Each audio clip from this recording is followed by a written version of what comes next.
Okay. Uh-oh. Hold on.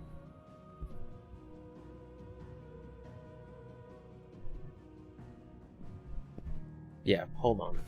There's some crazy audio shit that's happening right now.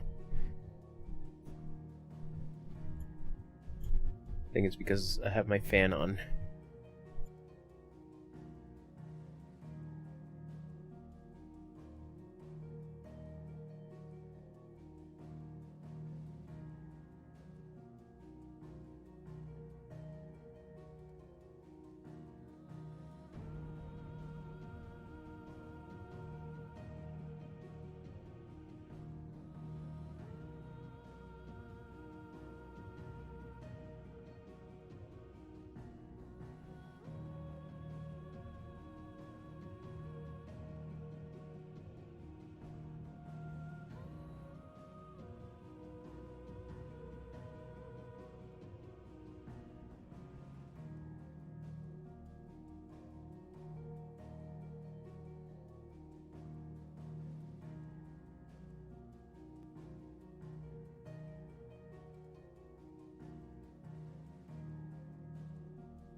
Okay, I'm back. I hope I kind of fixed it, but we'll see. I have my fan on because it's gonna get hot in here, and I gotta have something to at least try to cool me down. Sorry. You're probably gonna hear a little bit of the fan audio, but oh well. It do be like that sometimes. Anyways. Oh yeah, we're back at the new hideaway. Forgot about that. Hopefully the audio level for the game is good. Bring up that maybe look a little bit.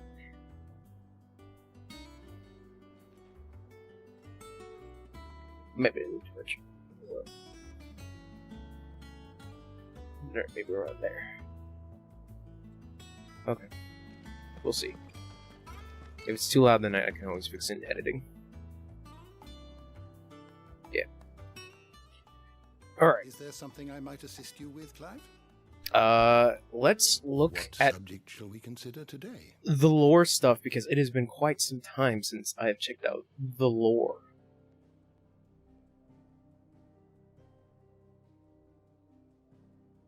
Okay. So, Sid the Outlaw, leader of the faction believed responsible for shattering Drake's head in 873. With a single act of infamy, Sid's name quickly spread to the four corners of Valistia and beyond. The Hideaway, established under the leadership of Clive Rossfield, who took on the title of Sid after his former leader's passing, the Titan's destruction of the old hideaways... and Titan's destruction of the old hideaway. Here, a community of like-minded individuals from across the realm has gathered to build a place where people can live and die on their own terms. Like its predecessor, it was built within fallen ruins deep within the deadlands of Central Storm. Decidedly unlike its predecessor, however, it is located in the center of a lake, Benumir, across whose waters any invading enemy can easily be spotted long before their arrival. Okay.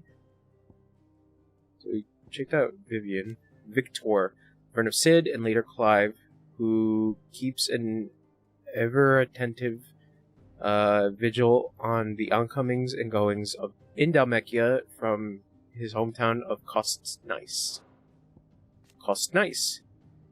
A town located in the rugged northern reaches of the Dalmekian Republic, excuse me, oh my god, I can't read. Though it was once a thriving trading post, the coming of the Blight has served to both... I thought I said severed. has served to both discourage travelers as well as drive off longtime residents. Now, all that now remains are refugees fleeing from elsewhere, the black marketeers who prey upon them, and barely enough soldiers to keep the peace, or rather to pretend to when they're not being bribed to look the other way. We'll follow the hideaway.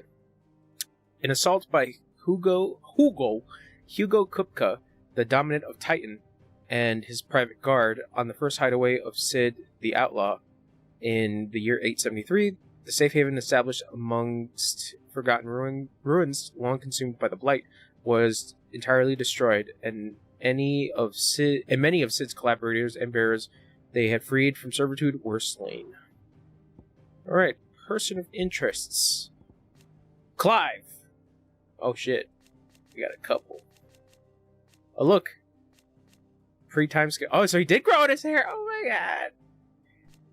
He grew out his hair and seared his mark.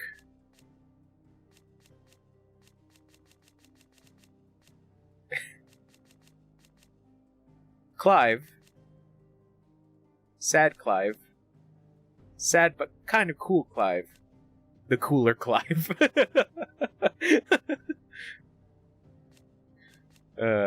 Sorry. It was funny.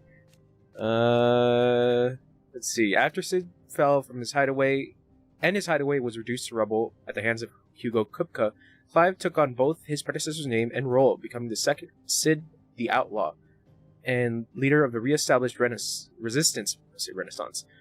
Together with the other survivors and their new recruits, he continues Sid's mission to emancipate bearers and rid the realm of Mother Crystals. Sid the Outlaw. In truth, however, is more important than only the first person who knows. Yeah. Yeah, okay. Joshua. Unmasked. Dominant of the Phoenix and former heir of the ducal throne, Joshua was thought to have died at the hands of the second Icon of Fire during the disaster at Phoenix Gate. However, he is very much alive, traveling the realm even now. His true identity hidden by a heavy cowl and an assumed name, that of Lord Margrace.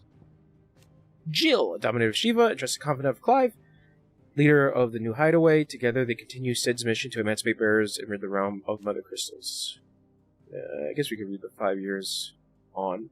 Dominant of Shiva and Clive's childhood friend. After Sid Clive spirited away at the battlefield where she was being forced. Jill facing the care of the hideaways. 5 years have passed now, and since fall of Drake heads, and she and Clive continue Sid's mission to emancipate. Okay, alright. Torgal! Clive's faithful friend. He is fiercely protective of him and his allies, loath as he is to lose his best friend again, and never stray from Clive's side, putting the hunting skills Sid taught him to use in fending off foes and picking up trails. Stolfus Telamon, Sid the Outlaw. Leader of the Hideaway and dominant of Rama, Warden of the Thunder, his plans to create a world where bearers of dominance could die on their own terms meant destroying the Mother Crystals, an act of blasphemy that would see him forever denounced as an outlaw. It was during the mission to fell Drake's head in 873 that Stolfus Telamon lost his life to the beast from the beyond, passing the title of Sid the Outlaw onto his protege Clive. Benedicta, commander of the Kingdom of Walud, elite intelligencers the dominant of Garuda. After Clive took her power at Caer Norvent, and the keep was set to fire, she and her comrades were forced into making a hurried retreat, only to be set upon by bandits. What was left of Benedicta's power ran amok, summoning forth the raging whirlwind within, which she was the last to lose her life at the hands of Clive Rossfield and his icon Ifrit. Hugo Kupka, permanent economic advisor of the Dalmekian Parliament and dominant of Titan. He has little love for his country, taking advantage of the position to benefit himself and himself alone. After learning that Sid the Outlaw, the man who slew the love of his life, Benedicta Harmon, still lives, he tasks his personal guard with capturing and torturing bearers in order to draw out his enemies and take his revenge. Excuse me. Dion Lesage, firstborn son and subject. Hold on. Okay, firstborn son and loyal subject of Emperor Sylvester, ruler of the Holy Empire of Sambric, as well as leader of the Empire's most elite fighting force, the Dragoons. Dion is also the dominant of Bahamut, Warden of Light, and has oft been called upon to summon his icon in defense of his countrymen. Most recently in the year of the Realm 873, when Odin took to the field against them in battle of Belenis Tor. Commander Barnabas Tharmer, King of Walud and dominant of Odin, the Warden of Darkness. At the Battle of Belenis Tor, he not only took personal command of the royal army, but rode into the fray himself, galloping through the air atop his six-legged steed and goading Bahamut into a duel that shook the skies. Otto, Chief Steward of Clive's Hideaway. Otto continues to serve the same role as he did under Sid, being the primary person in charge of all monies and information coming into and going out of the hideaway. Gav, Sid's faithful servant, or scout, excuse me. The ever-agreeable fellow volunteered to follow after the dominant that Clive had long been hunting, only to find himself being hunted in turn by the Imperials. As luck would have it, Clive arrived in the nick of time, forging an unbreakable bond between them. Tarja, Karong, Goats. Aaron, one of Sid's most trusted allies, after Sid's hideaway was laid waste by Hugo Kupka and his minions, she and her hardworking yet long-suffering apprentice Goats followed Clive to the new hideaway in Benumir, where they serve him in the same capacity they served his predecessor, sourcing whatever supplies her fellow residents are in need of. Goats, apprentice of Charon and ally of the hideaway, after Sid's hideaway was reduced to rubble at the hands of Hugo Kupka, he followed his nan in joining Clive at their new home on the lake. He has a keen interest in smithing and spends what little spare time he is granted heating and hammering metal, just as Blackthorn showed him. Blackthorn, resident blacksmith of Clive's hideaway, where he keeps the new Sid the Outlaw and his allies well outfitted with arms and armor. Though he is usually a sullen and secretive sort, his knowledge he is happy to share with Goats, Jesus, who has long been eager to learn art of smithing. Hippocrates II Hyperboreos, the hideaway's resident historian. After Sid's death and destruction of his home, he joined Clive at that new hideaway, establishing a grand library within the wall of the fallen ruin, whence he continues to share his knowledge with any who will listen. He has taken the orphan twins Tet and Crow as his apprentice, although they have not yet to prove his most attentive audience. Gout, Otto's loyal lackey, tasked not only with keeping the ledgers, but with reading and sorting the myriad reports that enter the hideaway and arranging assistance for those in need. Born a bearer, Gout was kept a slave to an Oriflamme tavern, whose keeper would beat him bloody. After being thrown out onto the streets as punishment for a minor mistake, it was his fortune to be found by Otto, who took him back to the hideaway. Obulus, an old friend of Otto's from the merchant seaman days, now serving as a ferryman between the shores of Bernamir and Clive's hideaway, knowing him to be a trustworthy and tight-lipped fellow. Otto invited him to join their cause after Sid's death, that he and his trusty skiff might help them build and operate their new hideaway in the lake. Kenneth, chief cook at Sid's hideaway, who lost his life on the night of Hugo Kupka's attack. Yeah, so that was Kenneth that died. He was well loved both for his genial nature and the toothsome fare he concocted from the limited ingredients available in the Deadline home. Indeed, many of Kenneth's dishes remain on the menu in Clive's new hideaway. Poor Kenneth. Tet, one of the pair of twins who assisted Harpocrates in the hideaway library, or at least are tasked to. In practice, he spends most of his time reading books and teasing tomes with his sister Crow. Though their parents were both bearers, Tet was spared that burden, alas.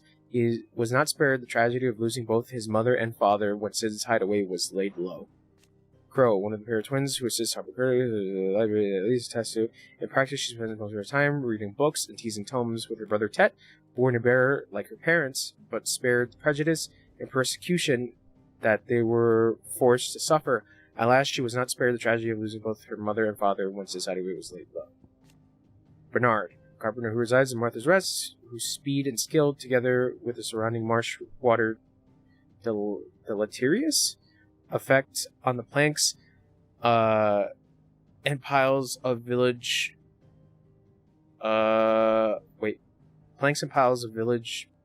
many bridges, keeps the service in high demand. Isabel. So many. Annabelle Lesage. Wow. Damn. A former Duchess of Rosario, now Empress of the Holy Empire of Sanbreque. It was ever her purpose in life to preserve her phoenix-bearing bloodline, for which reason she betrayed her husband, that she might enter in league with a force she judged the mightier. Now she rules over Rosario as a viceroy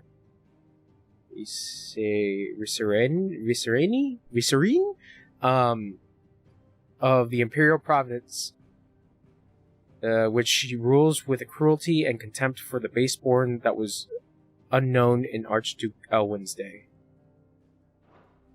Yeah, she sucks. Lord Commander of the Rosarian Empire, Rodney Murdoch, Lord Commander of the Rosarian Army, outranked only by his firm friend Archduke Elwin. When Clive manifested into a freak during the attack of Phoenix Gate, Murdoch lost his life to the infernal icon's flames. Hannah Murdoch, wife of Rodney Murdoch, Lord Commander of the Rosarian Army. Since her marriage, she resided in the Murdoch Manor, Eastpool, remaining there even after her husband's death at Phoenix Gate. Alas, her time was also to be cut short at the hands of the villainous servants of Empress Annabella. The High Cardinal. First and foremost of the 5 cardinals who make up the Council of Elders, second only to the Holy Emperor in the imperial government. It is his role to lead the council in governing Sanbreque in the Emperor's stead, and providing the latter does not overrule his decisions. His authority is absolute. And the Crown, second in command of the Dragoons, his foremost fighting force. Sanbreque, his sword remains ever at ready should anyone be foolish enough to attempt on the life of his liege lord, Prince Dion. Medicine girl, an orphan girl who pays for her bread by making and selling medicines. Glad I got that. Sign of the lesser noble family of Dalmatia, tasked by Hugh Kupka to trace the whereabouts of Sid, the outlaw, and the man he believed slew Benedicta Harmon. His investigations led him to Eastpool, where he overhears Clive and Gab's conversation and follows them back to Sid's hideaway. Ruff, second in command of Walud Royal Intelligencers, serving under Benedicta Harmon, killed by footpads while attempting to evacuate the stricken Benedicta from collapsing Cara Norvent. And then we read about Ultima, an otherworldly being as mythos. Lay of the Land, Celestia. After the fall of Drake's Head, a realm comprising the twin continents of Storm and Ash, over which the Mother Crystals stand timeless vigil, timeless that is, until Sid and his disciples commence their campaign to bring each one starring with Drake's Head crashing down, spreading chaos and confusion throughout the great cities and nations of Celestia. Sid's hideaway, yeah. Their home, that is, until the fledgling utopia was brought crashing down in the location when discovered by Hugh Kupka. Yeah. Benumir, a lake in the blighted lands on the southern edge of the former Grand Duchy of Rosaria. Oh, okay. For the dragon that some tales say created the basin when it fell from the sky. Fallen airships dot its expansive waters like forgotten cenotaphs, leading some to liken it to a graveyard. Its remote location, far from any trade route and deep inside the Deadlands, make it an obvious choice for Clive when faced with rebuilding Sid's legacy. Phoenix Gate, Rosalith's Castle. The Apoditary? A place of worship located in the depths of Phoenix Gate, an ancient stronghold on the western border of the former Duchy of Rosaria. A large mural dominates the sacred chamber, where the rite of ancestral communion, a ceremony carried out by the duchy's dominant prior to marching into battle, was once performed. This is the castle, situated at the heart of the well-armed Samba Croix. Garrison has been stationed here since 860, when the duchy was annexed by the Empire following the tragedy at Phoenix Gate and the subsequent invasion by the Iron Crusade. Phoenix Gate. The remains of the fortress destroyed in the year 860 on what came to be known as the Night of Flames, the castle invasion by Samba Croix assassins, and the battle between the two icons of fire that arose in its wake. Ancient ruins lie beneath and are reached by means of underground pathway. Prior to Rosaria becoming an imperial province, the gate was of great importance to the people of the duchy, being the site of the rite of ancestral communion. And Abbey, Ducal Loyalists, Eastpool, Drake's Head Colonel, Hangman, the Veil, Dominic Republic, Mysteries around Heart of the Mother Crystal, Magic Bearers, Aether Floods. Pools of concentrated aether that form on the land's surface, thought to be caused by an imbalance in its diffusion beneath. Though aether is usually invisible at flood level concentrations, it takes on a blue glow. Those with a natural ethereal tolerance can survive exposure to a flood, at least for a short time, but most living things will eventually succumb to its effects, losing their minds and turning into Akashic. So priming, bearer, branded soldier, branded fallen, liberation bearers, Erete, obelisk, beasts, echoes, Aegis. Aegis, dating back to the antiquity, the term Aegis has historically been used to describe the ethereal entities that can be conjured by dominance. Aegis are capable of casting potent magics corresponding to the elemental alignment of their creators. Though unquestionably formidable, they will fade immediately should the dominant who gave them being happen to be slain. Ultima's Thralls. Twisted, glowing blue creatures that awaited Clive and Jill deep in Phoenix Gate to try and prevent them from gaining the innermost recesses of the Apoditary.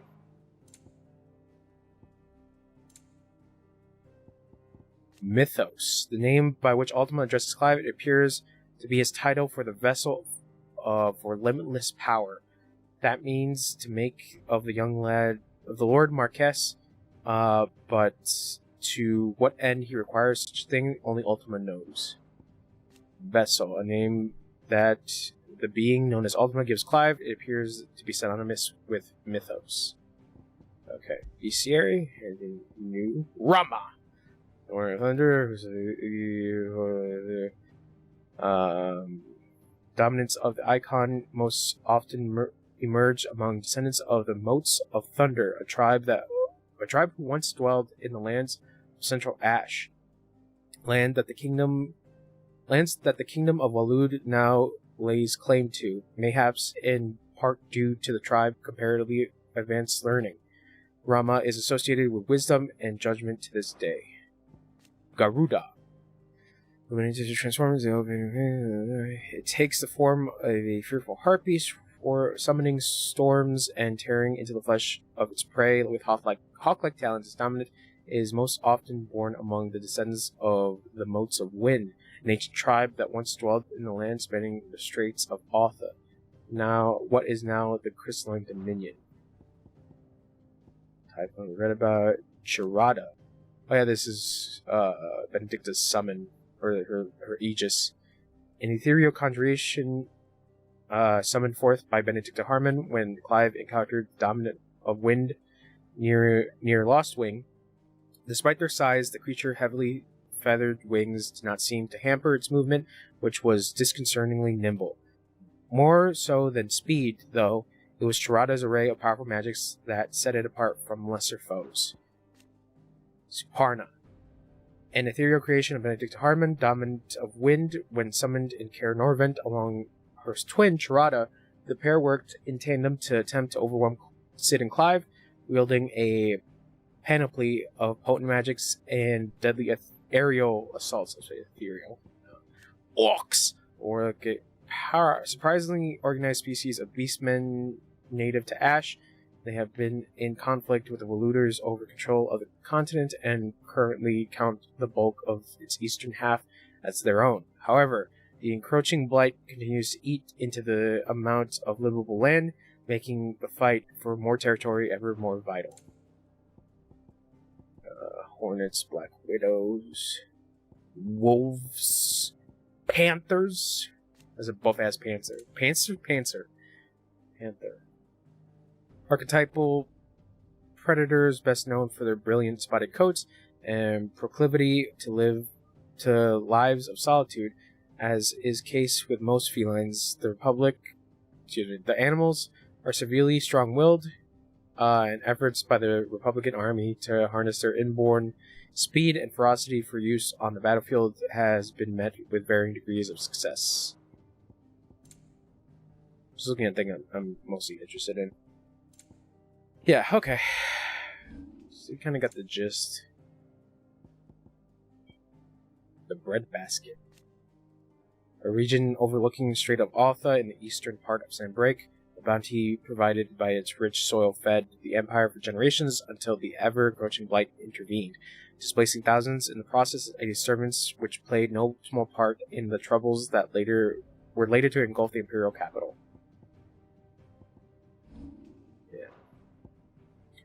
Alright, baby. Did you learn everything you needed? I did.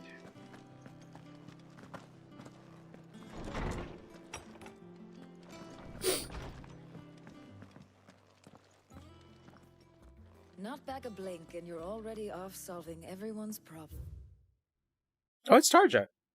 Resident psychicer of Clive's hideaway, a trusted ally of the cause, branded as a bearer from birth and forced to serve as a battlefield healer. Tarja put her surgical training to use in removing her own brand, a procedure she has since perfected, and offers to any other escaped slave. It looks good, Clive. Goes well with the scowl. I'd had that brand for so long. I'd forgotten what life was like without it. They got a huge ass scar in the shape of the brand. Myself. And it's all thanks to you, Tarja. The scalpel did most of the work. Ah, before I forget, Tarja. Ryder was here with a letter from Gav. Otto left it on your desk. Not a Stolas. All right, I'll have a look. And then you get some rest.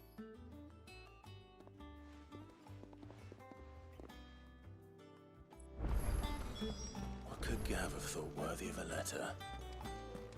Have you been to the toll? I hear a new ship. Oh, hey, Joe. Otto was here earlier with a letter from Gav. He left it on your desk. Wall of Memories. Oath. Created the day Clive pledged his allegiance to Cid. This crystal shard transfixed the twin daggers with a powerful reminder of a promise made, a friendship forged, and a legacy inherited. Damn, son. Okay.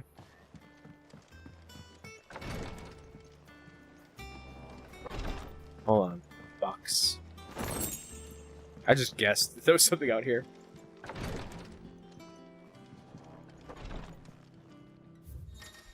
What we got? The reading table. Reports, letters, and other important missives addressed to Clive are delivered to the reading table in his chambers. New messages are always arriving, so make it a point to check the reading desk upon returning to the hideaway. Ugh. The Republic's play. The Republican army marches up to the Empire at Twinside, and the men of the Rock have been summoned to the front. Something big is brewing, I reckon. I'll see you're done to wear upon my return. Thanks, Gav. What does Gav have to say? The Republican army is on the march, leaving Randalar in Hugo Kupka's charge. With him and his men occupied with the defense of the capital, they're less likely to trouble us. Good news, then. But It's more than that. This is our chance, the one we've been waiting for.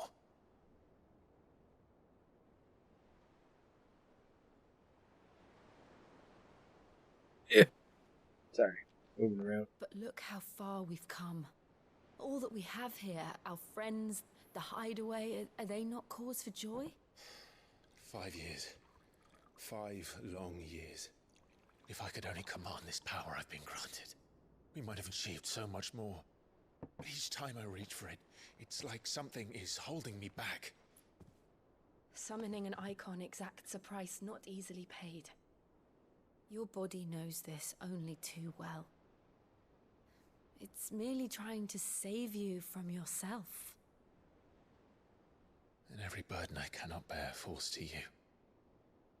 This mission of ours has made me question everything I thought I knew. But one thing has become abundantly clear. The crystals take more than they give. In exchange for momentary comfort, we must endure a lifetime of pain, war after war, loss upon loss. And now they rob us of our very homes, leaving naught but dust and ash. But you're trying to change that. We're trying to change that. And to me, that's no burden. I know, but... Try not to forget. We're only here because Joshua gave us a second chance. It would be a pity to waste such a precious gift.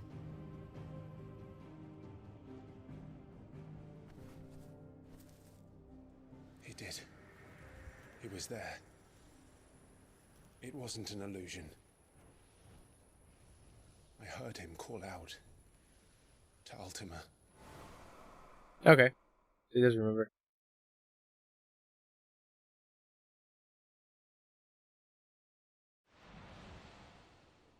If Joshua is still alive, he'll be looking for that thing.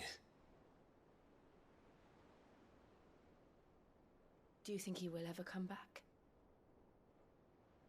I know he will. And we must be ready when he does.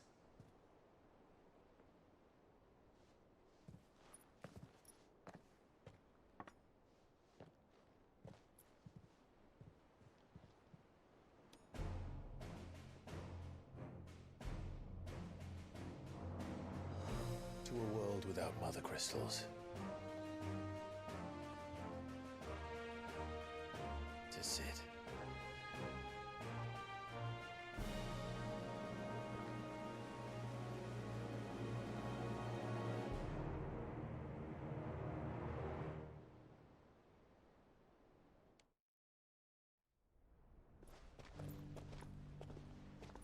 What? Now he's got armor?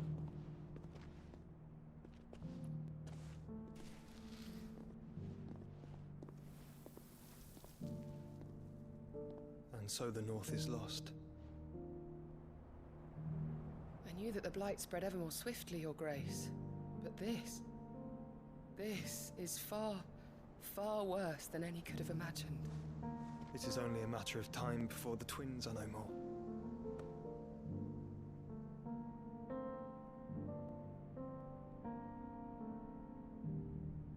The world marches ever closer to its end, and here we chase shadows. Tell me, brother, are our efforts in vain? I just have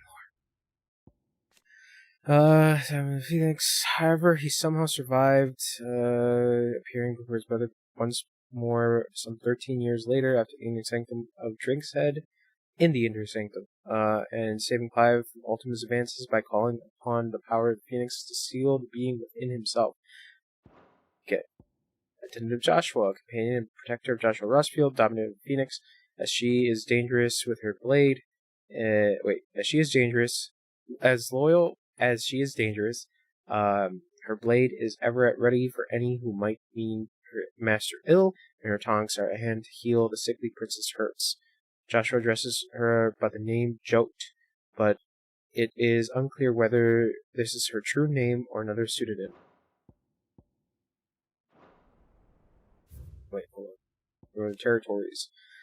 A bitterly cold corner of Storm, most northerly reaches the loose collection of nations that sprang up around the region. Erstwhile Mother Crystal, Drake's Eye, were united and pacified by Archduke Elwyn Rossfield of Zaria in the year 854. However, in the years following Rosaria's annexation by the Empire, a combination of both the Blight inexorable advance and the Sandbreak's lack of interest in the territory has only worked to quicken the area's destabilization. Damn, son. Oh, itchy. Sorry. Master Clive, a moment, if you... my apologies, I didn't mean to... intrude. Were you holding hands? We were just discussing strategy. Speak freely, Otto. It's Martha, from the inn. She's gone missing. Anyway, I'll be in the mess when you've finished. Very well.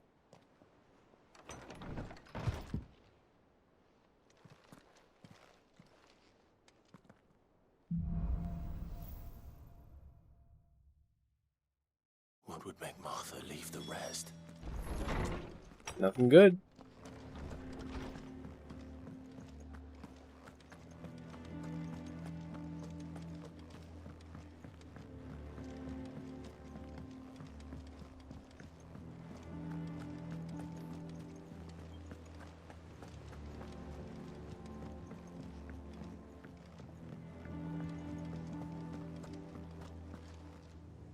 What do we know, Otto? Some lads from the Imperial garrison in Rosaria started a fight over at Martha's Rest. Blood was spilled, bones were broken. The usual. But somewhere in the middle of it all, Martha vanished without a word to anyone. And that ain't like her, Clive. Something's not right. You think this was planned? Of course it bloody was. Ever since Eastpool, the Empire's been tightening its grip around the Duchy's balls. They've strung up everyone who's ever set eyes on a runaway, claiming they're traitors to the Holy Throne, conspiring to restore the House of Rosfield to power. And now it sounds like the bastards have turned their attentions to the pallbearers meek enough to stay put. Naturally, old Martha could see the way the wind was blowing, complained that it was getting harder and harder to take bearers in. And now she's missing. She's fallen into the hands of the Empire. I'm trying to adjust We could be next. Couple of curse breakers are already on their way to the inn. They should speed up the search. But if this is as bad as I think it is, you might end up having to save their asses and all. Don't worry, Otto. I'll make sure everyone gets home safe.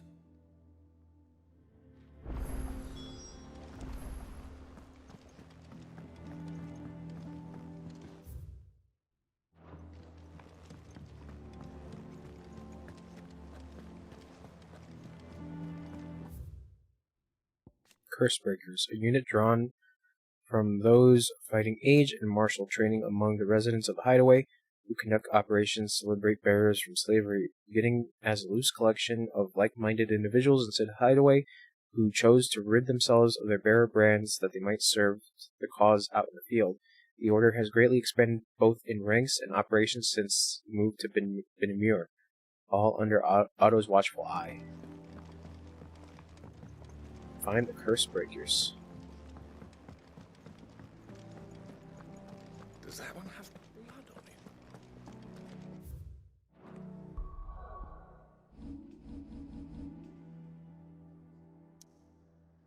There we go. Now there is a side quest somewhere. Possibly. This plank will have to be replaced. Nearly half the crates were lost to bandits.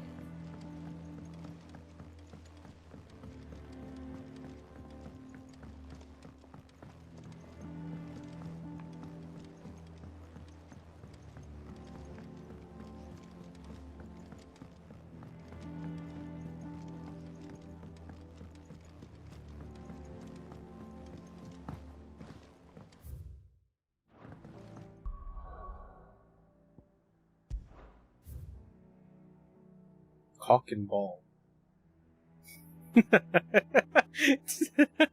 Sorry.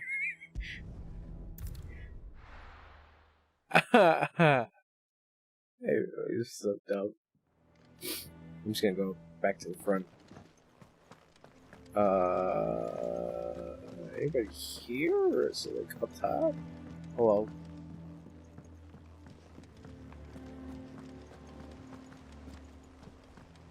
Have you finished sorting those reports yet?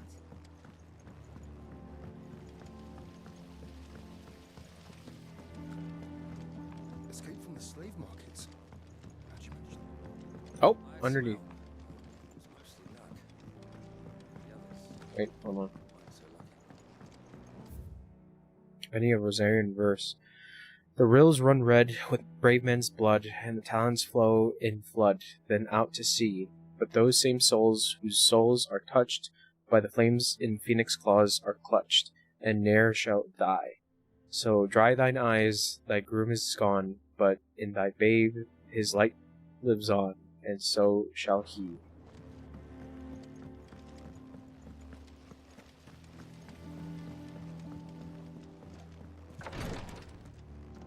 Who's in here? Oh, it's Tarya.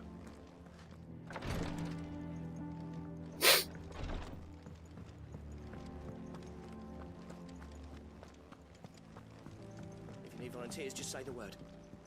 That band when it comes to the old.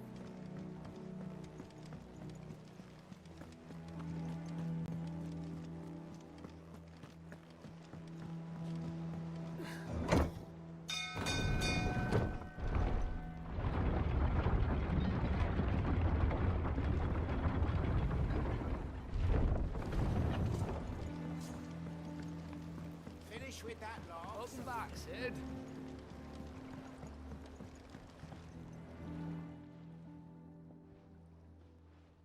Damn blighted bilge. Is everything all right? Aside from the holes in my hull, everything's roses.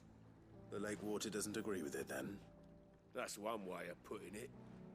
And unless you got some grand scheme to suck the black from the lake like we do in the atrium, that slurry'll keep eating away at the timber like young Tech does our lemon tarts. Suppose a coat of pitch might stave off the rot for a moon or so, assuming we had any pitch, which we don't. Not any bloody more. Doubt the old tub's got more than a dozen runs left in him. Of course, Obolus. Your skiff is our only means of reaching the mainland. Without it, we'd be lost. Well, I'm glad someone round here sees it that way. To make pitch, you need pitch trees. But in case you haven't noticed, live trees are one of the 1,000 things sorely lacking in the Deadlands. Now, I'm not so unkind as to ask you to fell a faraway forest and lug the logs back here to the mere, which is why we'll be needing a suitable alternative. And it just so happens I once heard the thorny pitchers of Curltail Falls cover themselves in a sticky wax to trap birds and beetles and whatnot. Might be enough to tide me over. Sounds easier than felling a faraway forest. That's for certain.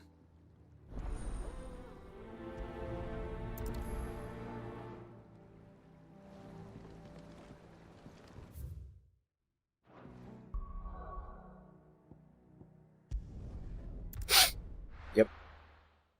To the 3 reeds. to do side quest. Oh shit. This place is super fucked. I'm okay. Easier than felling a forest, I said. The trees don't have teeth.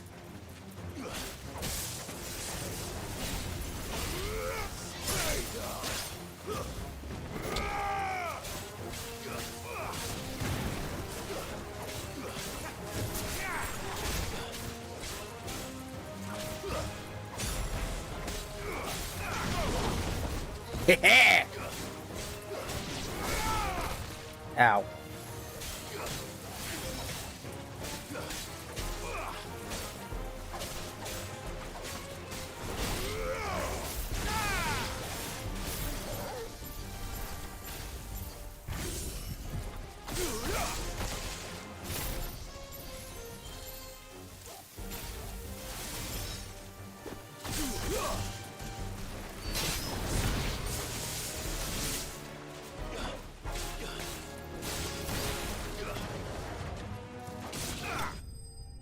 Nice.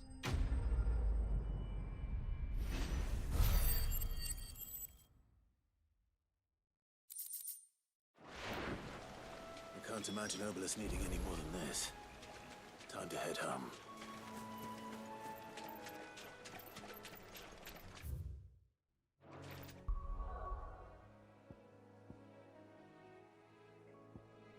I was like, I could just walk to Martha's Rest.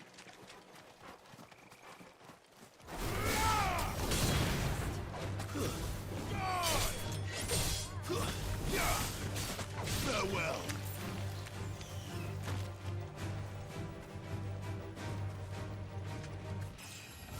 Oh. Nice.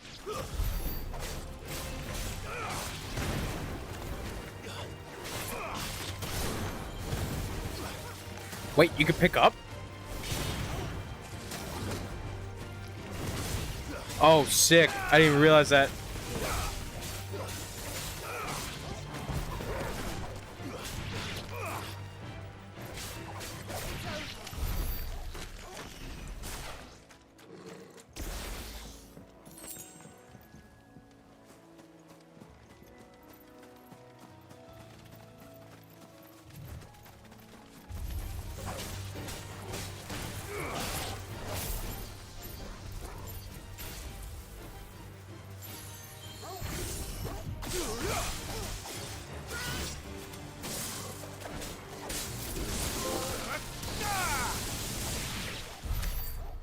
Nice.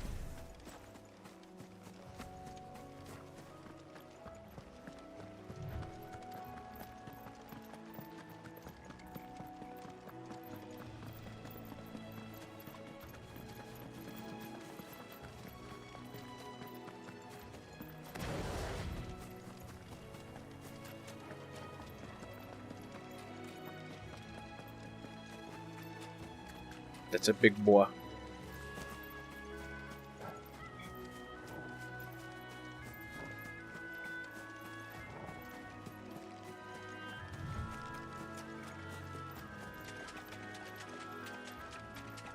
Bighorn.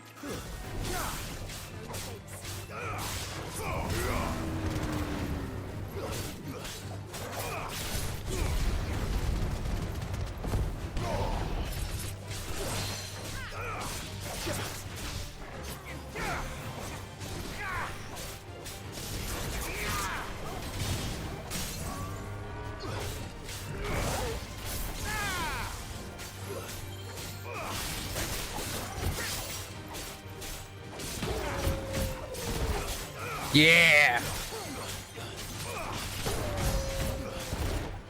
Precision sick.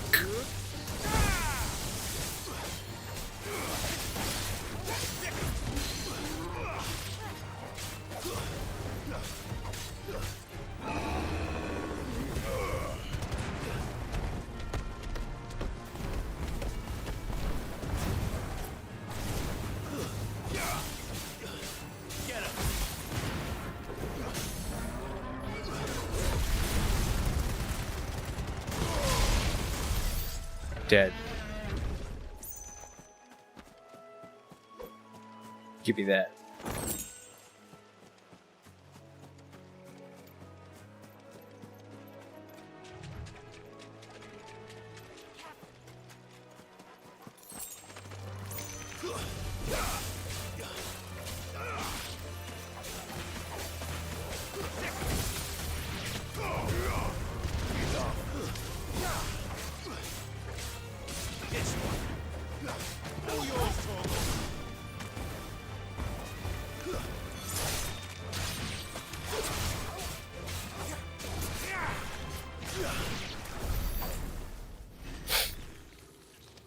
Nice.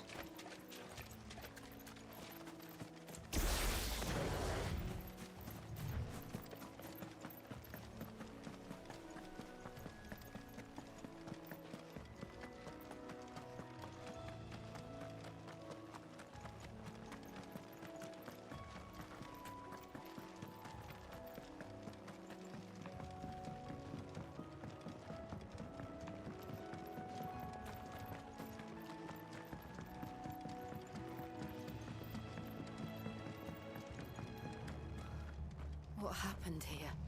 Come on. We need to find the others. Fucking Imperials. Best off staying where we are for now, I reckon.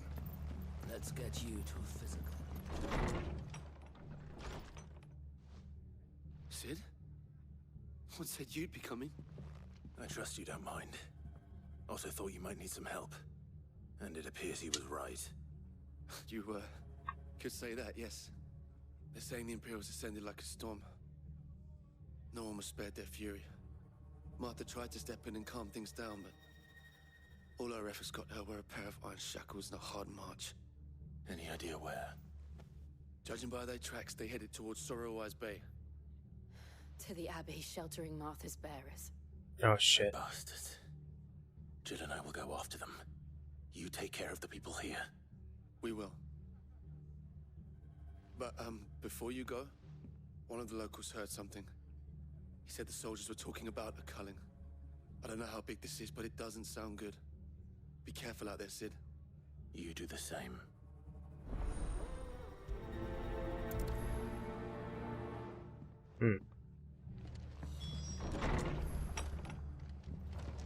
Cole is right. That was no tavern brawl. It was a message. But a culling. Bearers are the property of the Empire. The garrison wouldn't have the authority to act alone. The orders would have had to have come from higher up.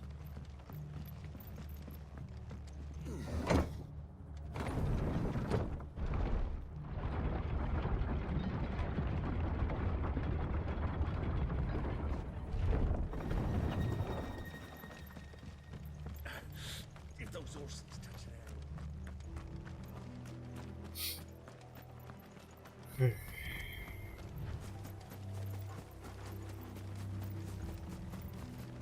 Look. Up ahead. Martha? Martha. Are you hurt? Don't worry about me. It's them at the Abbey who need you. You have to do something. Tell us what happened. What happened? The damn Black Shields, that's what happened. The Black Shields. The bastards caught wind. The abbot and I were helping bearers. They were gonna hang us both. When the sick rose from their beds. Poor souls turned on the Imperials. Distracted them long enough for me to get away. Oh. Then they may still be alive. Martha, do you think you can make it back to the inn? Cole is there with the other curse breakers. I think so. Thank you, Clive.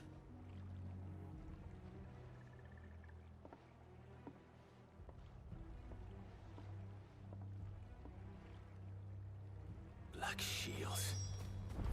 Is this some sort of twisted joke? There has only ever been one Order of Shields in Rosaria, and they fought to defend all her citizens.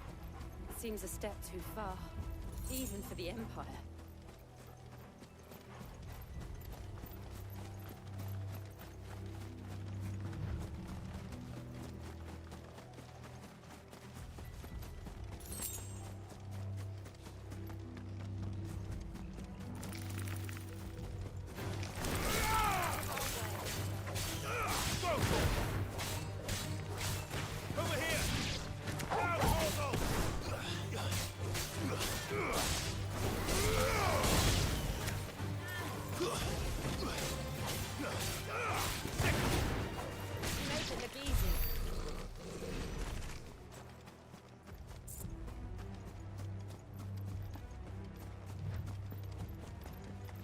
Are we too late?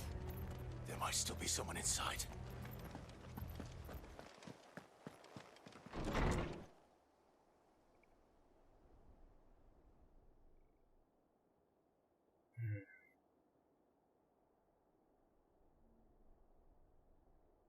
No. Damn it. I thought you lot were all spent. Murderers. They drove the bearers to this. Wait.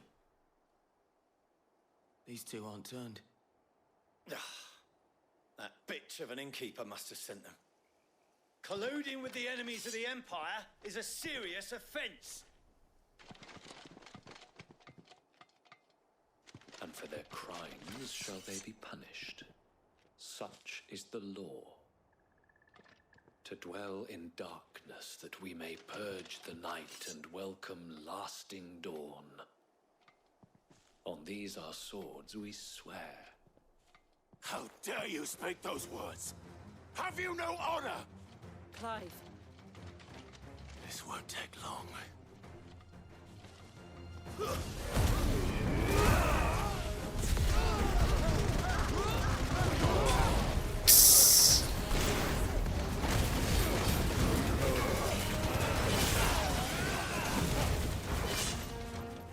Ow.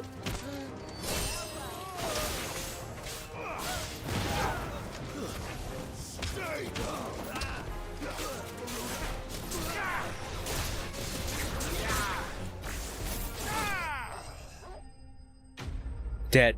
All dead. Is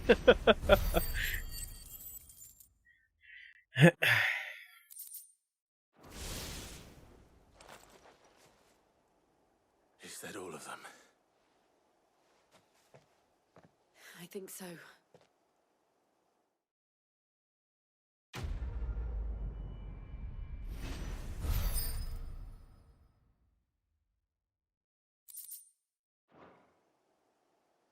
I didn't see the abbot.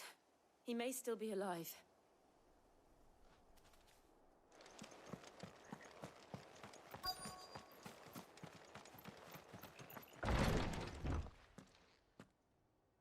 Oh, jeez. Found her.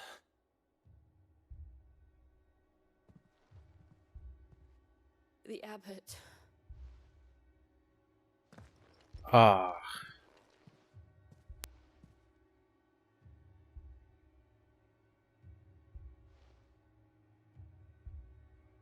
The bearers died protecting him. Calling upon what little magic they had left in their bodies. Clive. He's breathing.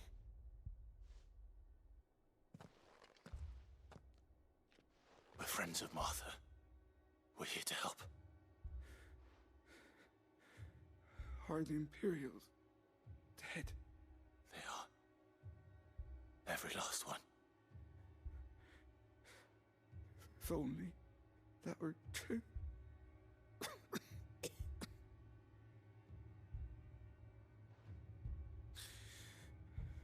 The Black Shields will return.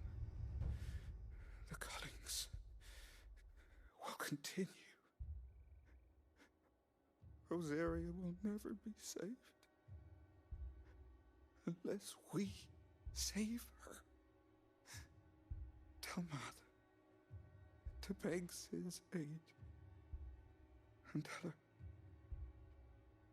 this wasn't her fault. I shall. Sid! Where are you? Sid! In here! We found a survivor! Clive. Hmm. He's gone.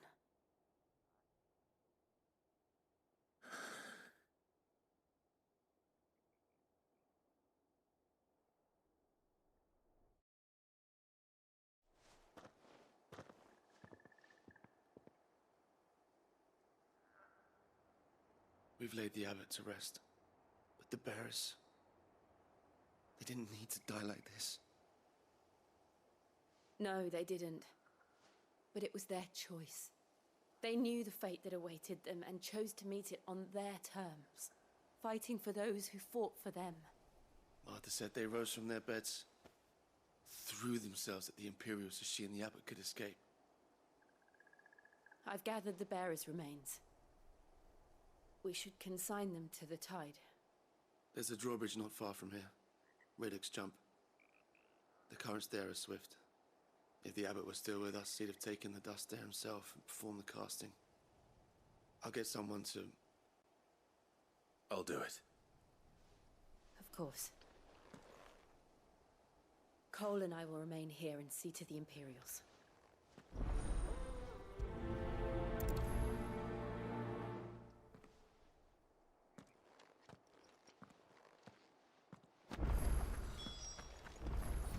Mortal remains.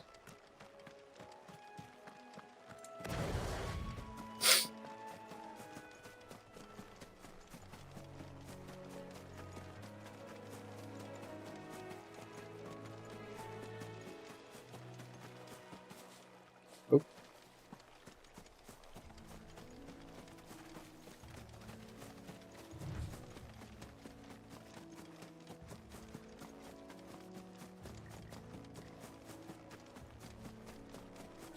Oh.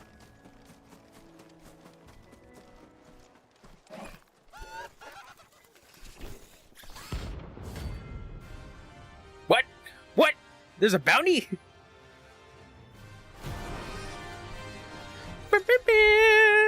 Notorious marks. Every now and then Clive may encounter creatures larger, faster, and more ferocious than most. While flight is always an option, defeating these notorious marks can earn him not only renown, but also rare materials that can be used to craft new gear or upgrade existing items. Alright, bitch! Spotted us, Torgal? What am I saying? Of course it has. It's a floating eyeball.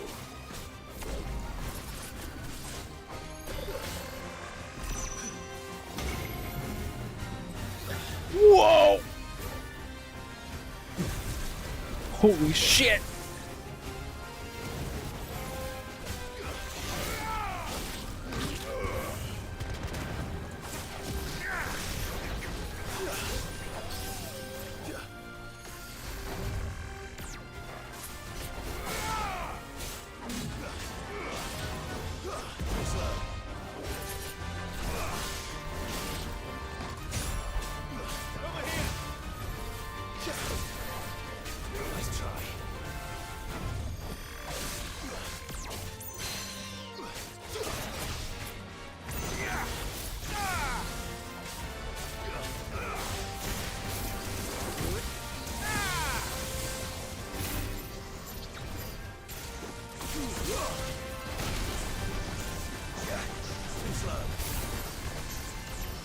Well done, Torgal.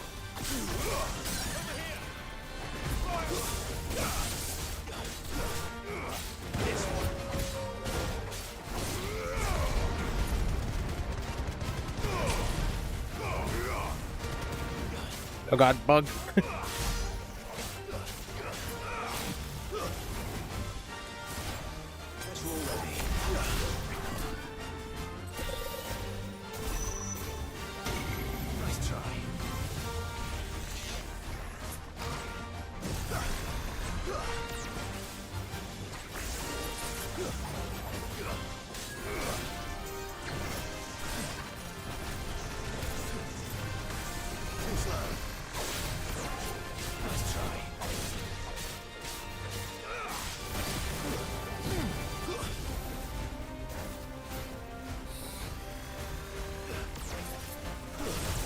Ow.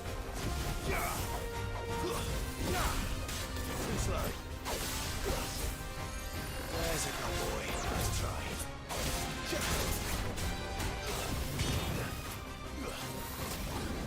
Too slow.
Damn.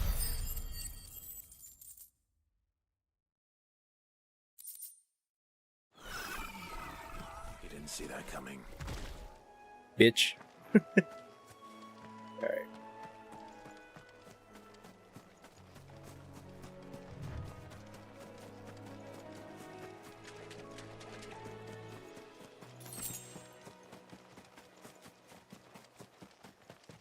That must be the bridge.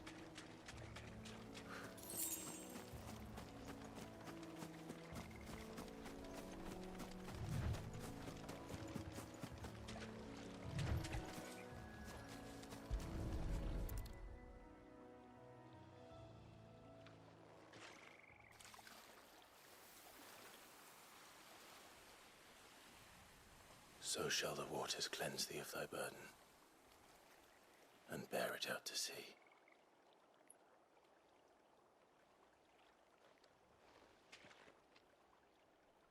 And now they are truly free. Alright, Joe. I hope so. What of the Imperials? A pyre was made. It's more than they deserve. We should go back. Cole is worried about Martha. All right.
Oi, look sharp! And they call themselves our country.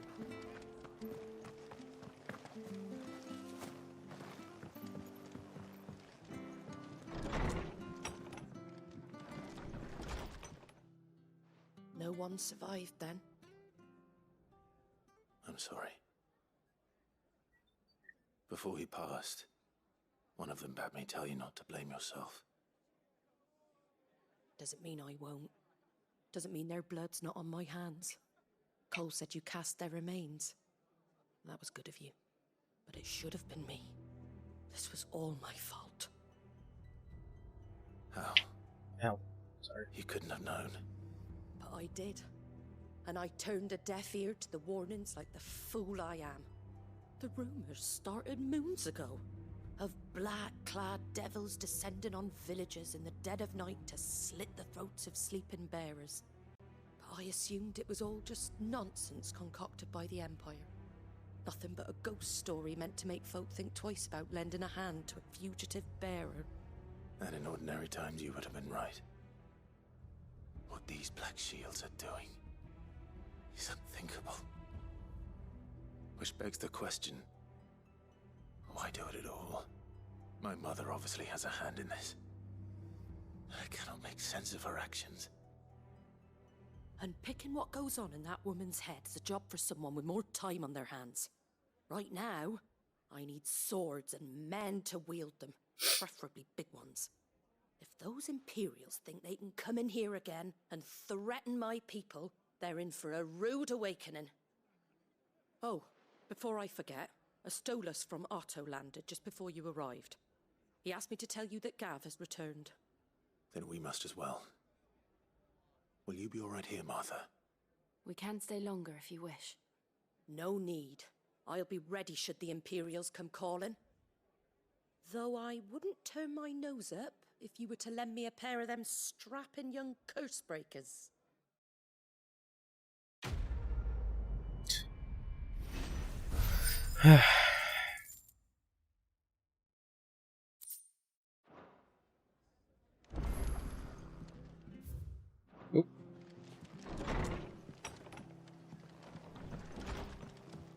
What is that? We're best off staying where we are for now. Try not to move. Don't want to make it worse. Oi! You there! Don't just pass me by! You handy with that sword of yours?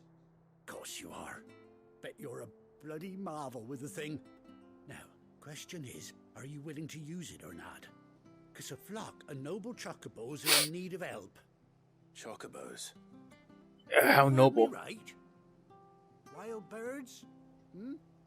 The big ones? And not just any chocobos at that. Whiteheart and her flock are the bravest birds you ever did see. They protect travellers round these parts from bandits and the like. Chocobos? Fighting bandits? It's true. Why, they saved me from a gang of footpads only yesterday. Nasty lot they were too. And now they're back, looking to settle the score. Against chocobos? Go on then. Don't just stand there. Go and help them. Alright. Alright. There's a good lad. Where can I find these chocobos? I saw him cut across the way over yonder. The rotten scoundrels were driving the poor things towards the old dock. It's a dead end, that is. You save Whiteheart and her flock, you hear me?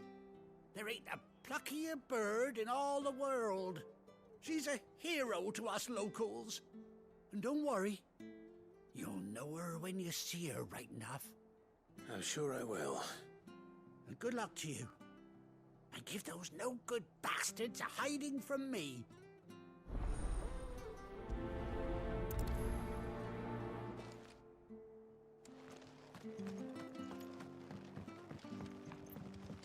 What does the plus mean?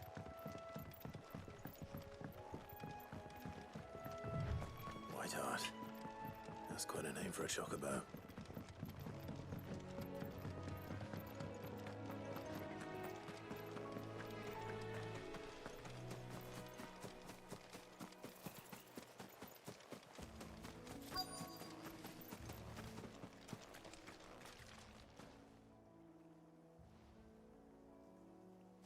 Yep, that's feather.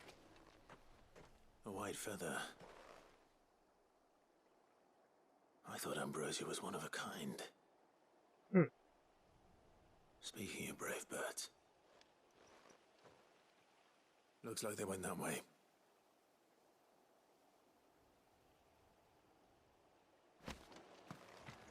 Poor Ambrosia. That was a cool ass chocobo.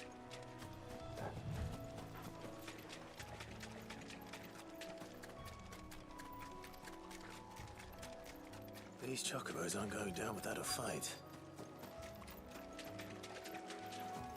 Oh, I see him.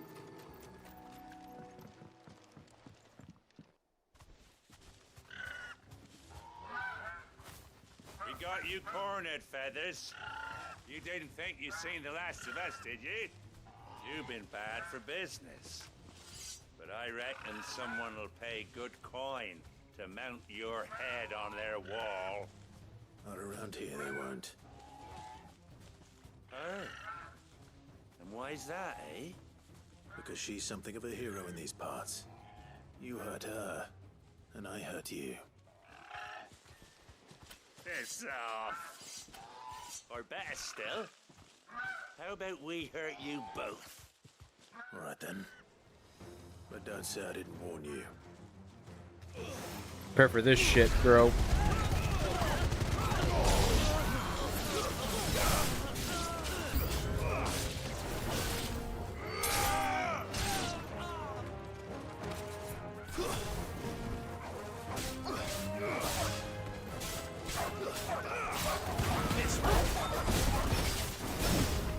Ooh.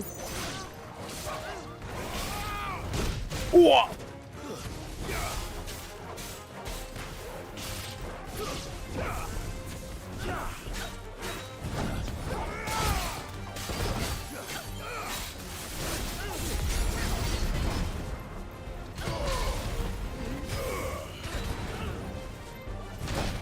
Damn it. Thought I had it.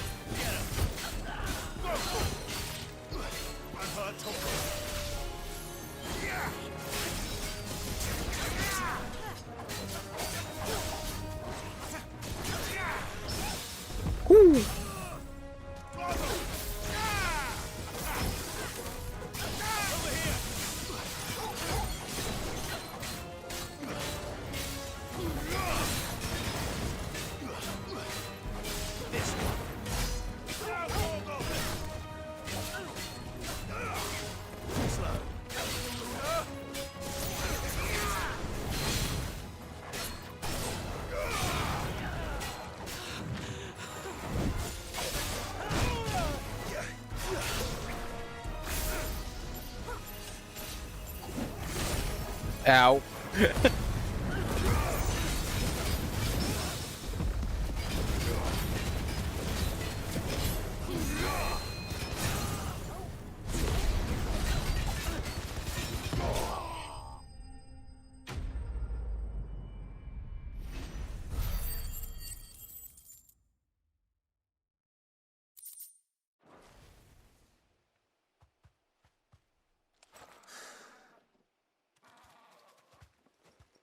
Hello, Chocobo. You're safe now. White Heart, I presume.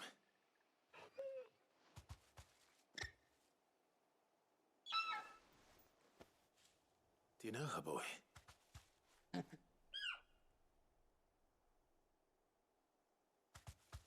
scar. No fucking way. Oh my god. It's our Chocobo. Ambrosia.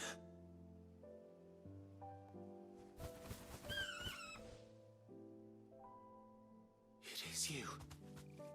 You survived. No. And you found yourself a flock. Oi! He isn't over! I thought I'd come and see how you were getting on. Oh, you sorted the bastards then. I knew you would.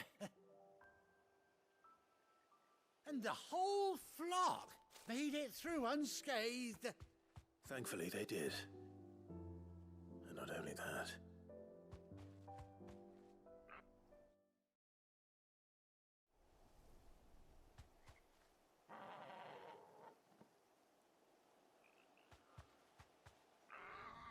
Well, I'll be. I never stopped to think our hero here might once have been someone's mound.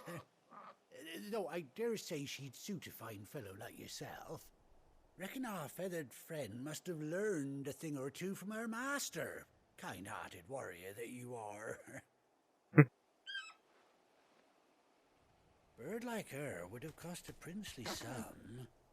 You born a lord or something? Well,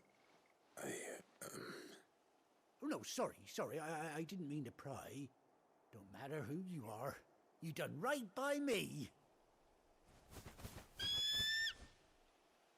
What is it, girl? She wants her master back, I reckon.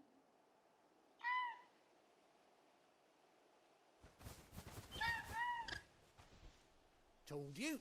And it seems her pals agree. Is that it? You want to come with me? Well, bugger me if this ain't a heartwarming sight. The lads down the stables will be hearing about this tonight. Hey, stay right where you are. Tell his buddies, you would not believe the shit that I just saw. It's fucking awesome.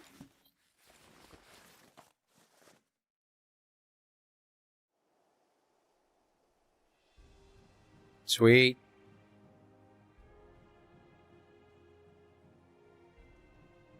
Oh, fuck. Punished Ambrosia. Doesn't she cut an handsome figure, eh? She does indeed. How much do I owe you? A few scraps of leather's the very least I owe old Whiteheart. Oh, I'll be sad to see her go, of course. But she's earned her right to happiness and more besides. Don't you worry, we'll get along just fine without her. You hear that, Whiteheart? You've earned yourself some time off. You have fun traveling with your master now. Oh shit, does that mean... You You seem awful Hold on. familiar now I get a proper look at you. That's it. When those chocobos swarmed my car on the road, didn't you? No. No, that can't be right. That fellow was a bearer. Okay, so is this guy? Must have been my double. Haha. Must have been, eh? Don't look like me. Oh, that'll be the excitement getting to me. Silly sod that I am. Pay me no mind. Anyhow, best be on my way. Good luck to the both of you.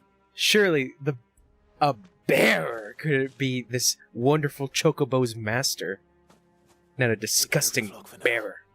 I'll call you when I need you. Oh, sick.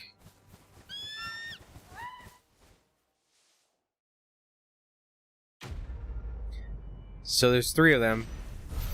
I get to ride Ambrosia, and I'm assuming for my quest partners, they get to ride. Yeah! Chocobo unlocked!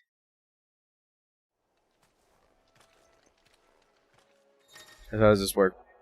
After 18 long years, Clive has finally been reunited with his faithful steed. Hold L3 while in the field to summon Ambrosia, and press X to mount the Chocobo. R3, excuse me. Yeah! Yeah! Oh, Joe gets one! So, gallop. Oh, sick. Stop on a dime.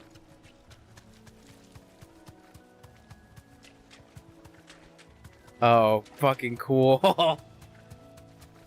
Chocobo unlocked. No mistakes.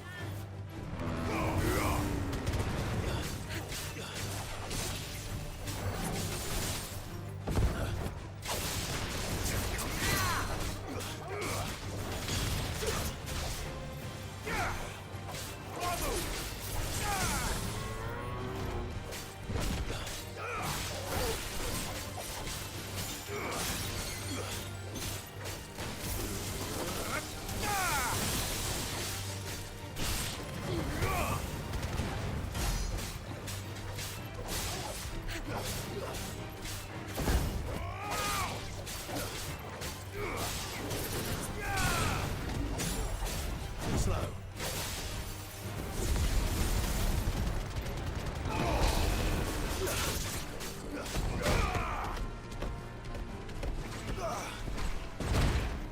Yeah.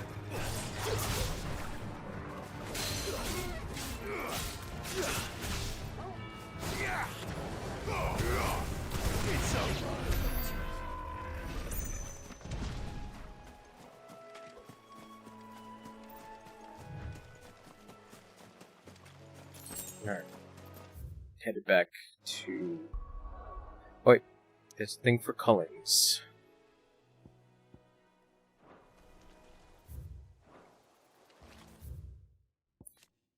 Cullings, after being made vicereine of the newly annexed Rosarian territory, the Empress Annabella quietly established a host of loyal Imperial soldiers, the Black Shields, to maintain order. Though branded as keepers of the peace, their true purpose is to carry out what has come to be known as cullings, or brutal massacres of provincial bearers and those who show them sympathy. The killing is swift and indiscriminate, with the Shields dispatched serving as judge, jury, and executioner, and the chaos left in their wake is usually enough to deliver entire settlements to ruin. The Black Shields, an order of knights instituted by the Empress Annabella, in one of her first acts as vicereine of the newly established imperial province of Rosaria, they are tasked with purging the impurities from the province, which in practice primarily involves slaying bearers upon the slightest pretexts. Cool. Second in command of the Cursebreakers, who assists with the coordination of their troops, bearer liberating activities under the supervision of his captain, Doris, formerly a slave soldier for the Fists of the Republic, for being freed and taken in by those he now calls his brothers and sisters in arms. World map. Back home. I gotta give the thing for the quest and the item. Where's Gav? Cool. We got Chocobo.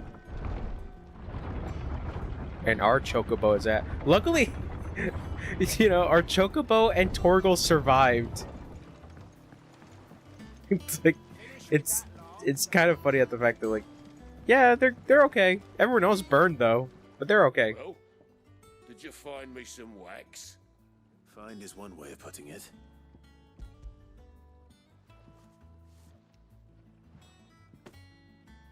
Ugh. Reeks like a chocobo's arse. I don't suppose the Argo will mind as long as he stays above the waves. Argo? So your boat has a name? I didn't know. Yeah. Same as me old man. He was a ferryman himself back before the Blight came. The boat's all I have left of him. And thanks to you, he'll sail another day. Nice.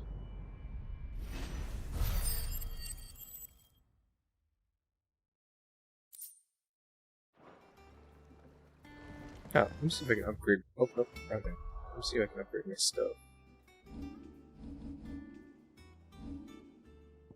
At 900. So I say 9,000. That's not correct.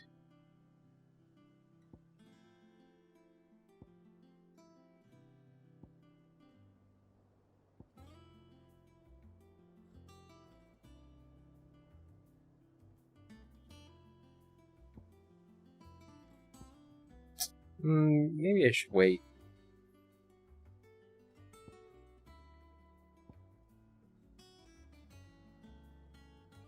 Could master Phoenix Shift. You know what? Yeah.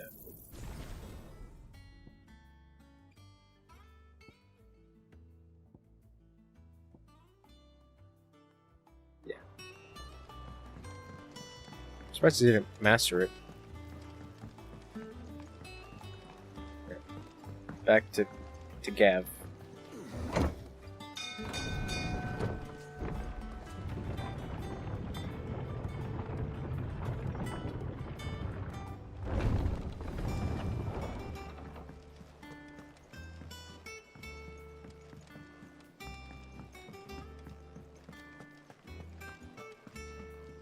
Hey, Gav.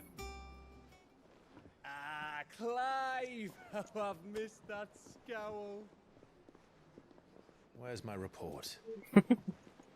What, no kind words for your old pal Gav? If it's kind words you're after, you're fishing in the wrong barrel. Now sit down, you fool.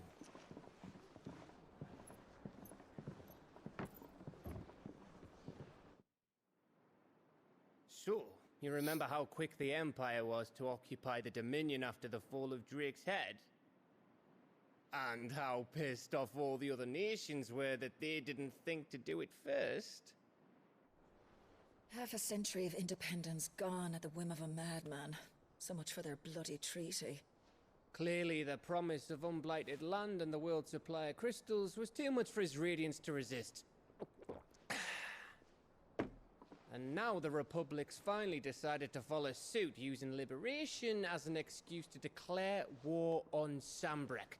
Lined up right outside the Dominion's gates as we speak, looking to starve the Imperials into submission.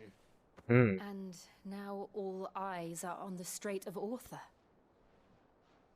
Well, the two nations beat their shields. The rest sharpen their daggers, ready to set upon the war-weary victor. They'll never see us coming. It's time we moved on the Mother Crystals.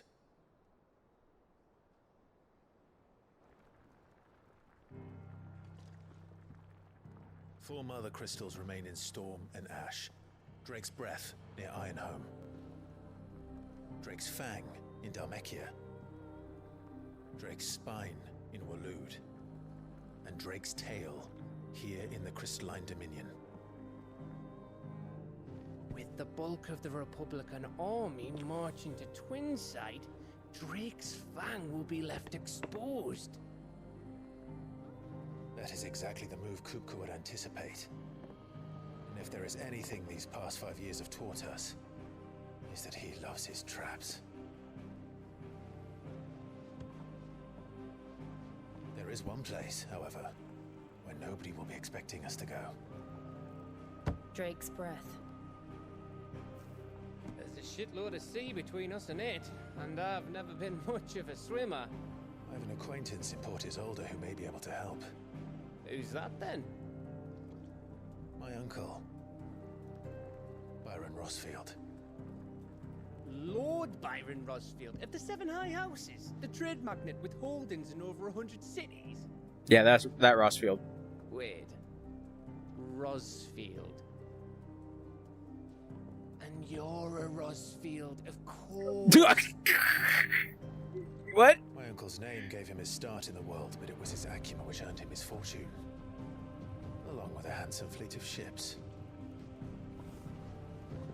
Well, it's settled then. What are we waiting for, eh? Huh?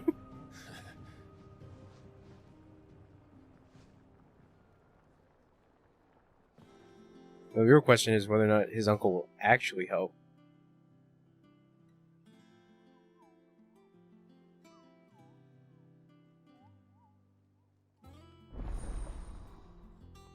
Otto's counter.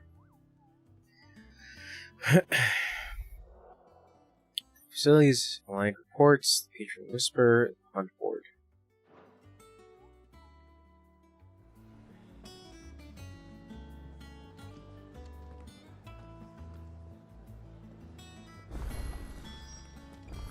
What are we waiting for, indeed?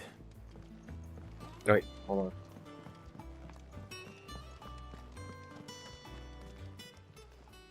Well, don't just stand there gawping.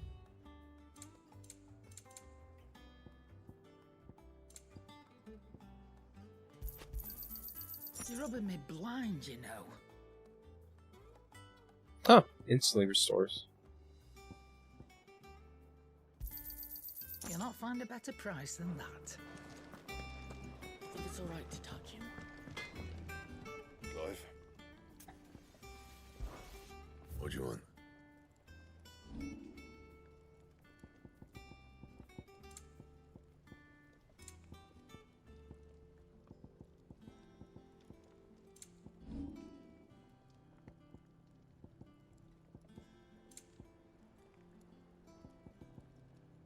Anything else? Oh, Torgal.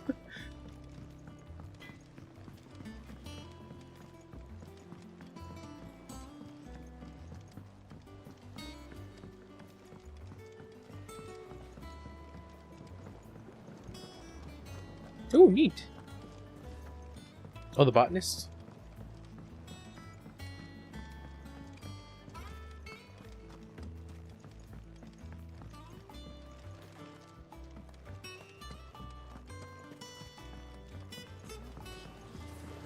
Won't be long now, Martel. Sid, I was hoping to speak to you. Is everything all right? Oh, yeah, it's just, well, as you know, we've been trying to grow fruit down here. It's good to know that something of the old hideaway still lives on. Martel's pride and joy. It was a sapling when she rescued it from the rubble, but look at it now. All our hard work's finally paying off.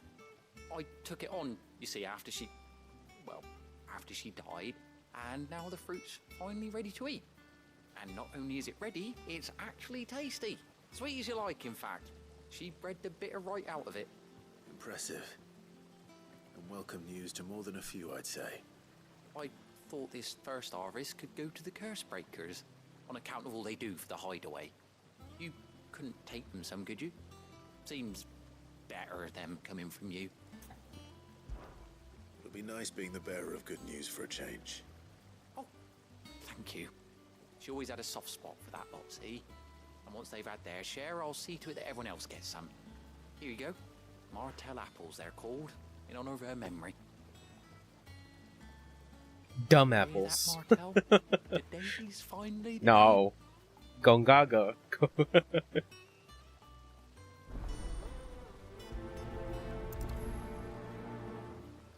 Yeah, man. Everybody done. Everybody did.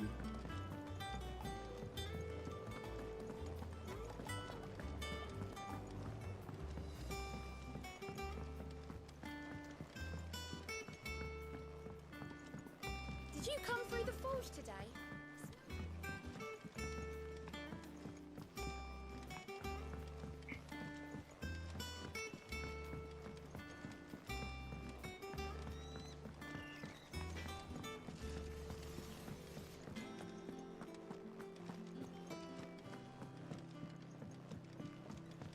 I hear there's trouble in Rosaria.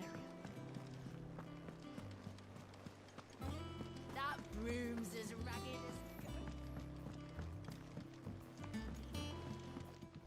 Fabio. You two look like you could use something to eat.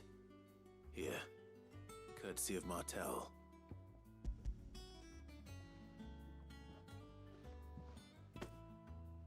Martel. Now, where have I heard that name before? Weren't she the girl from the Furrows? Course she was. An odd sort, that one. Loved plants more than people. Aye, and brave as a bane might. Remember when she ran back into the hideaway to collect them trees when Titan attacked? Wait. These aren't those apples, are they? Well, I'll be. She'd have been proud, and rightly so. Thank you, Sid.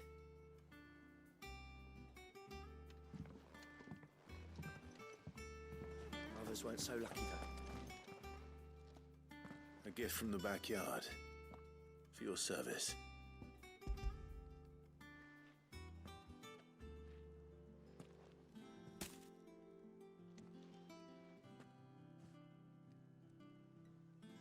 Blimey, these take me back. I haven't seen a hideaway apple since. Old Sid was the only one who could stomach the things. He'd nab them right from the branch, make Martel livid. Not that anyone could stay mad at the man for long. That sounds like the Sid I knew, all right. Planning on keeping that lot to yourselves, were you? Hang on. These aren't Martels, are they? I'm glad to see someone carried on what she started. Can't have been easy, not in the Deadlands. Reckon she'd be happy knowing all her hard work didn't go to waste. Clive, tell the lad down in the backyard to run some over for me, will you? Not so much as a thank you. Well, I've got some manners at least. Thanks, Sid. You can leave the basket with me. I'll see that the others get their share. Oh, and give our compliments to the gardener, won't you? That was the last of the apples. I should head to the backyard and pass along everyone's regards. Planning a journey? How are you doing? Quick look. Seen enough? Okay. Oh, Clive! Welcome to the Patron's Whisper. The Patron's Whisper? Does that mean someone else is taking care of our friend's donations? Oh no, that's still me. It's just Karen has her toll, Blackthorn has his hammer. I thought a new name might liven things up. I still catalogue every item that arrives, in addition to setting aside those tokens of appreciation the sender has specified are to be presented to you personally. Would you like to see if we have any? Is everything we've received and everything promised? Patrons Whisper completing side quests for Owner and Clive were now inspiring nameless benefactors from across the Twins to donate money or items to Clive's cause. Visit Desiree at the Patron's Whisper in the Hideaway's Mess to view current renown level and accept any donations available. Oh, sweet. Oh, so that's what that means. Your merry band of outlaws and stashing deeds of dare-doing are all the talk amongst the ladies of the court. We have gathered several items of worth that you might continue your gallantry. Heartstruck Dowagger. Do wager?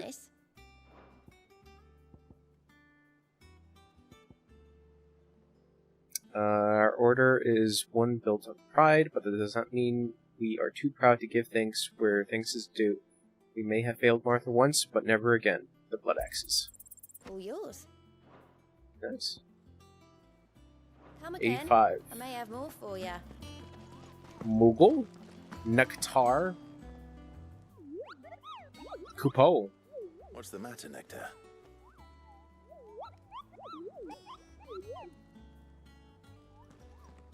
The hunt board? It's where the curse breakers post sightings of particularly fearsome beasts.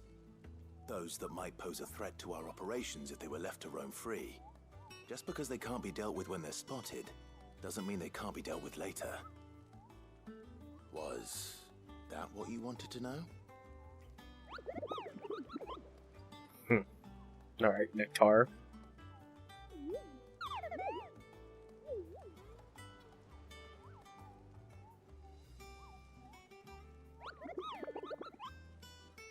Wait. I thought you said you were the bravest and the boldest. Well, leaving your mightiness aside for the moment, the people of Valisthea are going through a lot already. What with the Blight and the war. The last thing they need is ungodly fiends terrorizing on top of everything else. So if the curse breakers are too busy to help, then perhaps I can. Or at least I can try. Excuse me.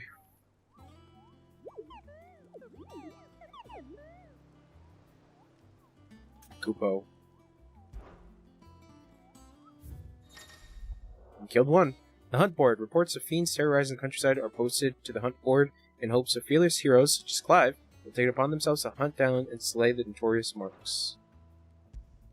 Got that one. What else we got? Angel of Death. A trader coming by the Cair Norvent met with a troop of cursebreakers traveling in the opposite direction, warned them of a wicked winged harpy on the road ahead. His eyes wild and flickering, though the cursebreakers saw nothing untoward on their own journey through their pass. The sound of cackling laughter in the trees ensured that they kept up a brisk pace. Befelgor. Reports have been received of a wild avis of striking size, making its nest atop the hill adjacent to Eastpool. Though all efforts are being made not to rouse the beast's ire, it is surely but a matter of time before it needs to feed. We hereby petition any brave volunteers to march to the northern border that we might cut the fiend down before it makes trenches of the nearby villages. So, Clairview and Broken Hilt. Oh, wait. Let's go. We're up this side quest. Vivian? Here for another of my lectures. How may I help you today? Oh, here we go. State of the Realm. By speaking to Vivian in the Hideaways map room, Clive can view the state of the realm and learn more about the current going-ons in Valisthea, revisit any of the Nine Tails' past lessons, or take a deeper dive look into relationships of those individuals in Clive's orbit. Of course. The Grand Cast here, you can view a detailed visualization of character relationships in Final Fantasy XVI that updates as you progress through the main scenario. Use individual milestones of Clive's adventure. As Worm. Wyvern, excuse me. Clive.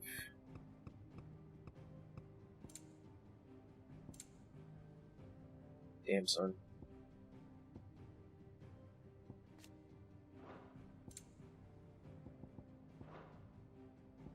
Oh man, Sir Wade.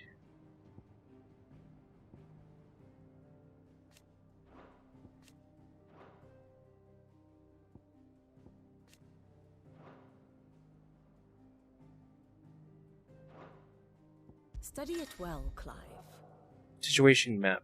Here you can view detailed overview of the current and past events relevant to Clive's story that updates as you progress through the main scenario. Okay.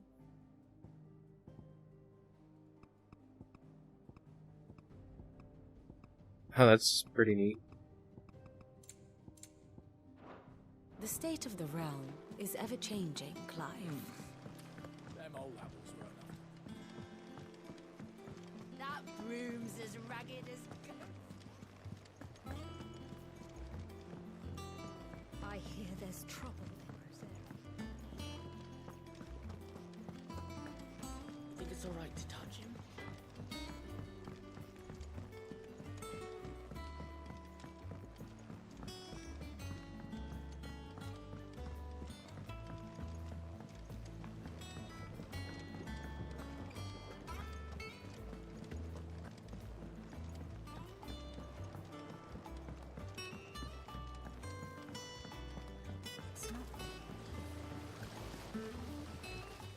Cursebreakers sent their thanks.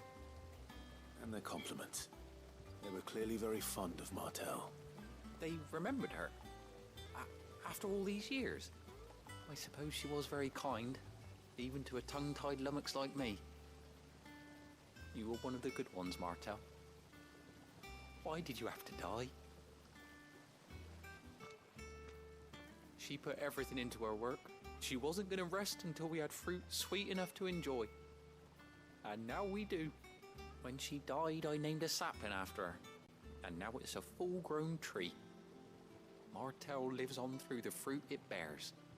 And through you. Her dream would have died with her, had you not kept it alive. That's something to be proud of. I didn't do anything really, but thank you. You're kinder to me than I deserve. By the way, Otto's expecting some of your crop. And I wouldn't mind some of it either, if that's not too much to ask. Of course not.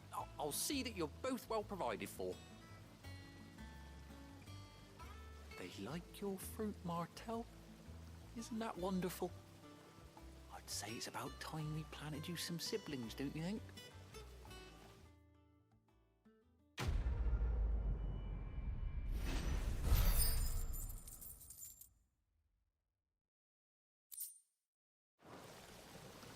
Oh, I should have seen what it does. Oh. Items.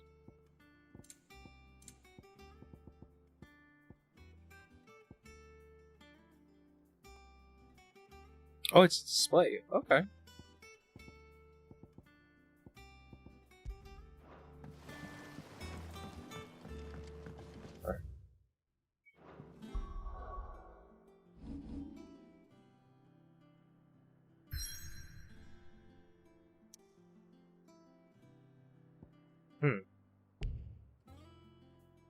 Interesting. Alright. Hawk's Cry.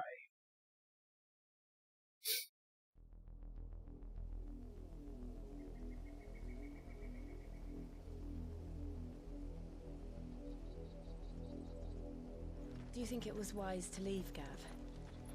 He didn't seem pleased. I needed his eyes and nose in Dhalmekia.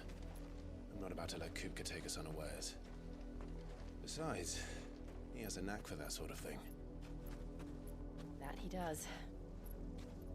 And wasn't it Sid who said that matters such as these are best left to dominance? Especially should one of his beloved opportunities to grow and change present itself.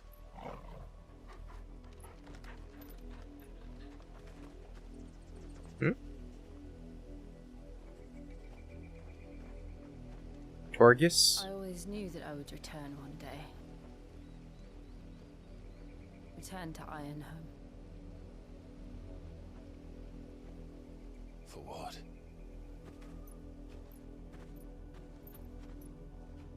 After learning the truth, you were given the chance to face your past. If I am to continue at your side, I must do the same.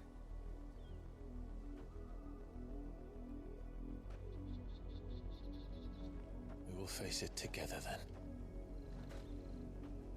To the end. God damn it, just make out already. Like everybody knows. Get a room. Come on.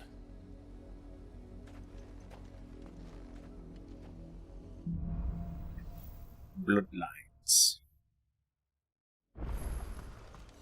How far do you think your mother's reach extends? Will we find the same tragedy in the south as we did at Martha's Rest? More than likely. Which is why we should hurry. There are still many settlements between here and Port Isolde. We visit as many as we can and hear their stories. Starting with the village of Amber. Run like the wind!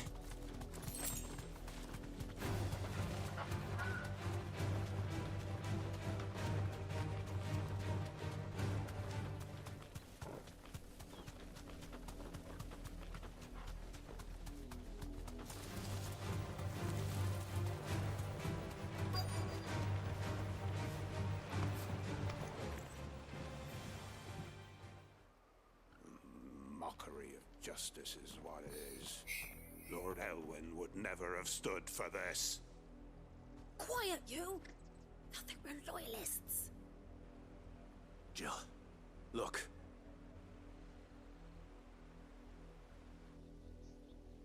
Rosaria must be cleansed of the stain which befouls her, that she might rise once again from the ashes to welcome a new dawn. 'Twould be a pity to make examples of you all, for the transgressions of but a handful. Of course, your lordship. You shall have our full cooperation.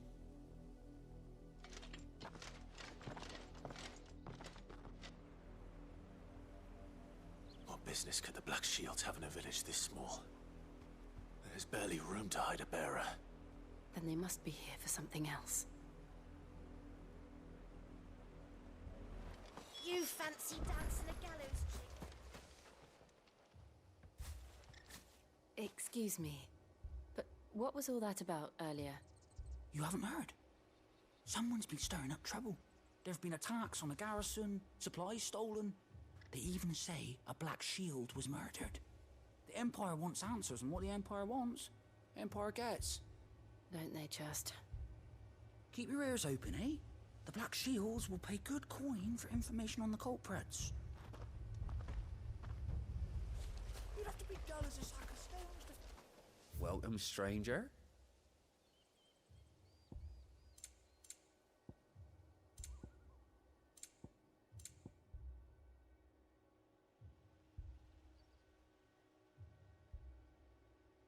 I suppose we won't be seeing you again.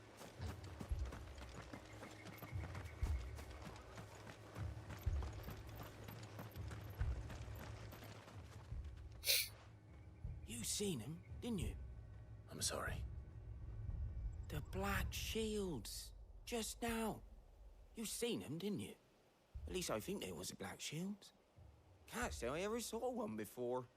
Was this the first time they visited the village? What do you think? Amber's the arse end of nowhere. And they thought we might be harbouring firebrands. Huh.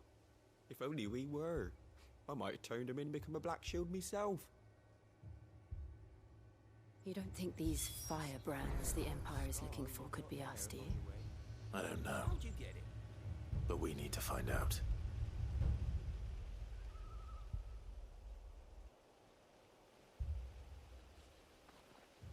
Okay.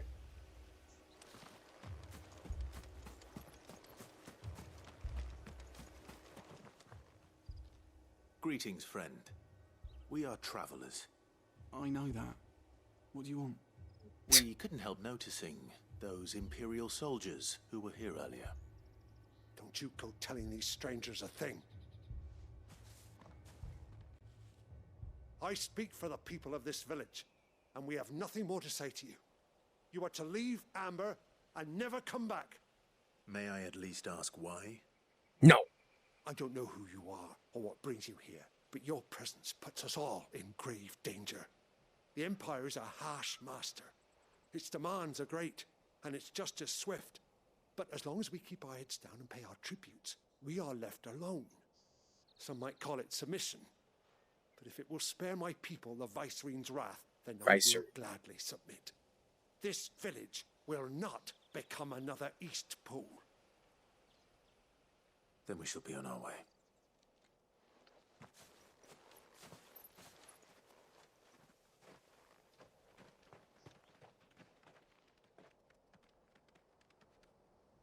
These people live with a knife to their throats.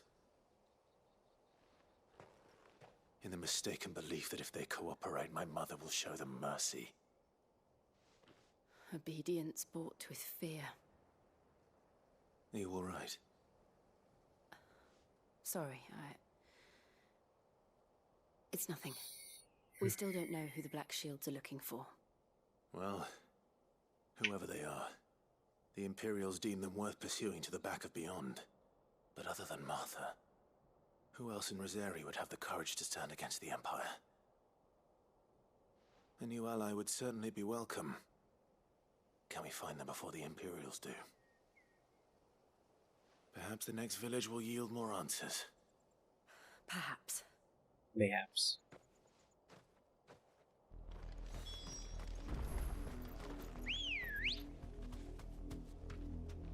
Come on.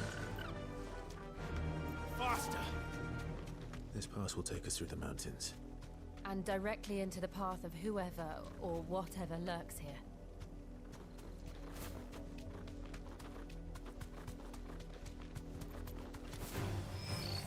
Ever since the apology, we've seen more of these echoes. What do you think is waking them? Have the mother crystals collapsed? I have an idea. You're not going to like it.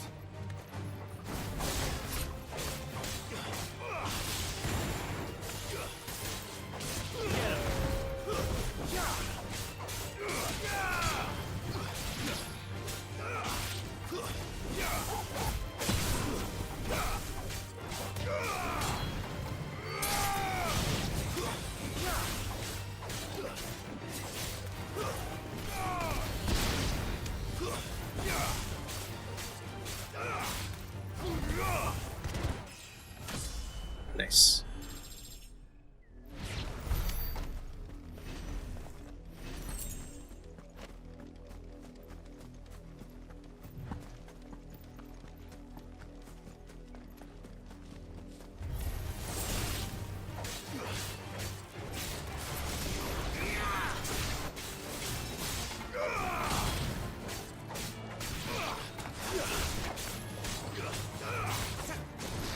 Oh, missed.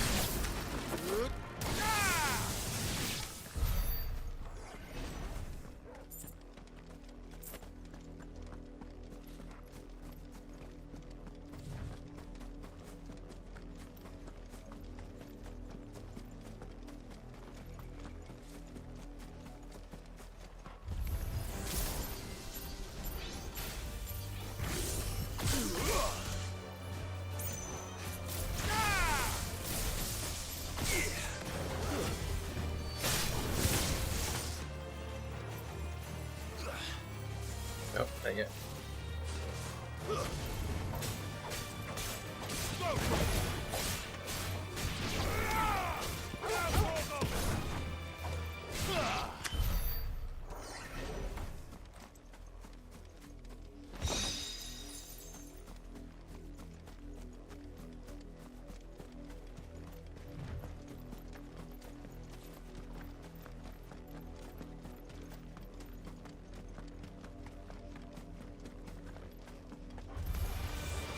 More of my mother's men.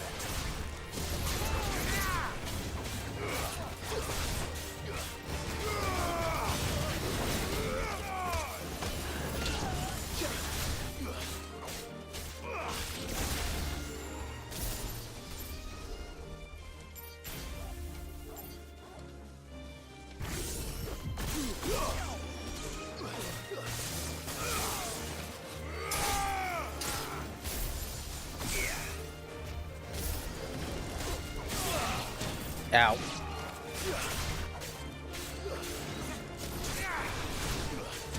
Ow, again. You're finished.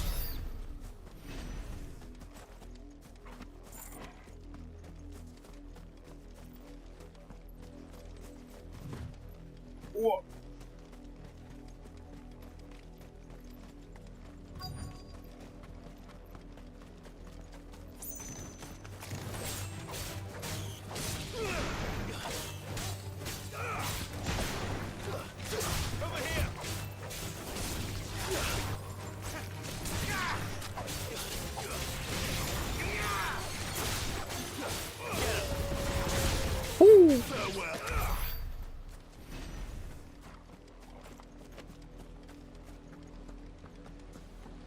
Uh-oh. Blood, Clive. And still wet. That's a lot of blood.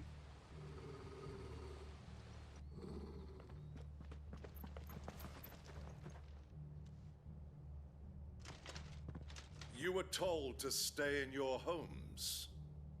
The Black Shields.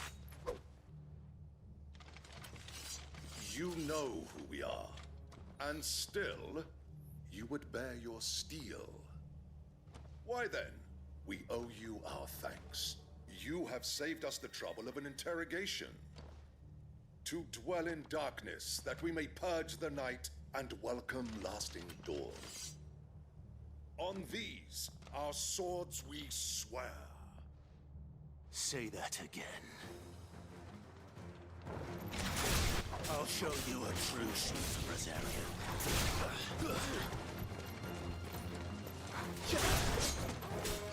You gotta get rid of.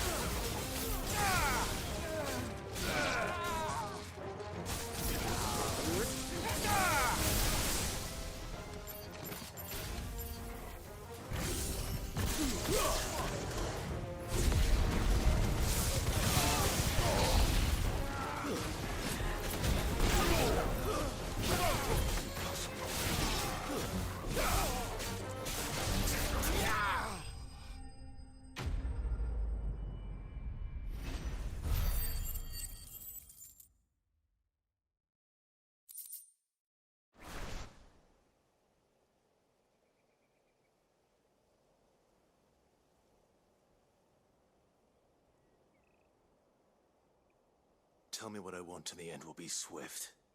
Who are you looking for? Why, you. We come bearing a message. Your friends have been found. The branded you freed from our camps. They await you in Ordeal. Guardians of the Flame.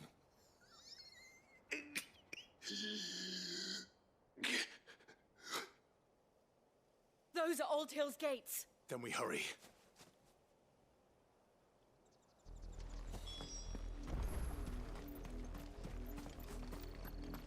Can never have nice things, can we? Oh wait, I gotta give Torgal some love. Sorry, buddy.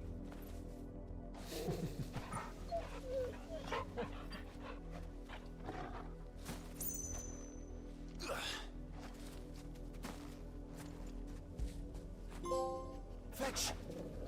You can pet the dog.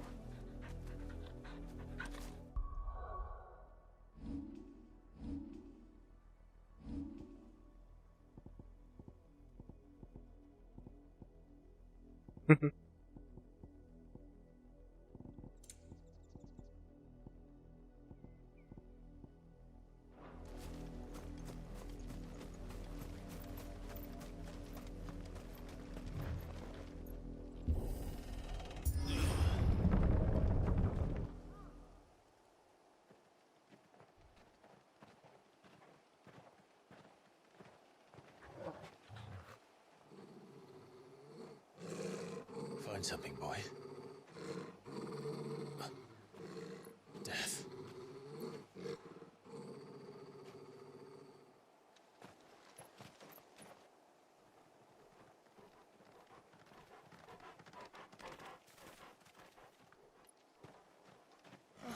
Found her. Whoa.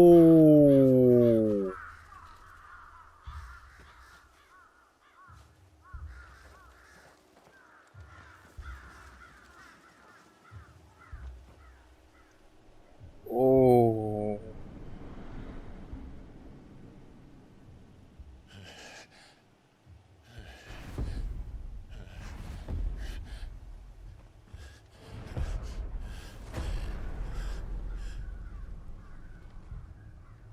This was my mother's doing.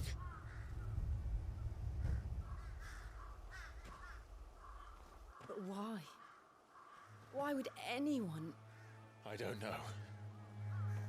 I never truly understood her. But this... Oh, Clive.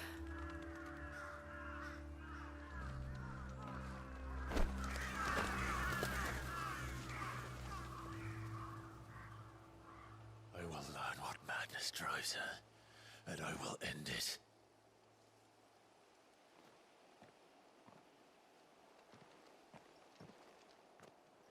We should go. Yes.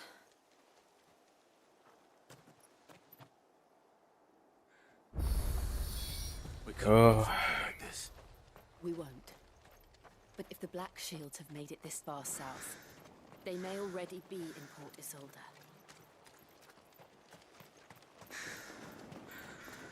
God. We're approaching Buick Bridge. Though I doubt the Empire would let us cross over to Rosalith.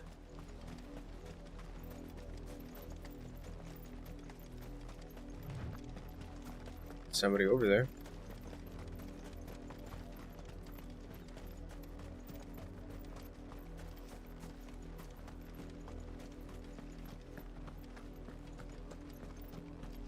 They're all Rosarian. But this is their home. They're being forced out. Don't go thinking you'll find refuge in the houses outside Port Isolde. Other places a wretched hive of thieves and blackguards.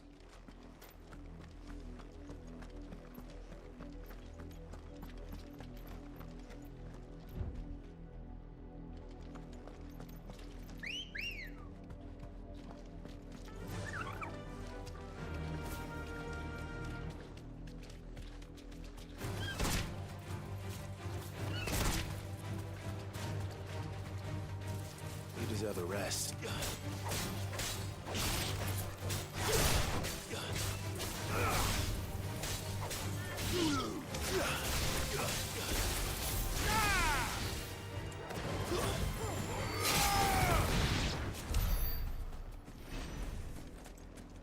Devil crab.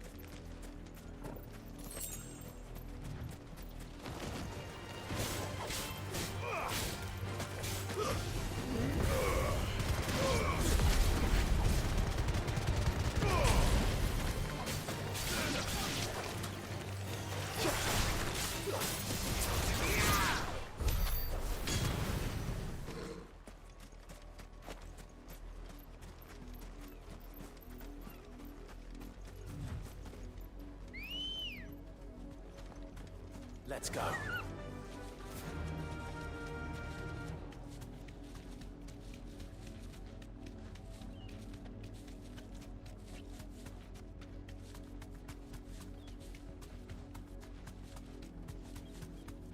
The Lazarus. What happened to this place?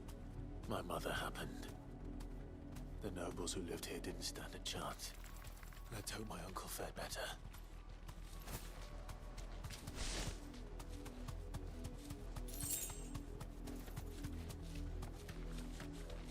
That's the main gate. And it looks like we're not the only ones hoping to get in.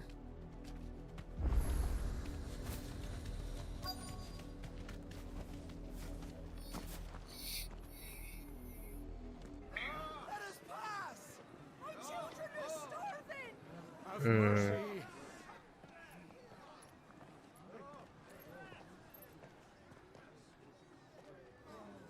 Voice friends dogs they are! You can't ignore us forever! Let us in, or we'll die on your doorstep! Better out there than in here! Fuck off!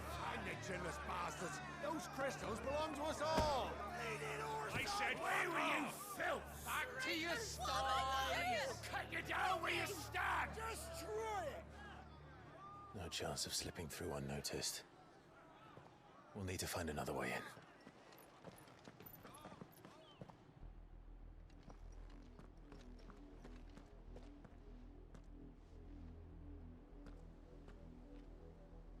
I thought we might be able to reason with the guards.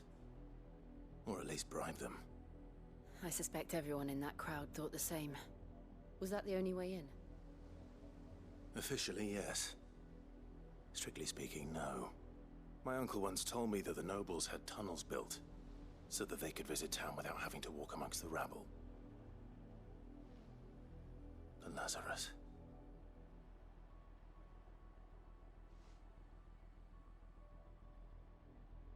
We'll find our way into the city there. Get in.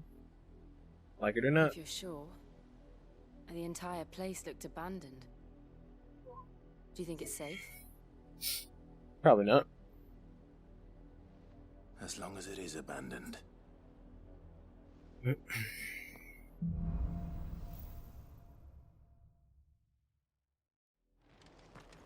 good news is we haven't seen a single black shield since Old Hill. Maybe they found who they were looking for.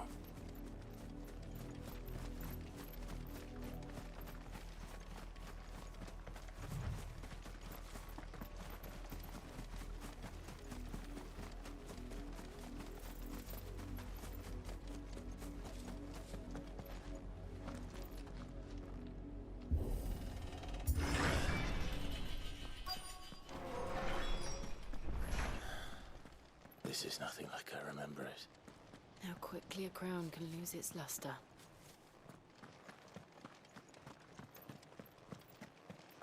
There's something.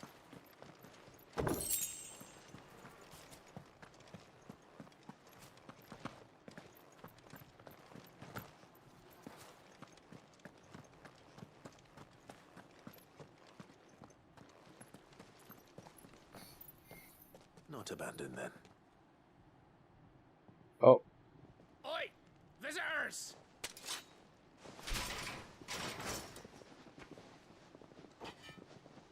Apologies.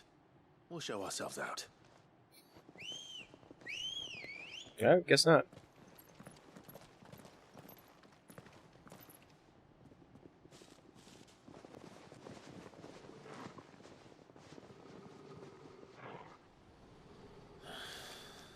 Or not.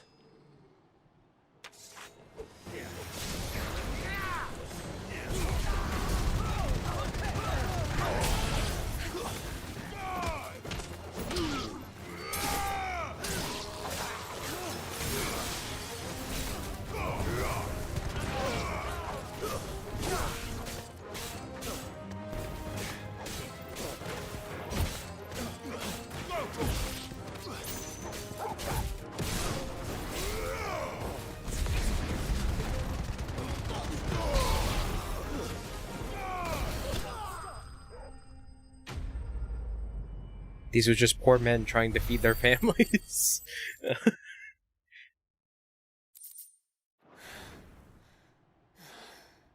I've only ever seen one man fight like that. And he's long dead. Then perhaps it's time you joined him. The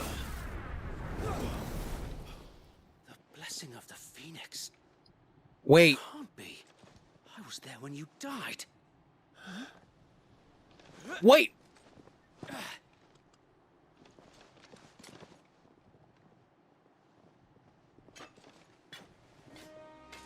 Oh my god. My lord, I knew not whom I addressed. You have naught to fear from us. But Wade. Founder, it really is you. Sir Wade. It is. So wait.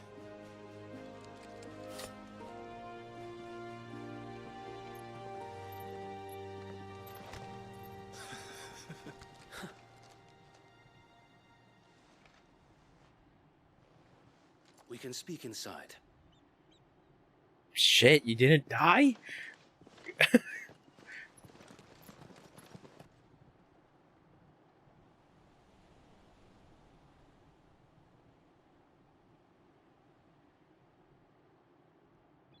Like, wait, didn't he get burned because he was like near Joshua? Wouldn't bend the knee. We left before the Empire could make examples of us, though we didn't go far. And we banded together to form the Guardians of the Flame soon after. Alas, there is only so much a handful of aging shields can do against the might of an empire. But we've seen to it that their stay has been anything but pleasant. Of late, though, we've had our hands full just trying to keep the Duchy's few remaining bearers out of the Imperial's clutches. The Cullings. We saw what happened in Old Hill. Aye, the foul work of the Black Shields and their mistress. You mean my mother? But it doesn't make sense. Even knowing what I know about her. Her hatred for bearers was no secret, but she wouldn't have been ignorant of their value to the realm. No offense, my lord, but in case you haven't noticed, the Lady Annabella couldn't care less about the realm. Fair enough. She barely even cares for her own home. That much has been plain since the slaughter at Eastpool. And, since granting the Holy Emperor a new heir, her obsession with bearers only seems to have grown. Hold on. As to why, I don't know. Maybe she can't bear the thought of anyone having the power to challenge her beloved son. Her son. Sir Wade, the Black Shields have broken camp. Sir Wade. He somehow survived not only the disaster but the imperial conquest that followed. He and other like-minded shields took up residence in the abandoned Lazarus and formed the Guardians of the Flame, brothers in arms who fight for the restoration of the duchy. So wait, did she have another child?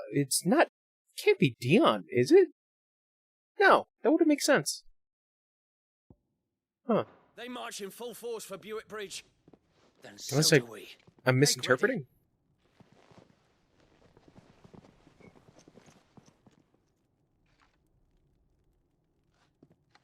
This is their main host. If we remove the head, perhaps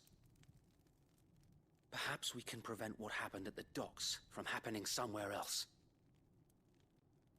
If I do nothing, then the blood of their next victims will be on my hands.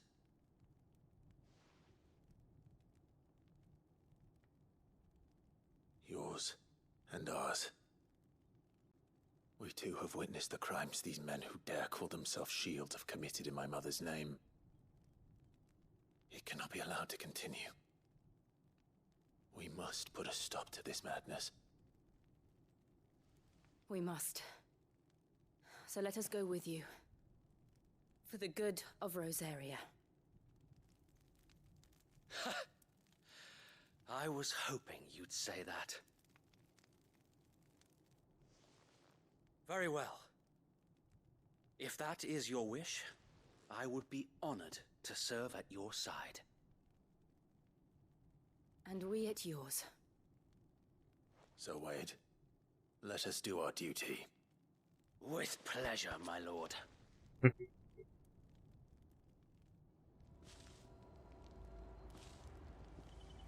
Jill, there's some blood in your hair. I imagine this endeavor will require more than just our wits. And let's hope Sir Wade has a good quartermaster. What is it you require?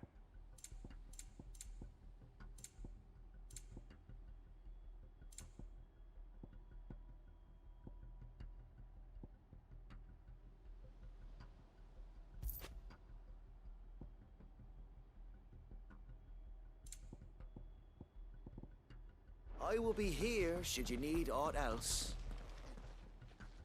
Tell us then, Sir Wade. What is your plan? Nothing fancy. You, Lady Jill and I make for Buick Bridge and provoke the main host at their encampment. Sensing an opportunity to end the Guardians, the Black Shields will call for reinforcements, who will be met from the rear by parties of my brothers hidden throughout the surrounding hills. This will allow us to wage battle on the bridge without fear of being overwhelmed. While the Black Shields have an advantage in numbers, you see, they prefer to fight in small units, which we can use to our advantage. How small exactly? Small enough, now that I have you and Lady Jill for company. I doubt I could have done this on my own. But until we arrived, that was your plan. You haven't changed a bit. So Wade, the bearers from Old Hill have been laid to rest. Very good. Now make ready for battle. As you command.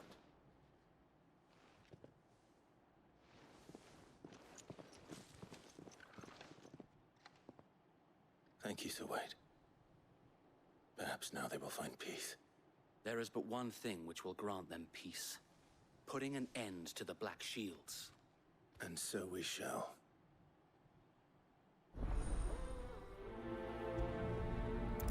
Let's go.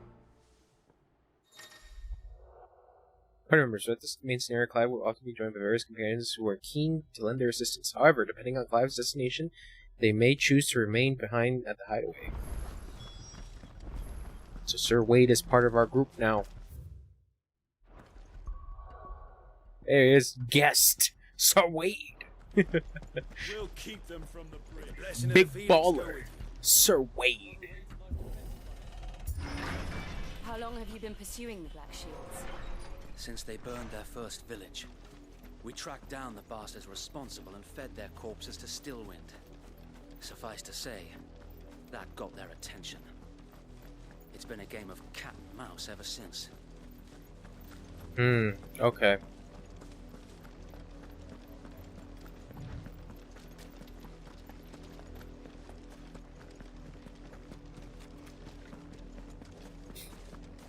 I got me sideways.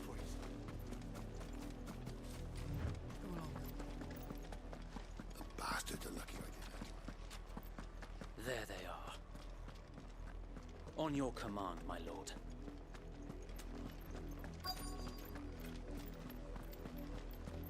What's up, benches?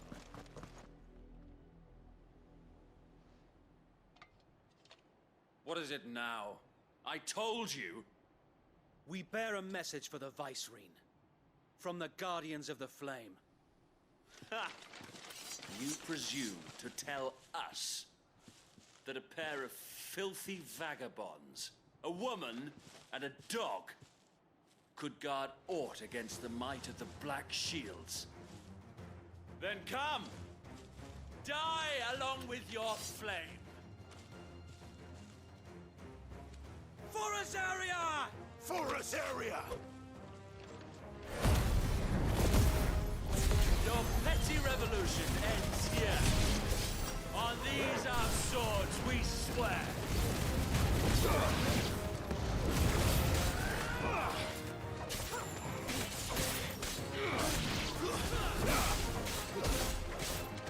This one.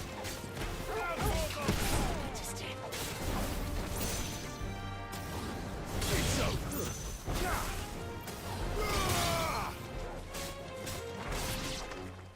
Bloody hell! Reinforcements from the far bank! Another wyvern to fight their battles for them.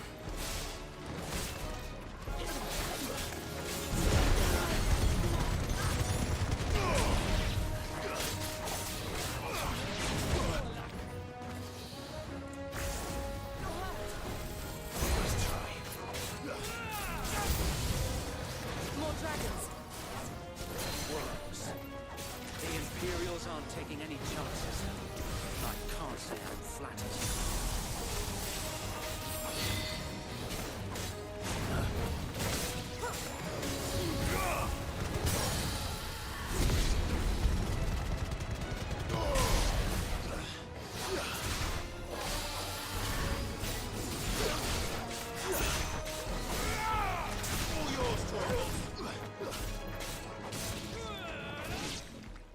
Nice. Oh, fuck a dragoon. A noble stand, albeit a misguided one. In taking it, you have but proven our point. That this land is in dire need of cleansing. Fine house.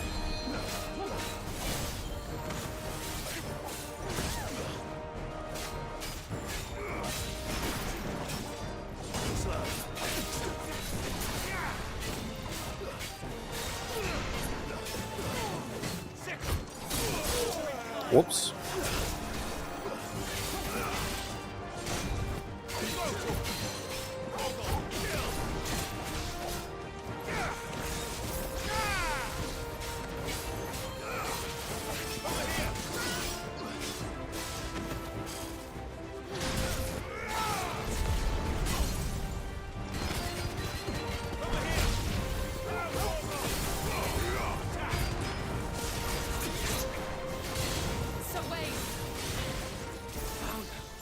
There's no one left to keep them occupied.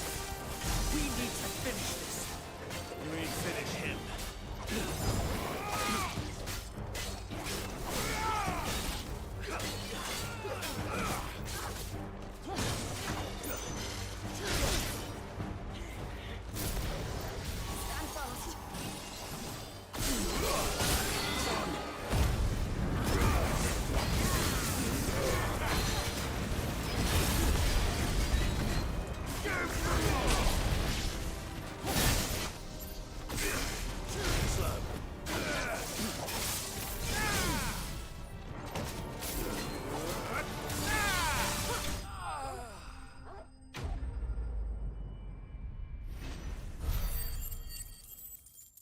Nice.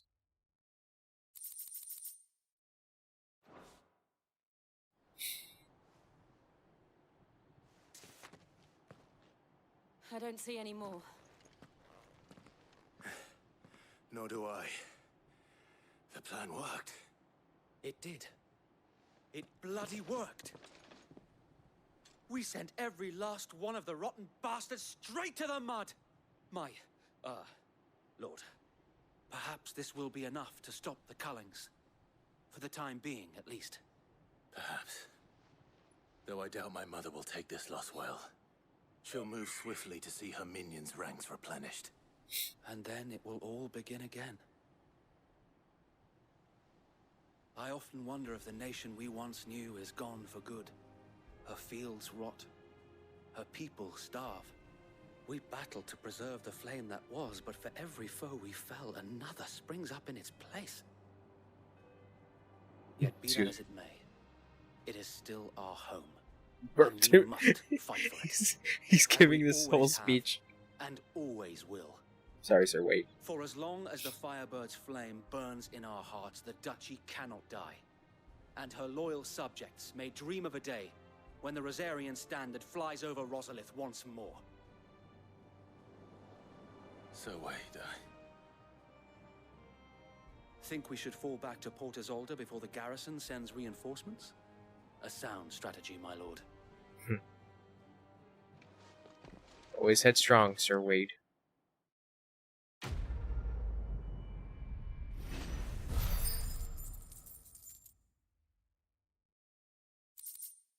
Hey. My reputation thing went up.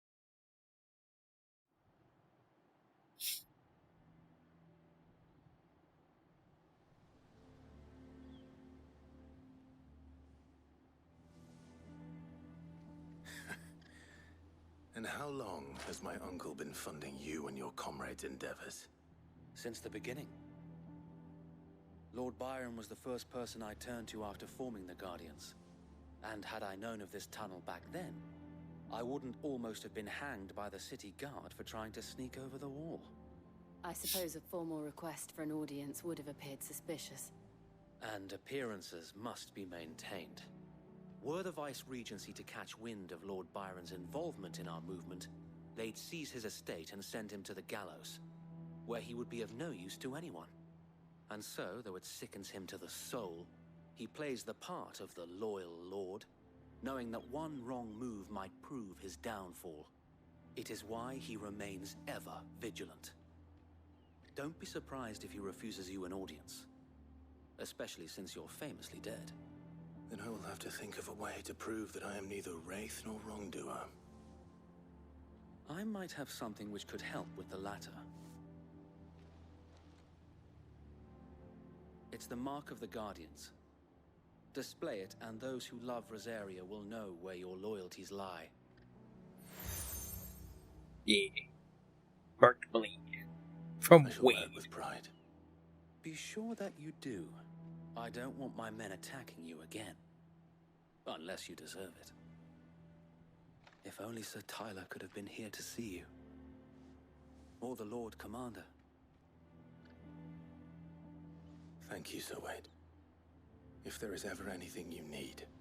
I know. Go on now, my lord. Damn, man. Sir Wade, you the MVP. We the best. By we, I mean Sir Wade.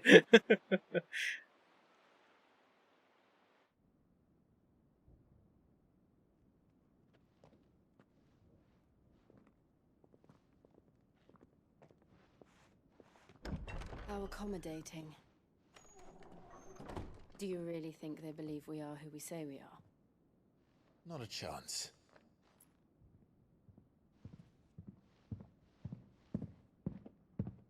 Those heavy footsteps. Right, I guess. My uncle believes we're imposters here to rob him. And means to string us up himself.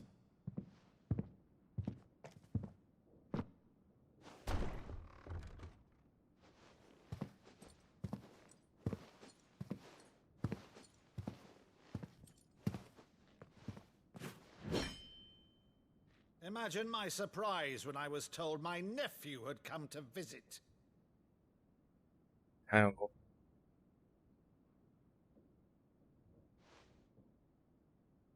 Clive Rosfield died long ago. And for uttering his name here, you shall pay with your tongue!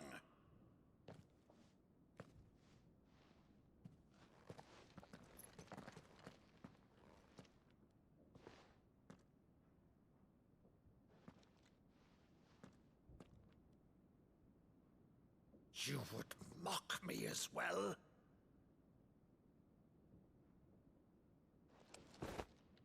It is I, Sir Crandall of Camelot, loyal servant to Her Serene Holiness, Saint Sybil the Unshod.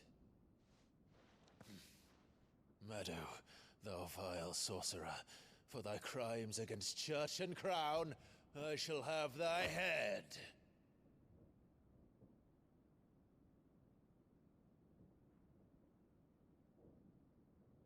Hmm.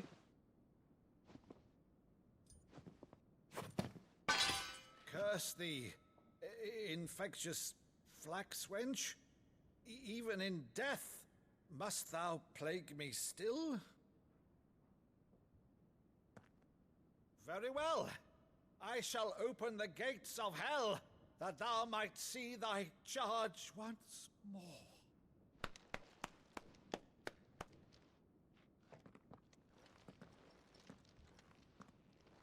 Bravo, Uncle. You're still the finest Meadow in the twins. Oh, Clive, my dear boy, it's really you.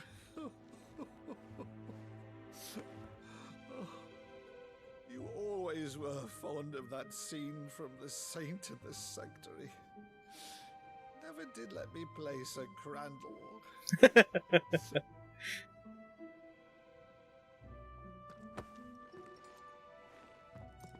I have a favor to ask, Uncle Byron. Rutherford, inform the kitchens.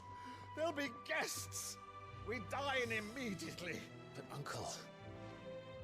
You can't very well regale me with the tale of your miraculous preservation on an empty stomach. Go on, sit.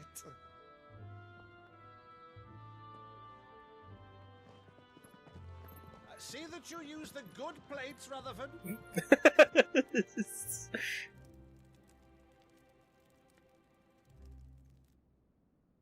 So you arrived late to one of her cullings, did you?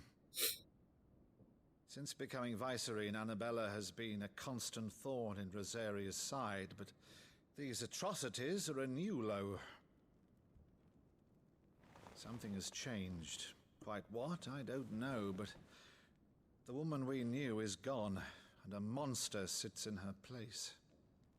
A monster?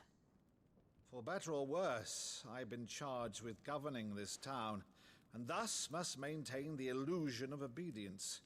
That's all I can do to aid Wade and his merry band of revolutionaries. So he's told us. You have risked much for Rosaria. Our nation will be forever in your debt.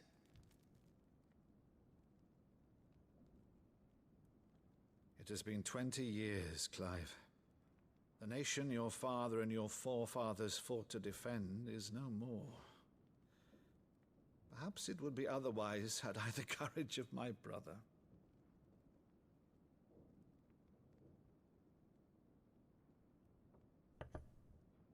All right, if it's a ship you require, a ship you shall have. I've a galley in port, but recently relieved of her cargo. She can be outfitted for the voyage in a matter of weeks. So you believe us, then? About everything? Believe you? Ha! Only a fool would believe even half of the things you claim.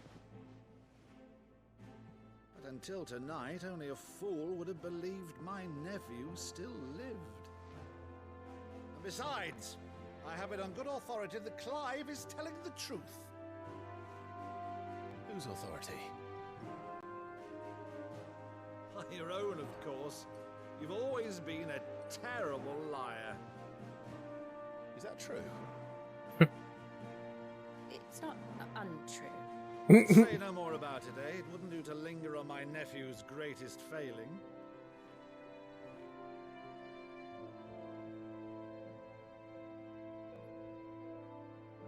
The one thing I cannot believe, though, is all this about you being Sid.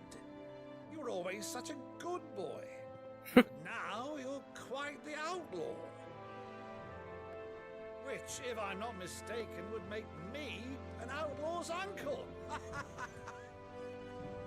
Right then, who shall we pillage first? Rutherford, fetch me my cutlass. This will be fun.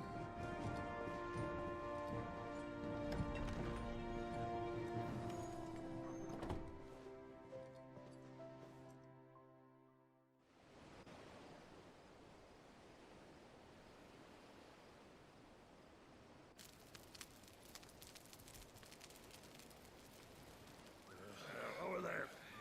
Go on. She's a fine ship, isn't she?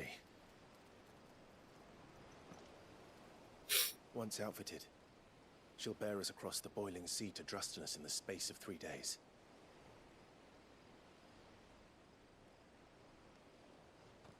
Something on your mind?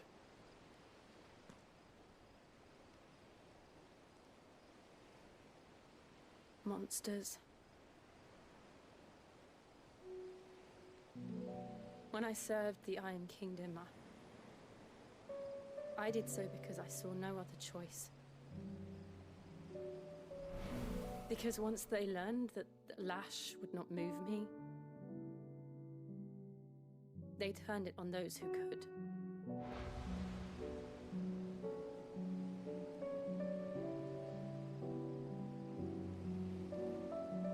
And so I became their puppet. I let them pull my strings, telling myself it was not my hand that swung a sword, but another's. I removed myself from the truth so I wouldn't feel the pain it caused.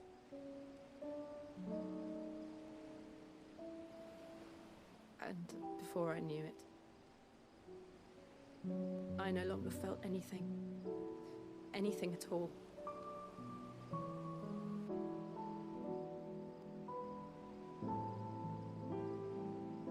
I had become a monster.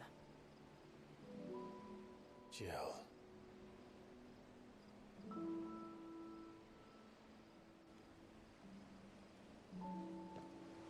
I don't want to be a monster, Clive.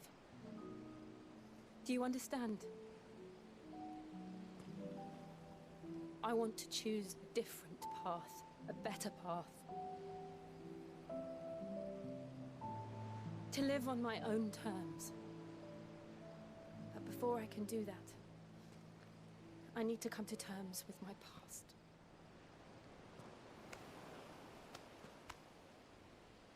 And when you do, I'll be standing there with you, just as you stood with me.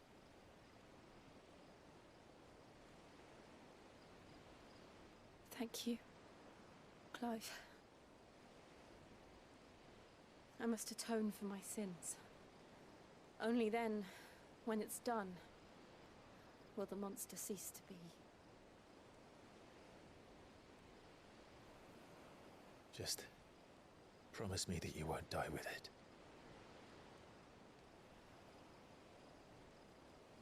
Now, let's get some sleep. The journey back to Benamir is long, and there is much to tell the others.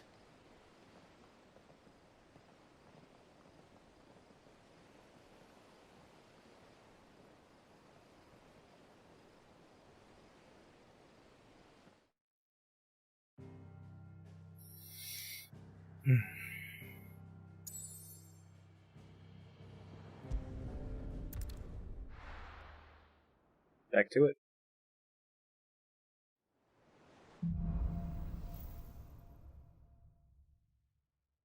Only the Founder knows what awaits us in the Iron Kingdom. But Vivian could probably make an educated guess.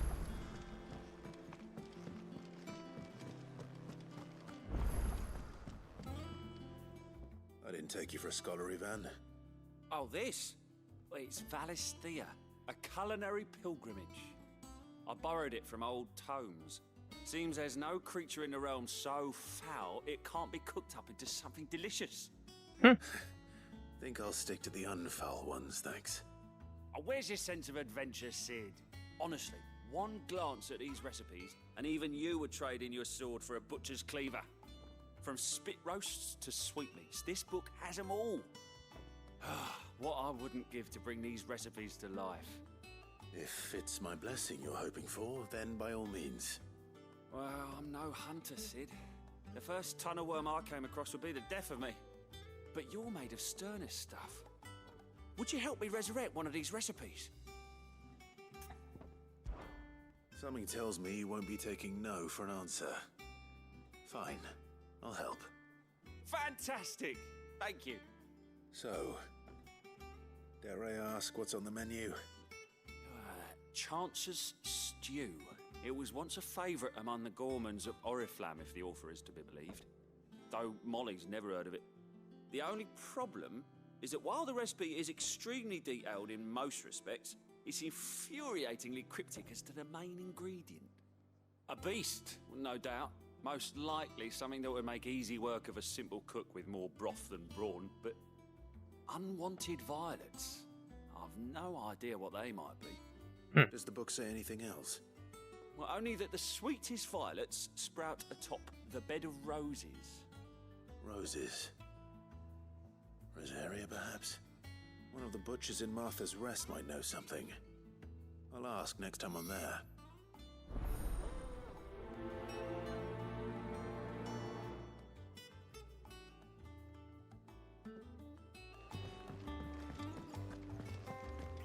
Oh.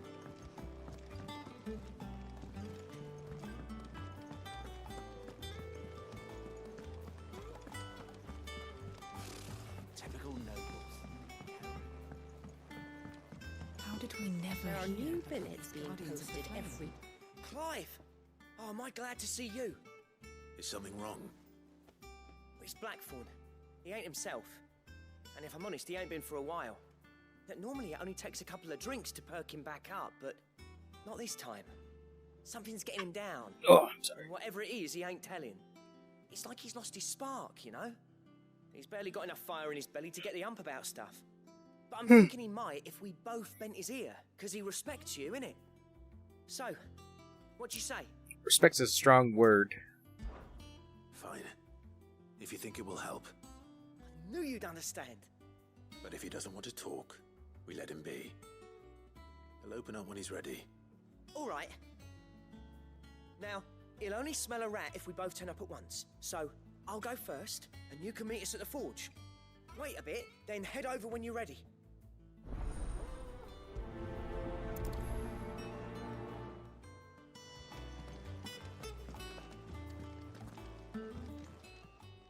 Oh, I wasn't expecting you back, sir. Pillow talk. Berserker ring. Such as a renowned Sid the Outlaw that much of my clientele would rather spend their time prattling about your endeavors than making any endeavors of their own. For that, I feel I owe you at least a portion of my earnings. A particularly enamored sort left this on the nightstand. May it serve you better than it did him. Busy courtesan. All yours. All done?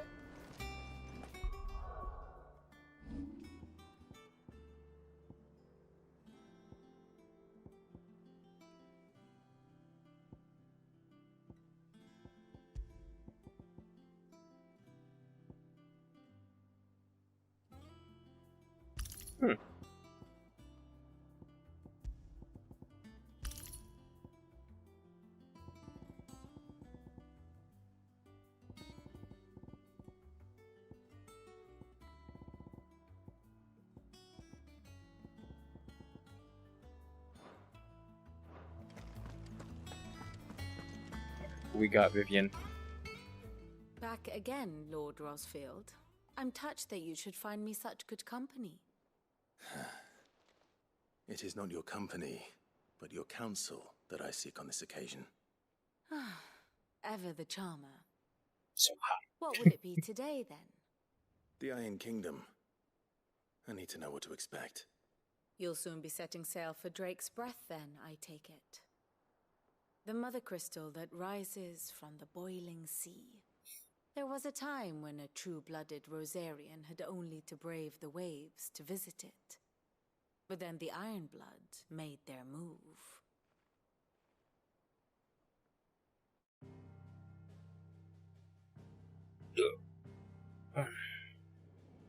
As you know, the Iron Kingdom rules over the islands to the west of Storm.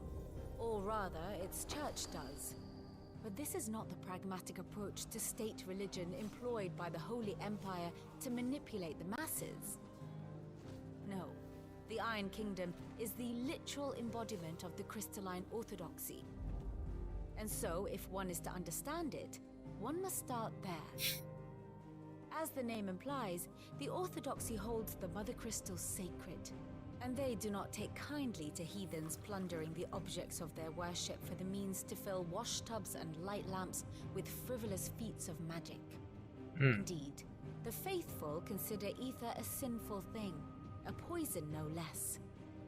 And to them, a dominant is an instrument of evil, albeit one they have proven only too happy to turn against their enemies. Some 80 years ago in Northern Storm, Drake's eye collapsed. Soon after, in pursuit of ether and with the blight at their backs, the Northern Territories descended upon the Grand Duchy of Rosaria. And when the Shields of the Flame marched north to meet them, the Iron Kingdom spied an opportunity. A few short days later, the Crusaders landed on the island of Mount Drastanus, home of Drake's Breath, and plucked it from the Duchy's grasp. Rosaria tried to reclaim it, of course, but to no avail. I doubt more than a handful of Duchy men have set foot on its shores in your lifetime. Nor are they like to again, under the Empire's stewardship, meaning the Iron Blood will keep their island, and with it, the foothold they need to march on mainland soil when next they spy an opportunity.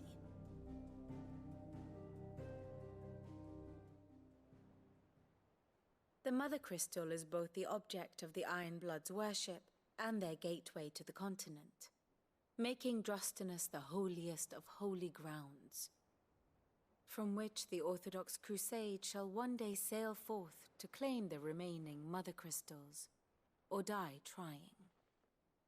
My father and my grandfather both traded blows with the Iron Blood for control of Drake's Breath. Had things unfolded differently at Phoenix Gate, we would have sent our entire fleet against them. But instead, they sent their fleet against Rosaria, sacked the capital, killed the men, and captured the women, including Jill. I'd say you'd be forgiven for wanting a little revenge, Clive. My only aim is to destroy the Mother Crystal. But thank you all the same. All right. Not much else to do here.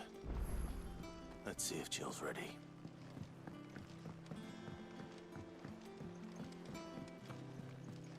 I could have sworn we had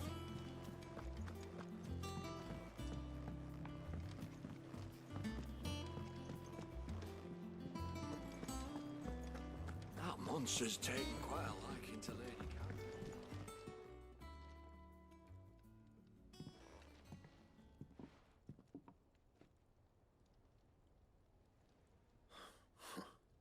First August, and now you.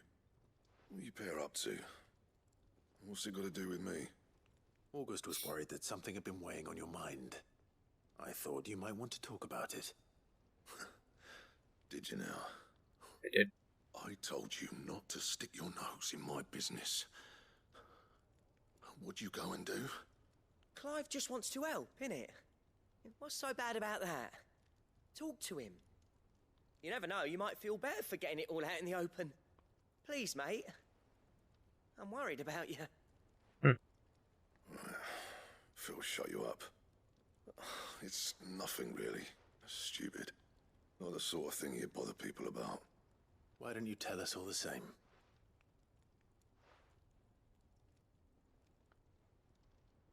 Karen and I have an arrangement. I keep an eye on Goots, and she shows me what the competition's up to. Interesting arms and armor, things like that. Anyway, the other day, she shows me a cuirass she's come by. Masterpiece of level work. Light, supple, and tougher than it had any right to be. Made my stuff look like every clumsy shit. I should have brought the bastard thing there and then just to study it, but I was too proud. And now every time I reach for my hammer, I'm reminded that I'm not the craftsman I thought I was. There. You happy? Yeah, that is pretty Got stupid. what you came for. Now piss off. All right, we're going. It's so dumb.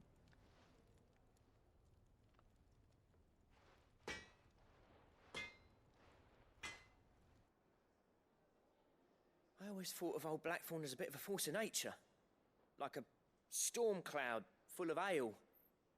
Didn't think anything could rattle him. Least of all a stupid piece of leather. Blackthorn's always taken pride in his craft.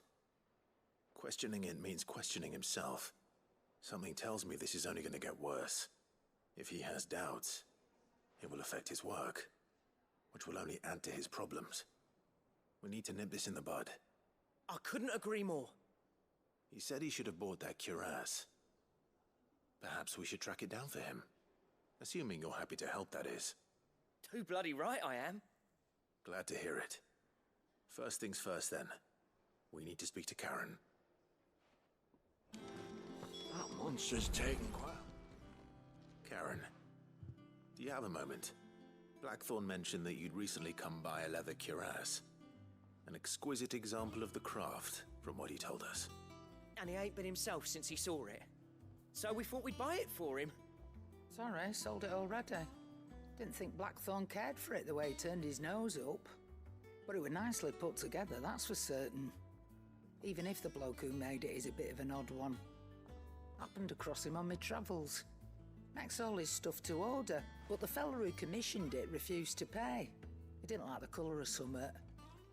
So I took it off his hands for a fair price. You don't know where we might find him, do you? Like I said, he's a bit of an odd one. Doesn't even have a workshop. He don't trust hunters neither, which means he spends as much time out tracking beasties as he does working their hides.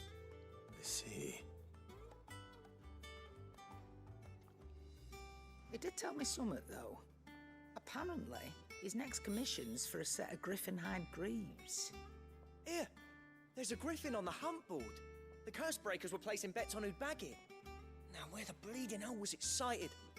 Somewhere in Sambrec, maybe? Care Northern, that was it. Thank you, Karen. We'd be lost without you. At least you admit it.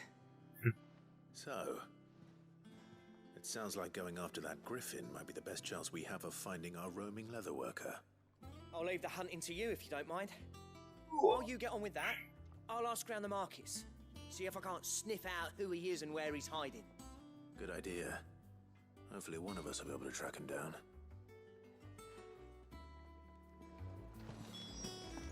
Okay. Lifting this up, sorry.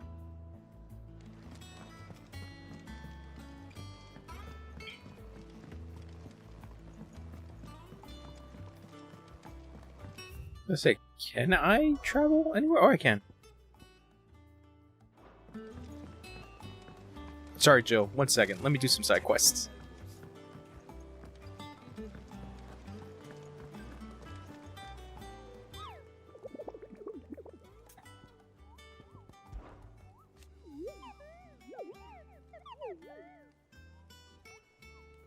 Dozemare.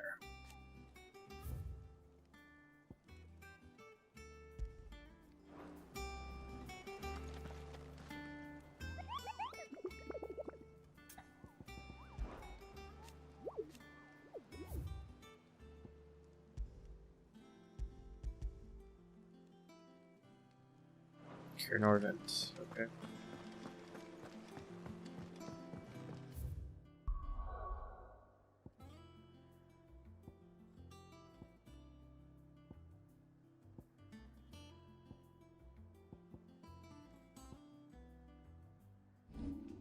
Oops.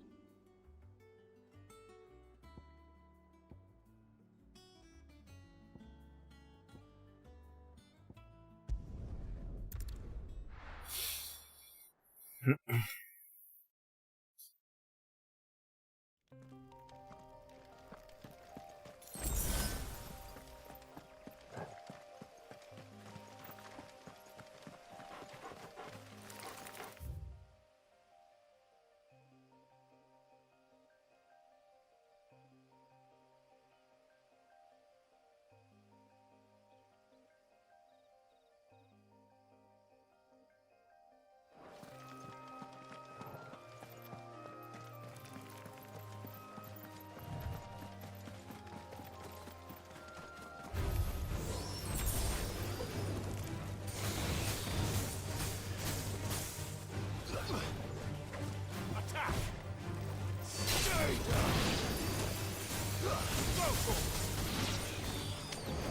him!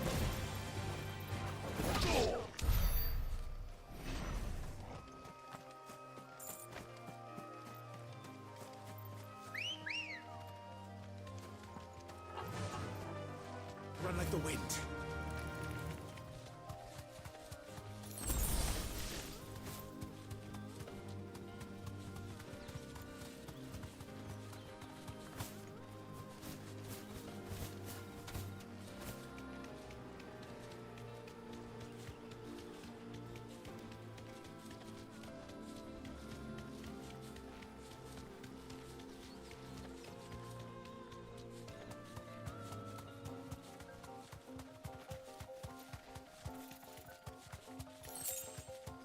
Oh.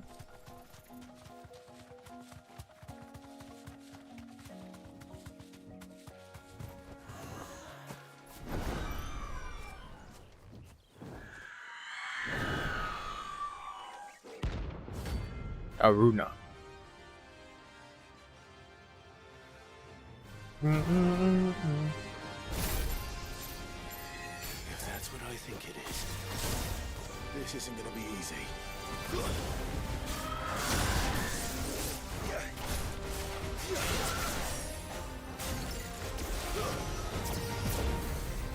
Ooh.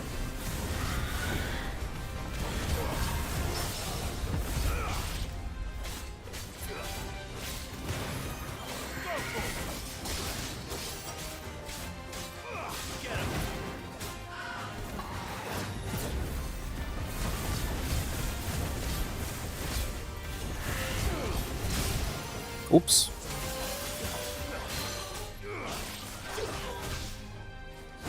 Help me, boy. Well done, Togo.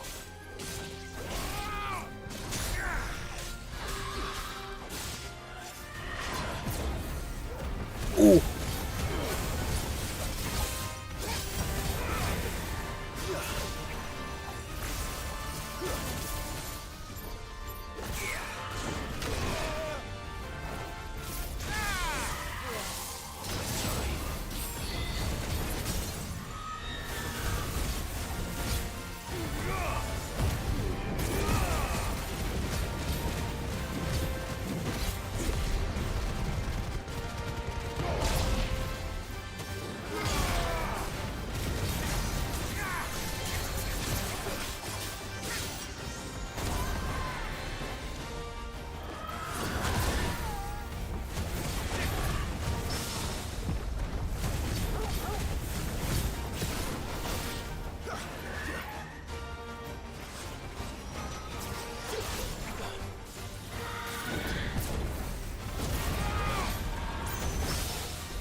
Damn.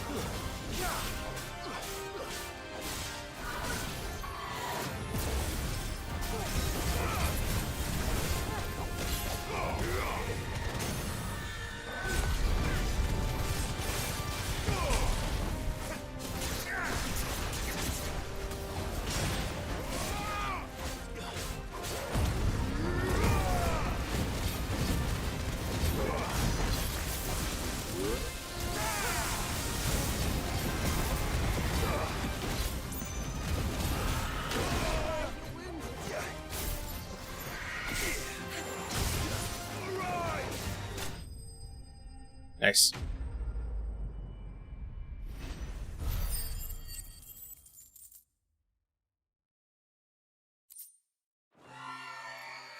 Rest well. I know I will.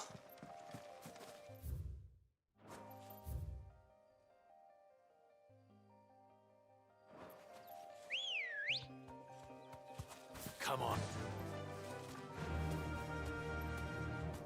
Yeah!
Ah, okay, yeah. So it is this way.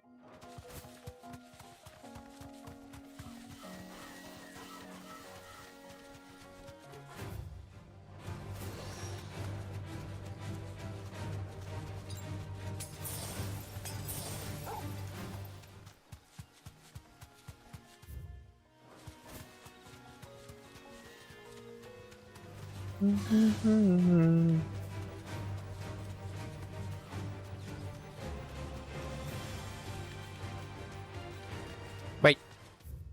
This is the way it just came from. Damn it.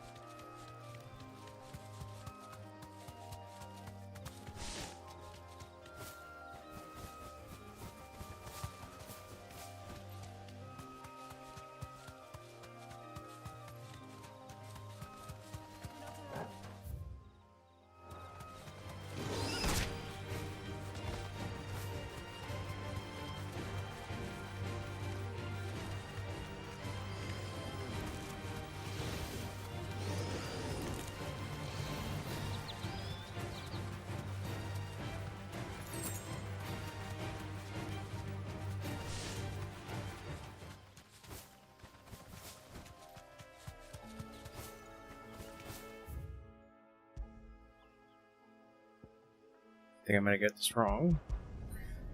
Let me check this again in the right area.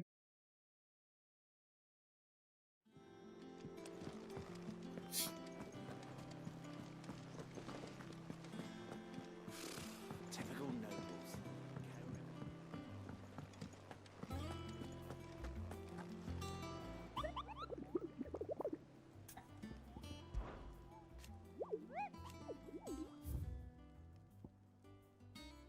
Westgates. Oh, okay. And Sandbreak.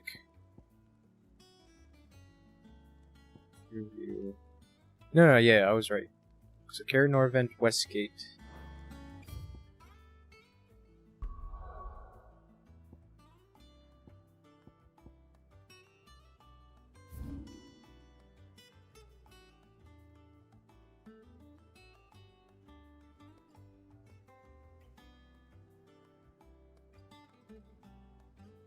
Gate. New Screw. North Reach. Clearview.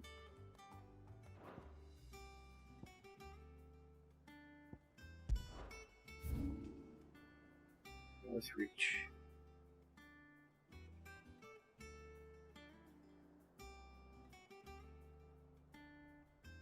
Holy Eye. Road Cutter. Bell.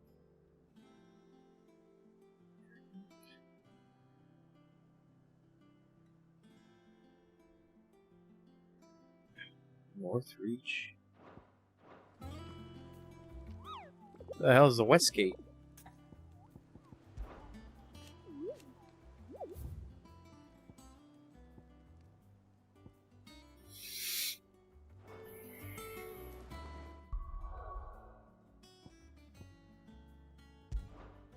Oh, we head to Martha's Rest. We get that butcher thing. Should we take a bit of a break?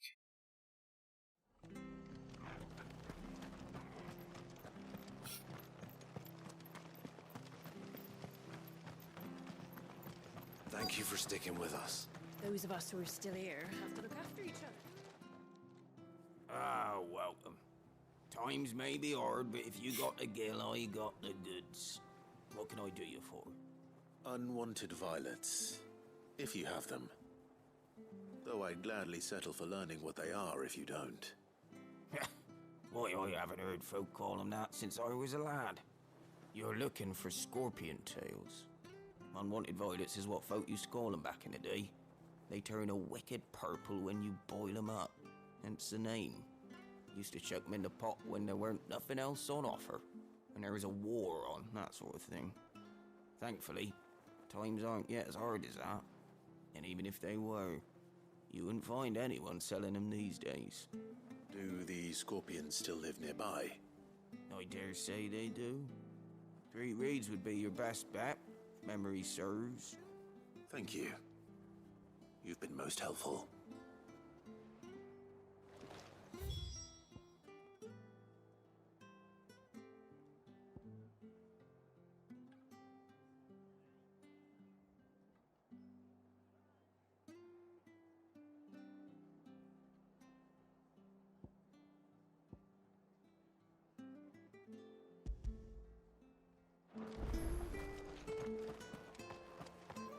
Oh, that's not too far.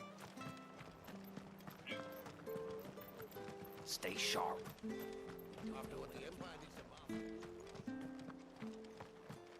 Don't you go causing any trouble now.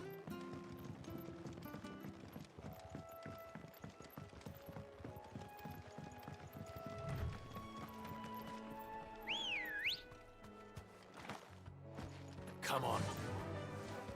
Yeah!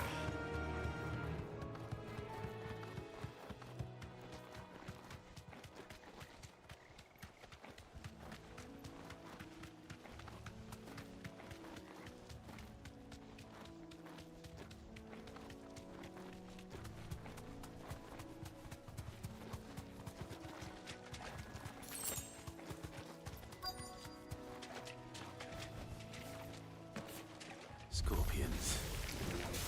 At least I know what I'm up against.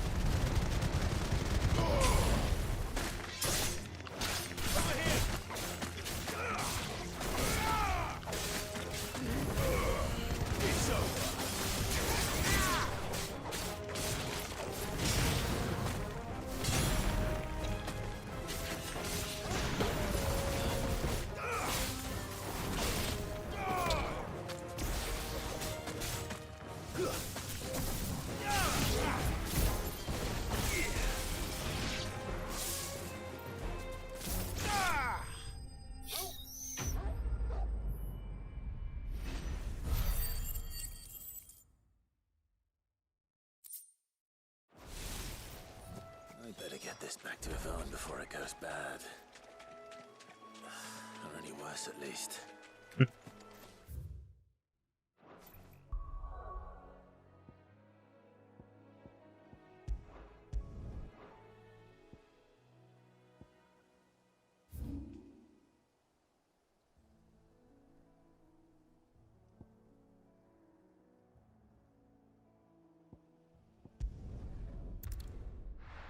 I'll take a look again. Oh, West Gate.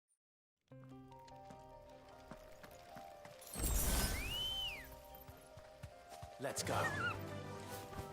Faster!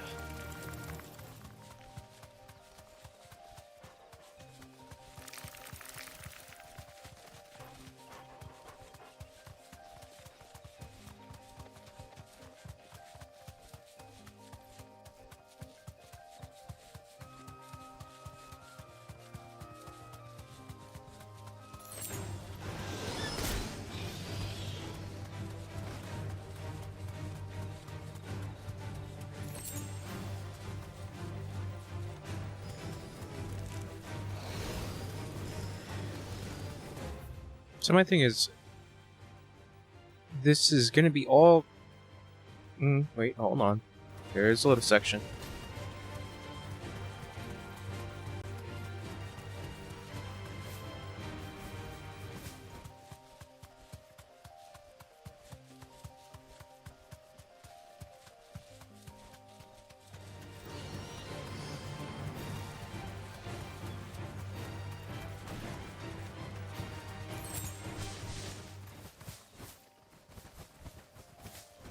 Go, Chocobo, go.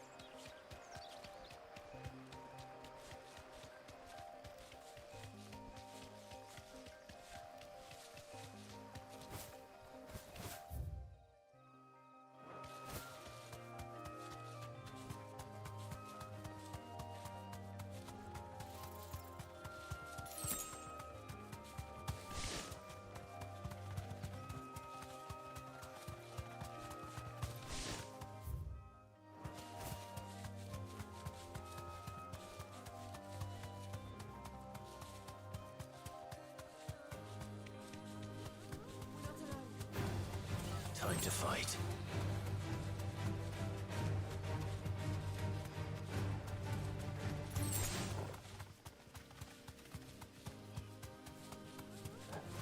All right. Advent.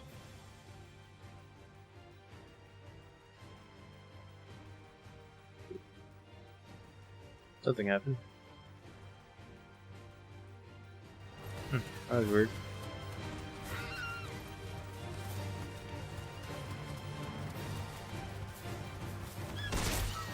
Straight home now.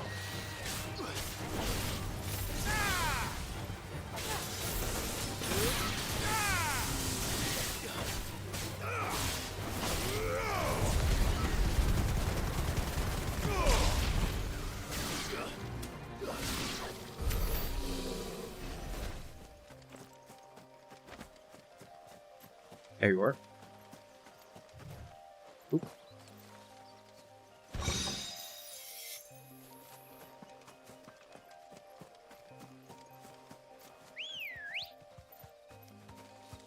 Ready, go? Run like the wind.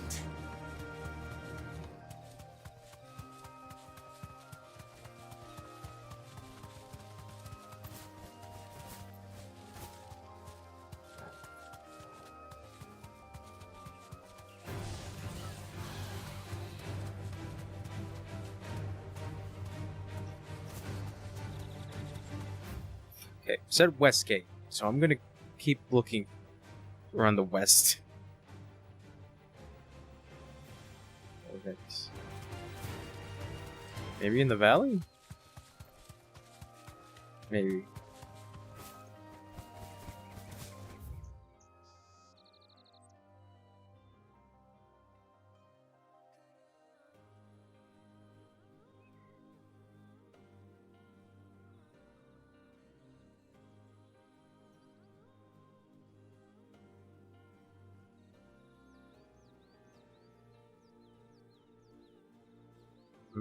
West Watch.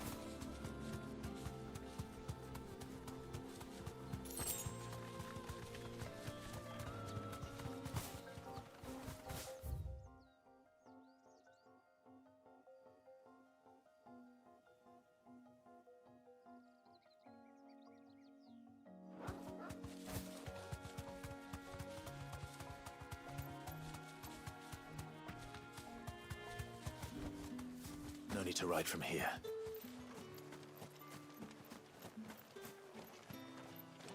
Uh-oh. Nope.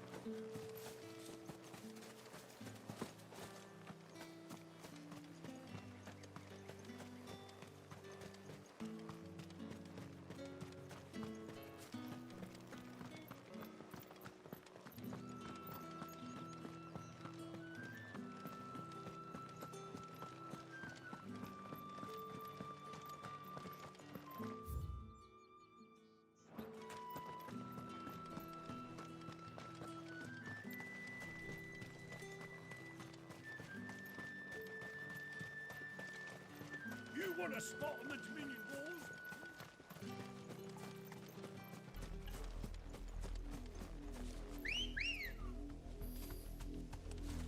come on. Yeah.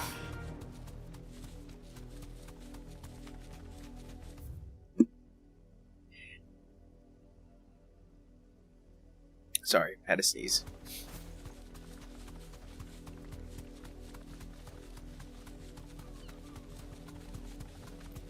Said west, I'm headed west.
Let's go. Run like the wind.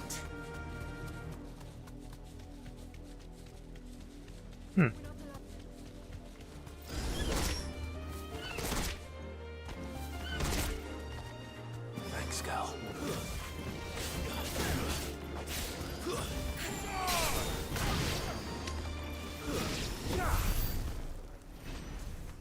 What the hell is this?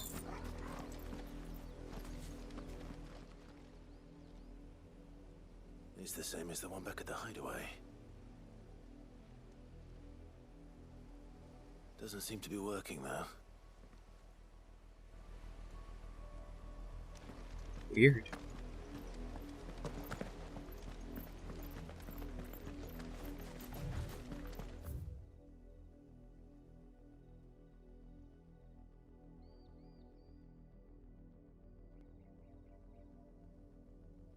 Gate chapel.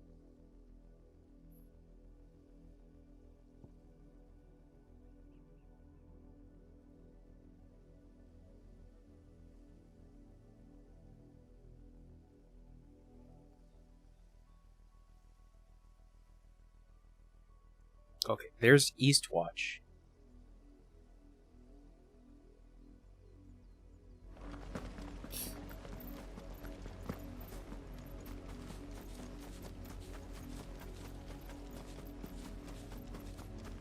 Yeah, so I'm on west. I said west gate.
road. And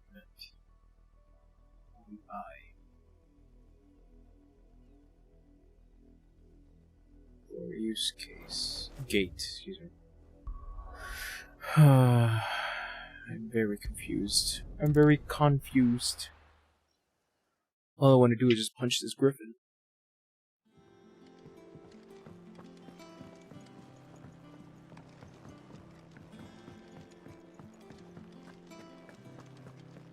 Here you go. Did you find our mystery ingredient? I did indeed. Smells like shit, Clive. Marvelous. Let's see. What am I supposed to do with this? It's poisonous, surely. You wouldn't be wrong. But that's your unwanted violet. Into the pot it goes, I suppose. Wait here. I won't be long.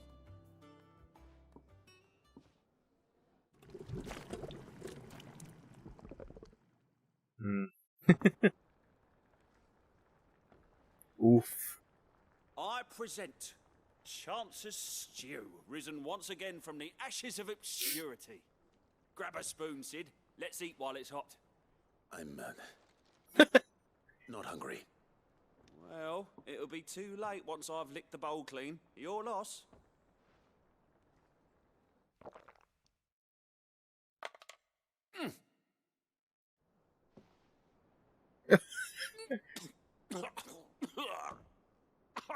Odin's teeth. What the salt on the senses. It's like choking on swamp water. and yet, up through the pungency there rise complex, meaty notes. It takes a moment to recover from such an onslaught of flavours, but never have I tasted anything so fine. Thank you, Sid. Alright. Thank you. You're welcome. Welcome. I must share this gift. I won't rest until a steaming bowl of Chance's Stew sits before everyone in the hideaway. A single mouthful, and Molly will be breeding scorpions of her own. I'm sure she will.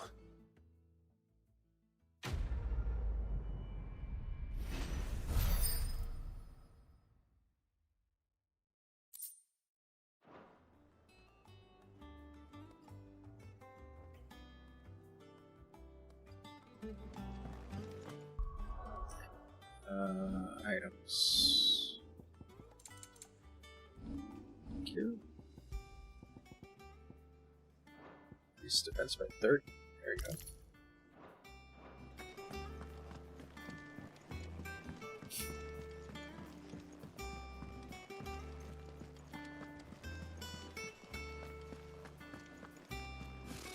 Typical nobles.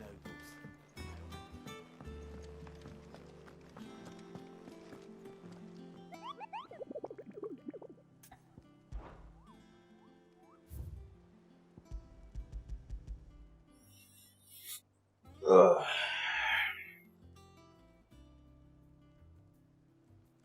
Cairnovent, Westgate, Sunbreak.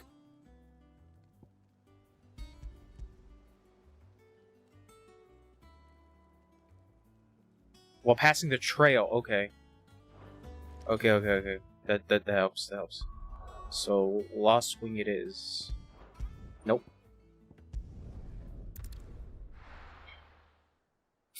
Got it.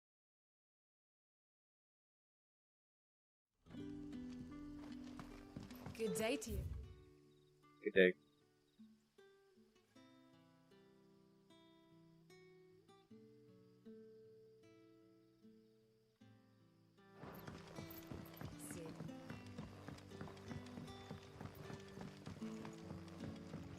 The crystals we get from the tail are all but worth.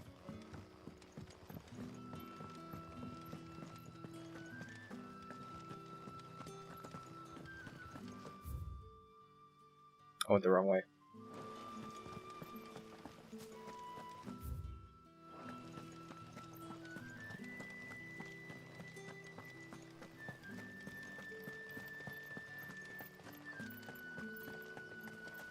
Word is the Black Shield's to their hiding.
Ow.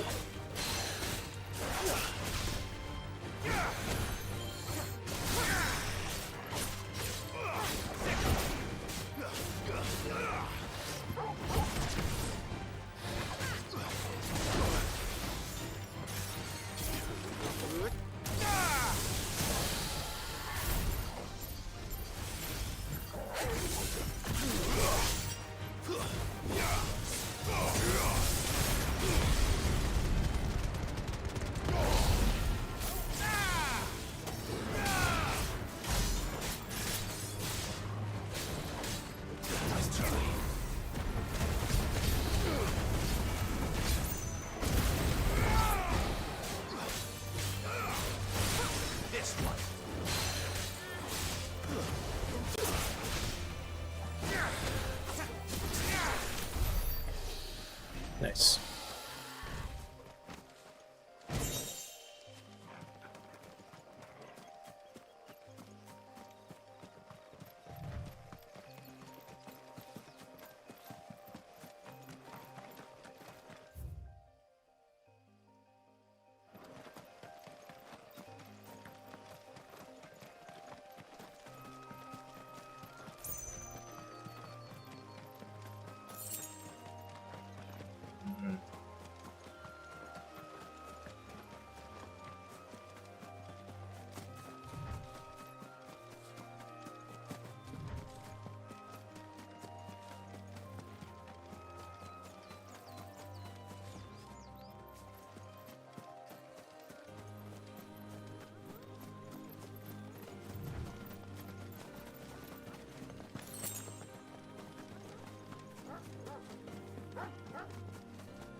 Maybe done this way.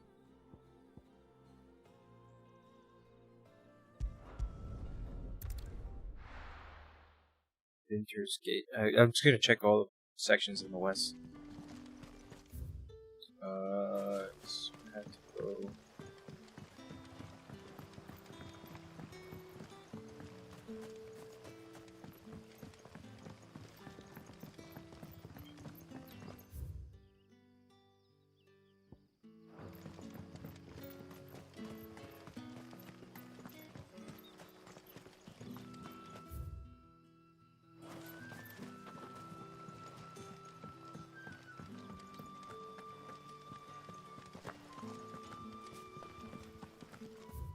So yeah, this way.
Keep exploring.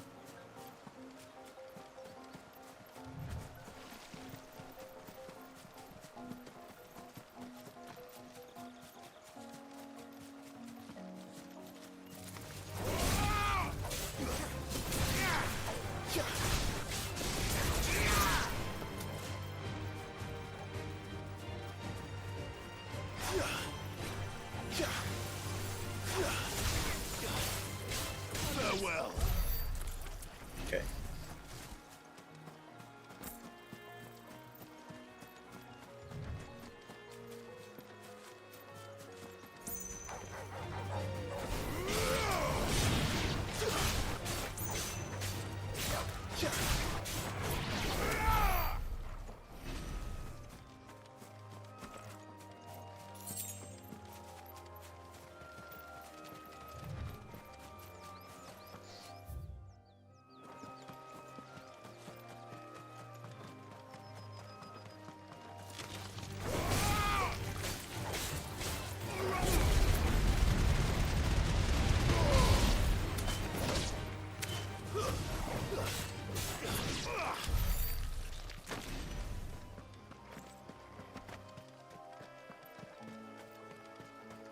Oh, there's another one.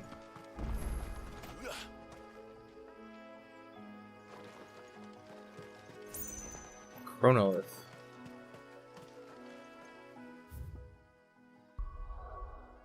Yeah, I gotta do my ability stuff.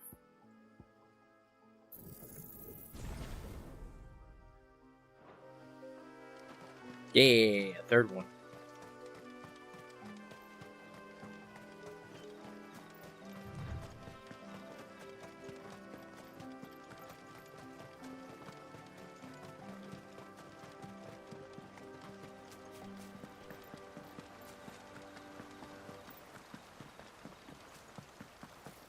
There you are, you son of a bitch. Exactly make for easy prey.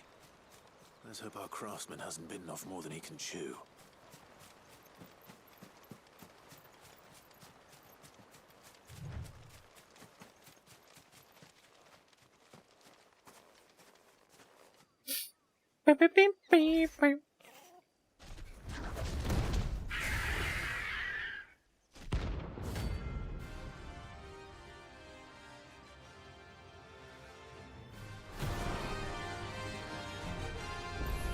Let's go, you son of a bitch.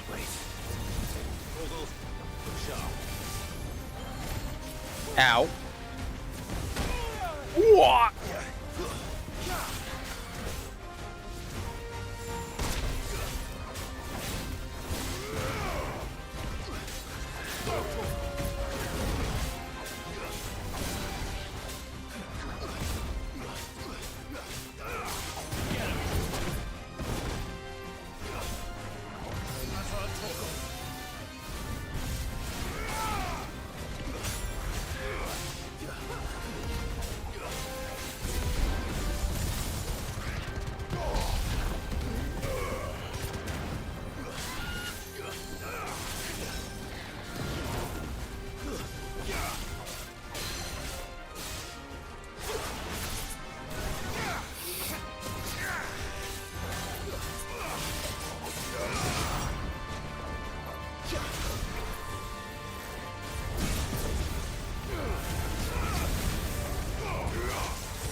Yeah.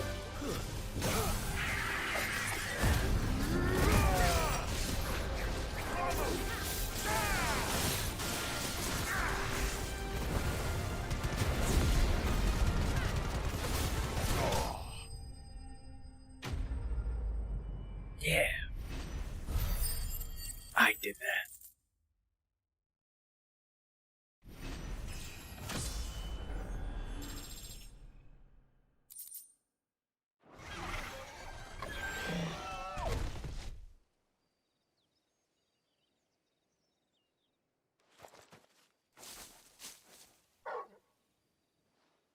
Is something there, boy?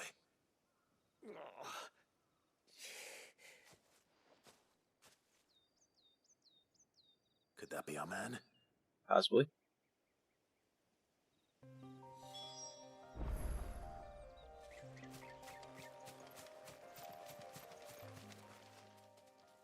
Are you all right?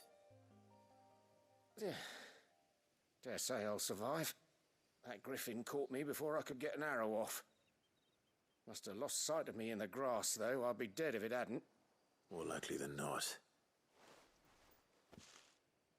The name's Camille. I'm a lowly leather worker, if you couldn't tell by the smell of me. Not so lowly from what I hear. Do you remember selling to a merchant by the name of Karen? She's not an easy woman to forget. Bought a cuirass from me after I lost my buyer. Quite taken with my work, as far as I recall. Didn't stop her bartering me down to a pittance, though. She sent you for a refund? It's not her who sent me.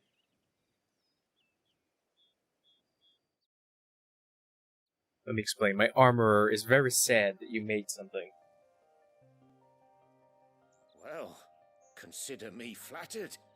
You should be. He's a master of his art, and not an easy man to impress. Blacksmiths are proud folk.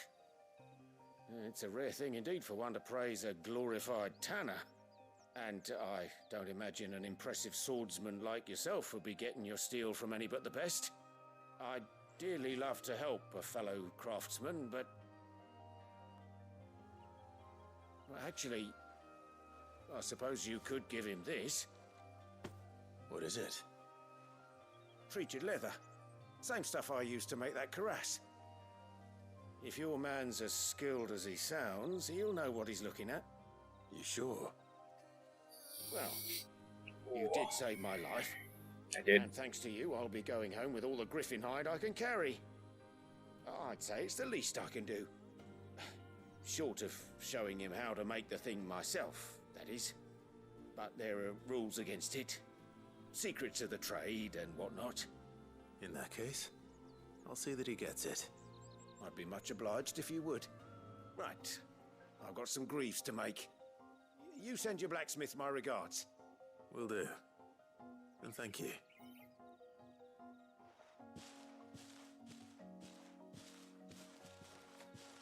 Hopefully this will sweeten Blackthorn's mood.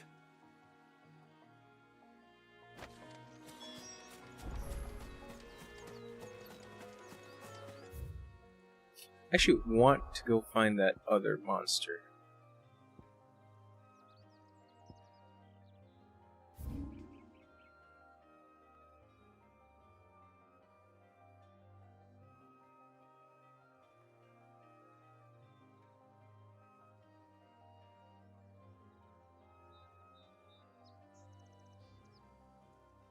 Is Broken Hill, is that right? Oh, yep, Broken Hills. Alright, I gotta pause it. I'll be right back. I gotta go use the bathroom. I'll be back in a bit.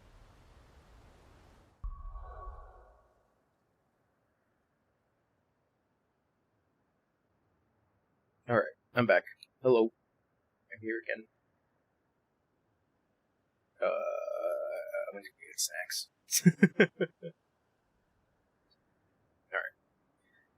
Alright. Yeah. I'm about to find this thingy. Dragon. This one? Yeah, this one.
says in Broken Health, so...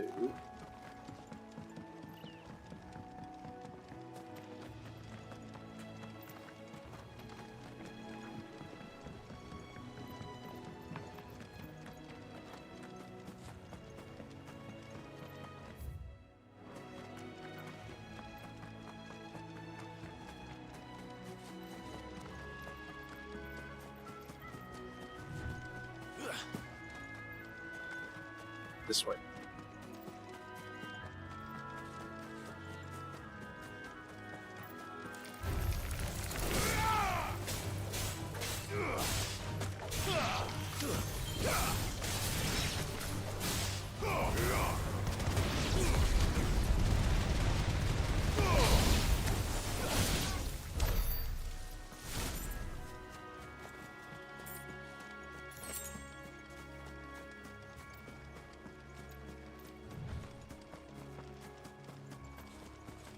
There he is. Or she. Excuse me. Befell Gore.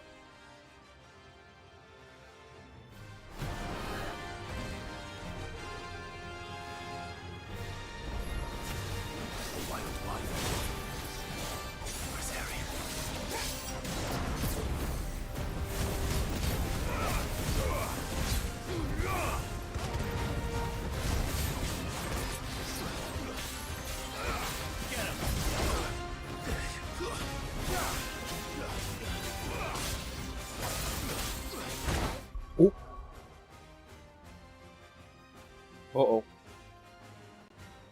What the hell just happened?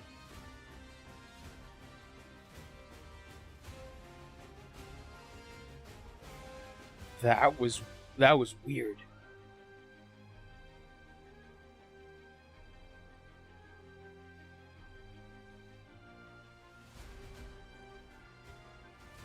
Okay.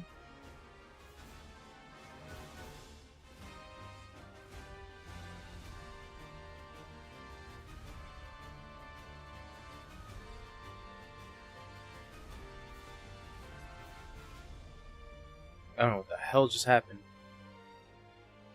Sorry about that. Ow.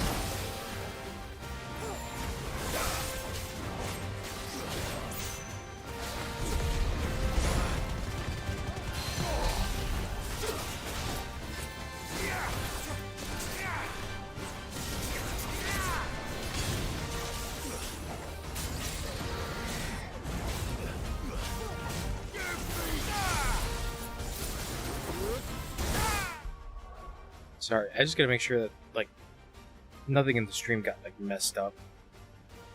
Just wanna make sure.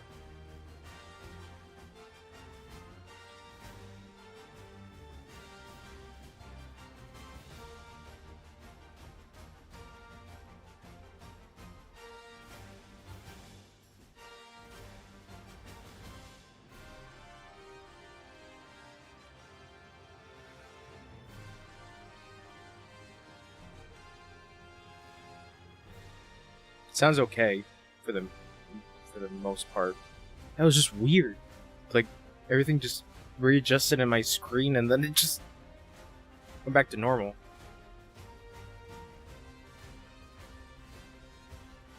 Yeah, sorry about that. Alright. It seems like we're okay for the most part. I gotta look.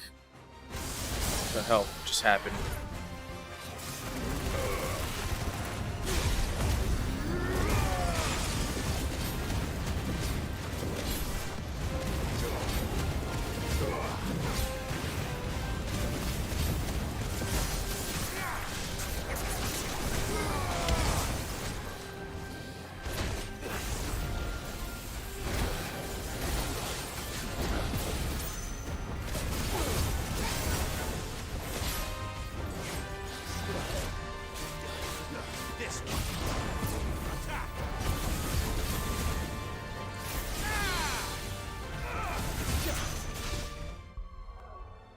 Sorry, I'm getting wigged out now.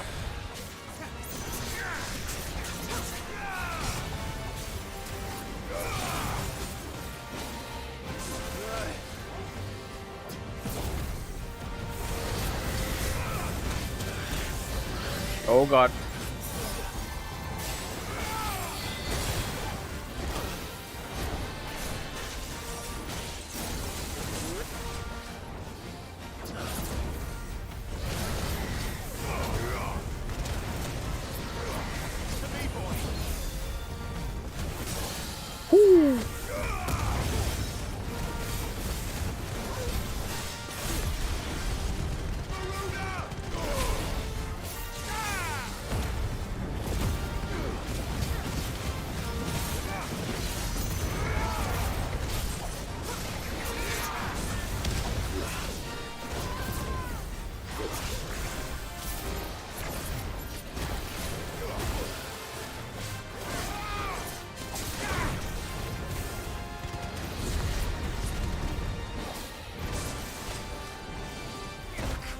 Oops.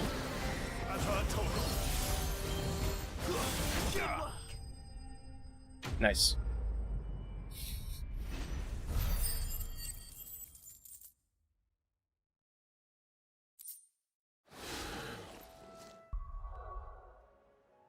Oh, there aren't any more.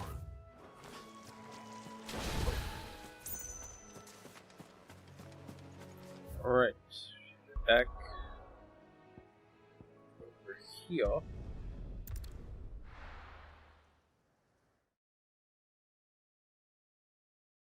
That was really weird. I think it was like my display shit that was just wigging out. Because I had my drawing pad like right next to me, and I think something just might have got finagled. And with a bit of luck. How'd it go, Clive? Did you find him, or does the hunt continue? I found him. And he asked me to give you this, along with his regards.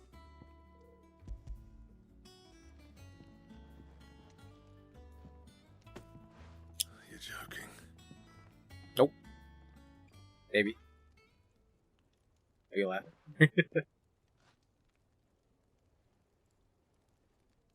He said he wouldn't teach you how to work it, but that if you were as skilled as you sounded, you'd have no trouble understanding how it was done. So that's his secret. Crafty bastard. He's layered and cross-grained it. Good few times, too. No wonder it's tough. And that's no ordinary oil he's used to get that finish. Oh, this is fine work. Even finer than I thought. Yeah? I'll take your word for it. Just looks like leather to me. Still, I'm glad you're happy. Here, Clive. You didn't happen to catch the fella's name, did you? Camille, I believe. I thought as much. There ain't many leather workers in the realm daft enough to do their own hunting, see? And his name kept cropping up when I was asking around. Turns out he's from Tabor. And again, most leather workers are. But our friend Camille guards a long-held family secret, the details of which are the subject of some debate in the leather-working community. Then we better keep this close to our chests. Listen, sorry for putting the both of you to all that trouble. Should have kept my moaning to myself. Still, I'm glad you found him. This has cheered me right up. That was the idea. Clive's idea, anyway. He did most of the work. It's good to have you back, Blackthorn. Just don't expect me to go turning out work like this. There's a reason he does his own hunting. He knows exactly what hides to look for.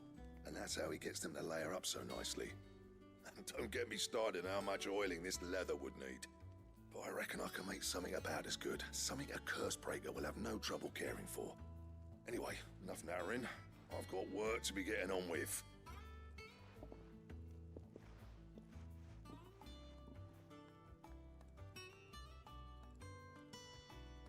Looks like we won't be needing a new blacksmith.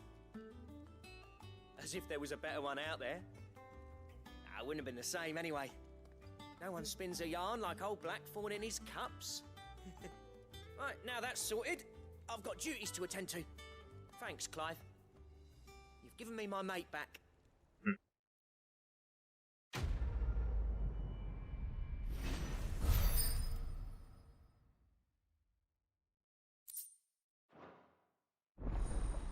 Jigsaw belt recipe unlocked.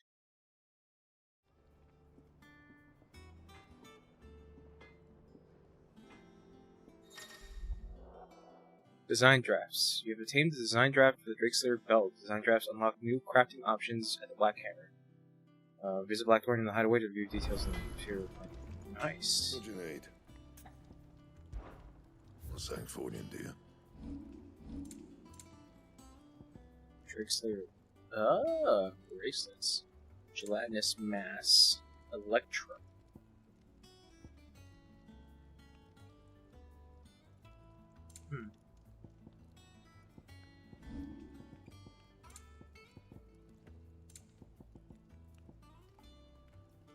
And? Okay.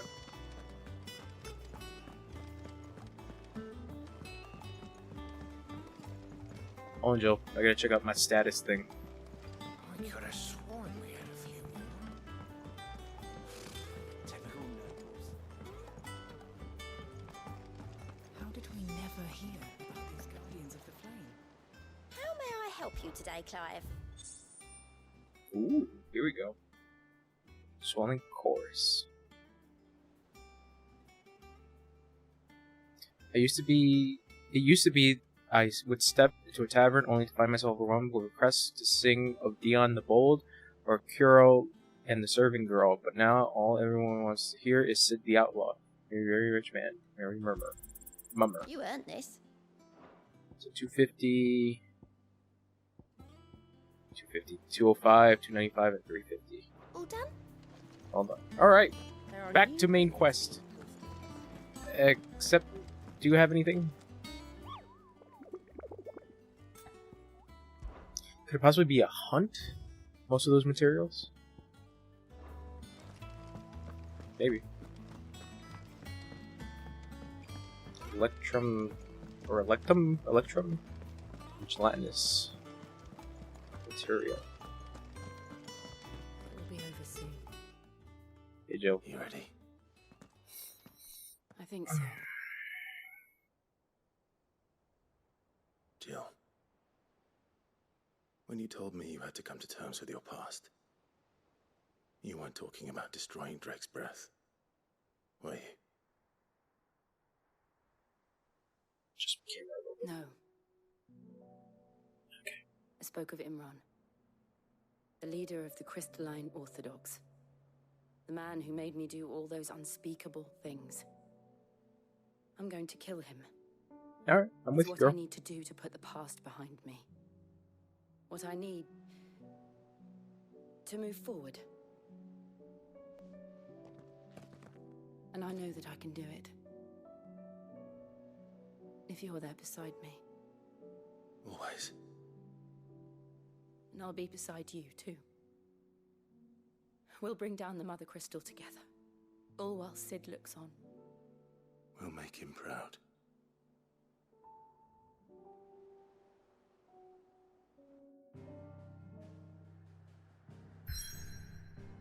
Here we go.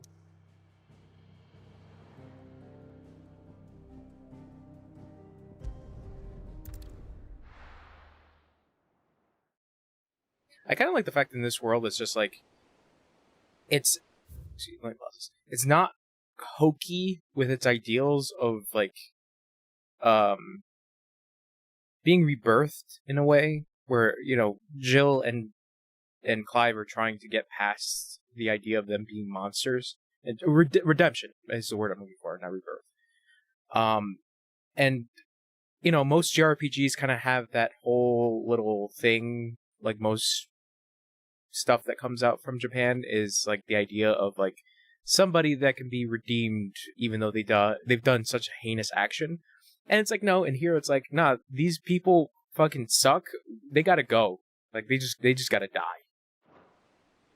That's why I kind of appreciate the fact that Jill's like, I'm gonna kill that guy. Like she's honest, she's just blunt with it. It's like, no, he's gotta go.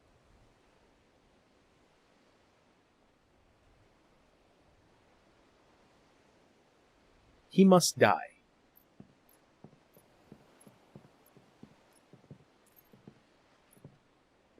Useful trick. Freezing and thawing the spray to make mist. How did you learn to use your powers like this?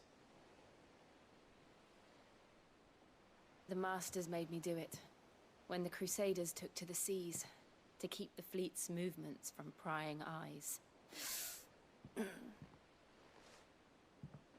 I'm fine. No, you're not. Oh, it's starting.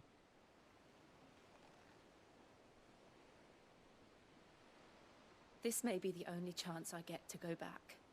My only chance to put things right. I have to do this. Whatever the cost. All right.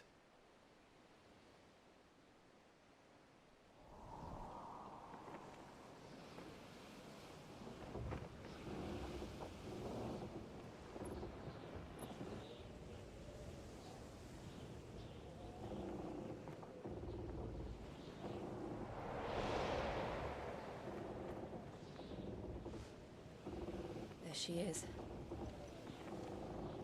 The Iron Kingdom's mother crystal.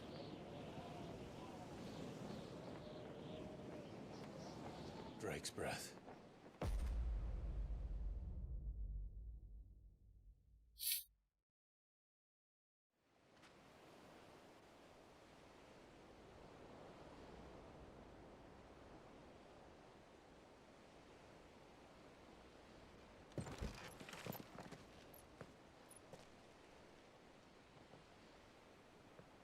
Strong currents, sharp rocks, and ether floods. Let's not forget them.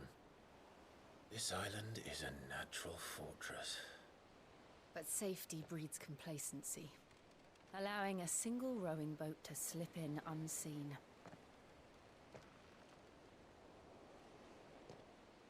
The sanctuary is inside the mountain. If we follow the old trail, we should be able to enter by the back gate. All right. Let's go.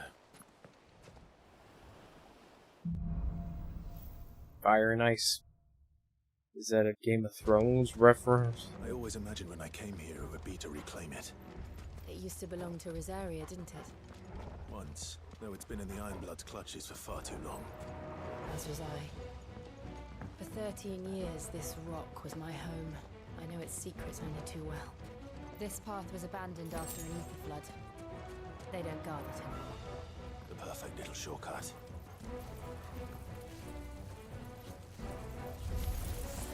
They're all a Akashic. The ether flood must have spread. It was never as bad as this one.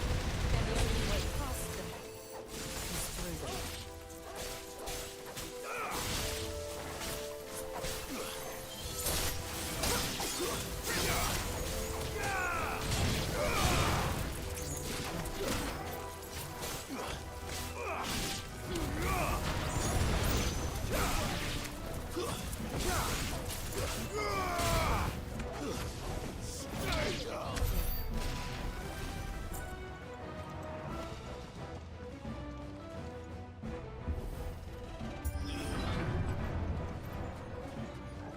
I'm not forgetting anything, am I?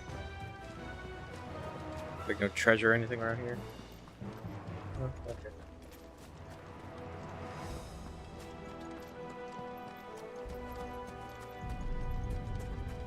Was that an earthquake? They happen all the time. That wasn't even a bad one. It's nothing to worry about.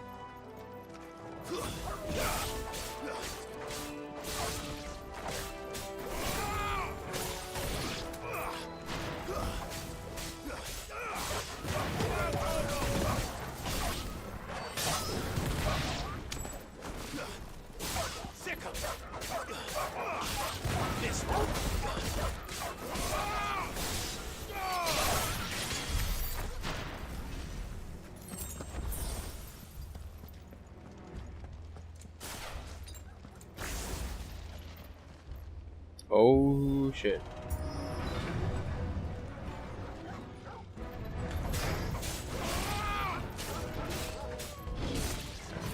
Nice try.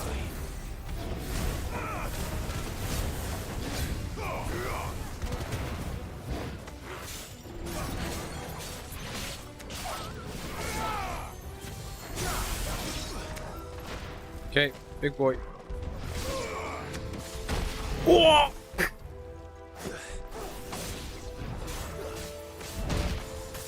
Ow. I thought I dodged.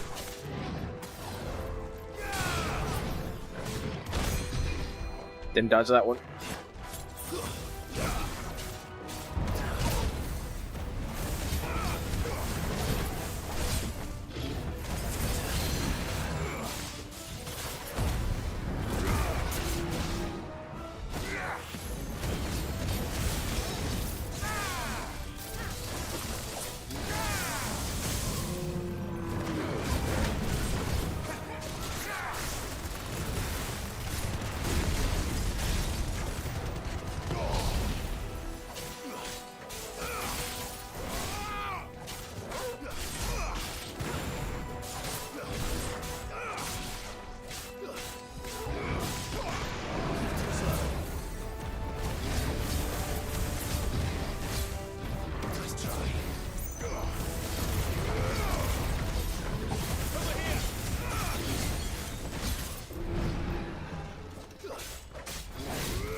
The old arboretum is just up there. We'll enter the caves from there. Okay.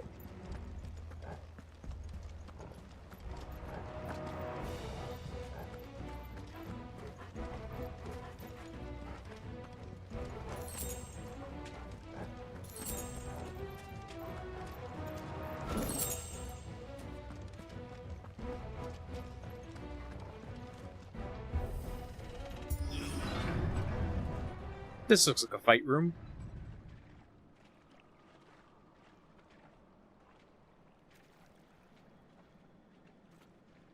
Look at this place. What a mess.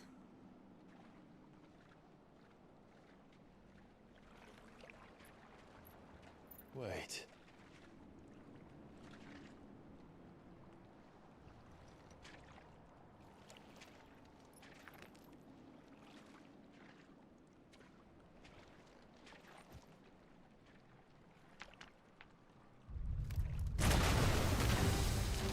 Oh, wow. It's turned. Nothing a shelter for Zarya can't handle. Let's see one of this. Be sure to keep clear of its maw. Believe me, I mean to. That's foul. Don't breathe it in.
Out.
Press on. Yes.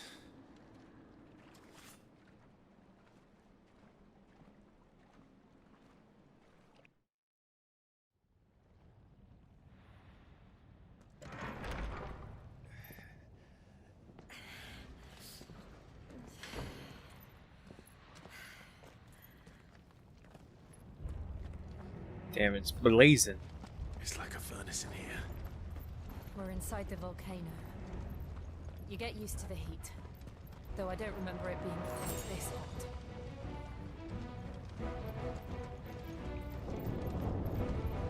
Was that one cause for concern? It was. And they're getting bigger.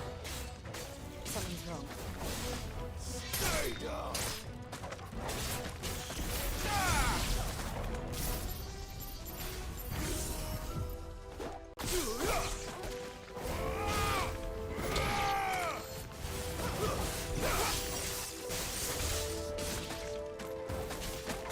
It's over.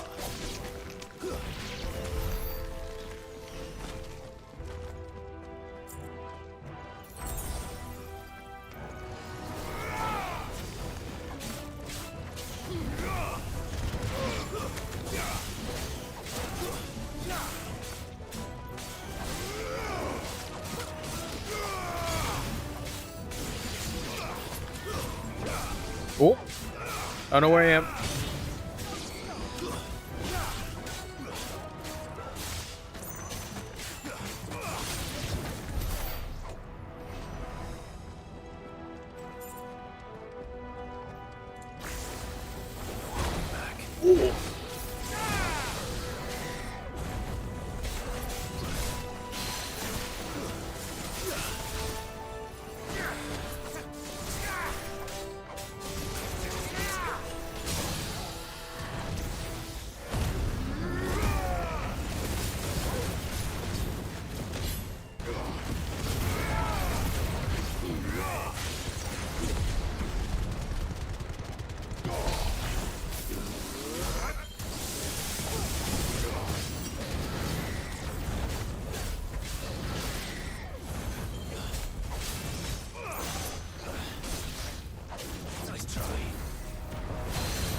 Ow.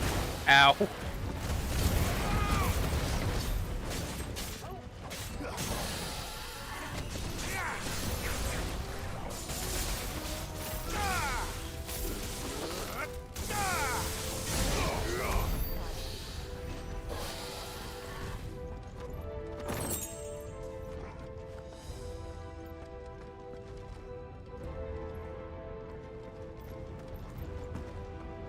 Fuck.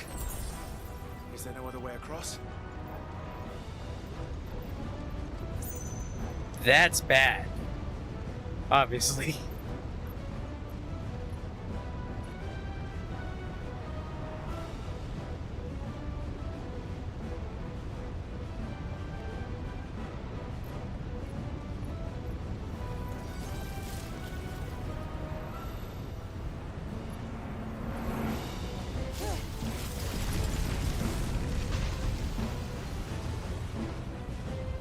Yeah, that should buy us some time. Quickly, before it melts. This is going to be close.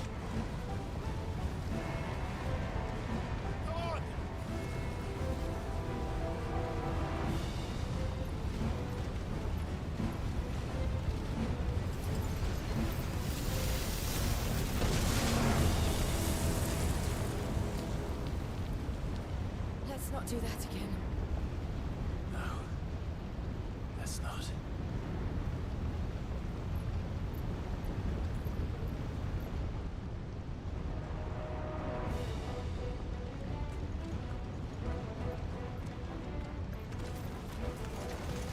They don't look too tough. Perhaps not alone, but in numbers like these.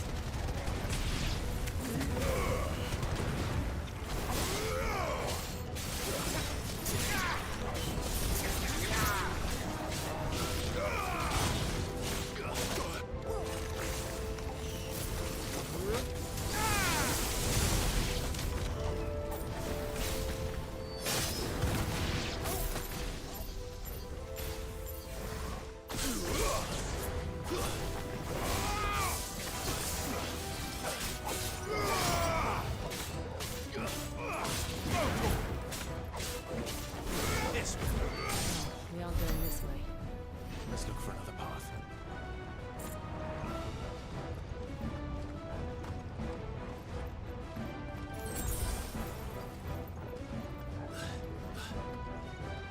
Drake's breath.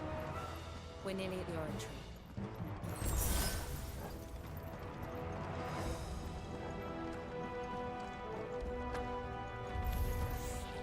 What the hell is that? I have absolutely no idea.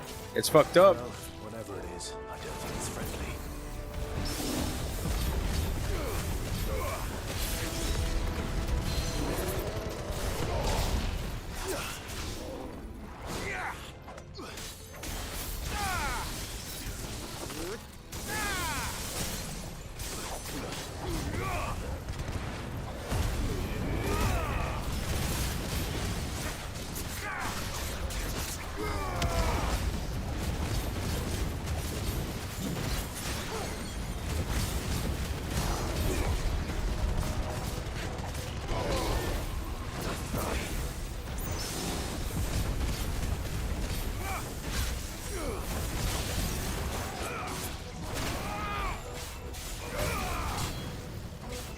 Whoa, okay.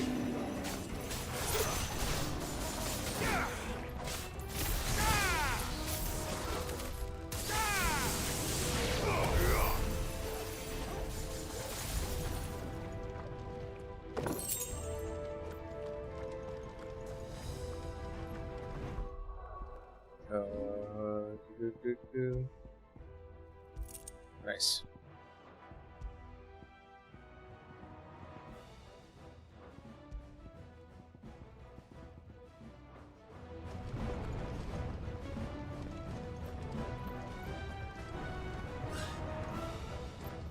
Big arena.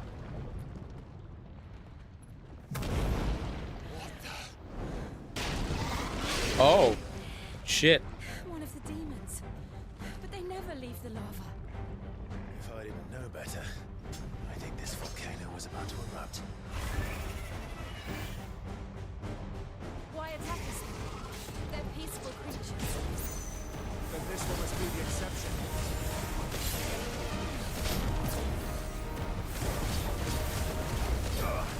Too slow.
Oh.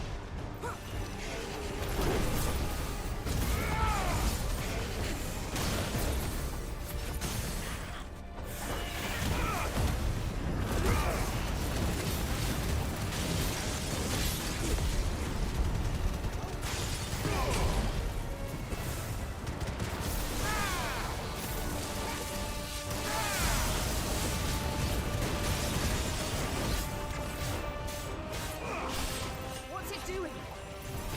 Nothing good, I'll wager. Oh god. Stick. Holy shit, that was cool.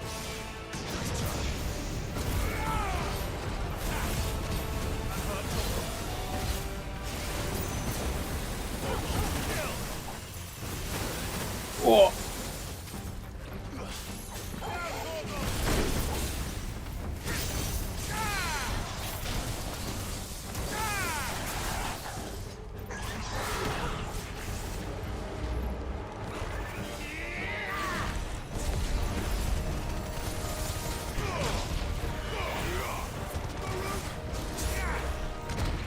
Oops.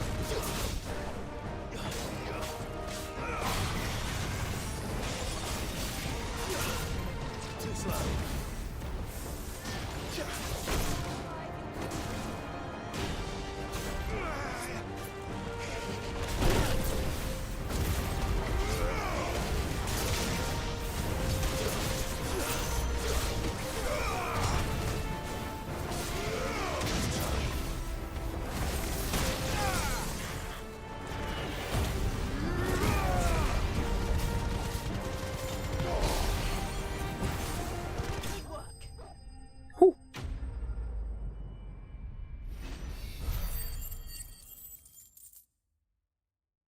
I leveled up.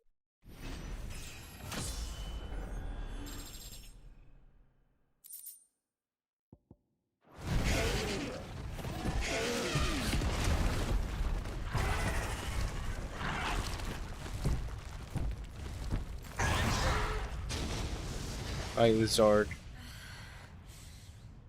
Are you hurt? Just hot.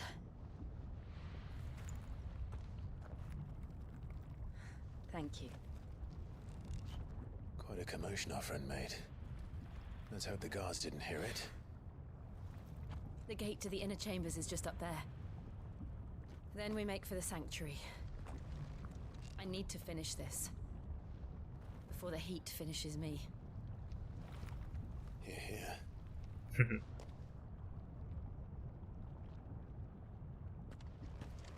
We'll enter the Comric by the Handmaiden's living quarters. It was always a hive of activity. Sounds like we'll have a hard time staying out of sight. We won't have to. There's someone there I should very much like to see.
Lady Marley.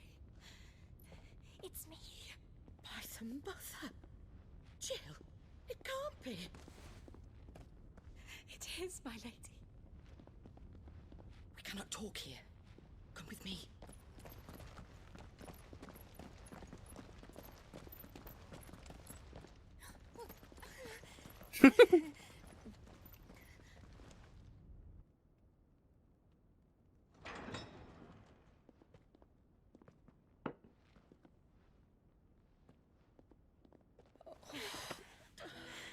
I'm so glad you're safe.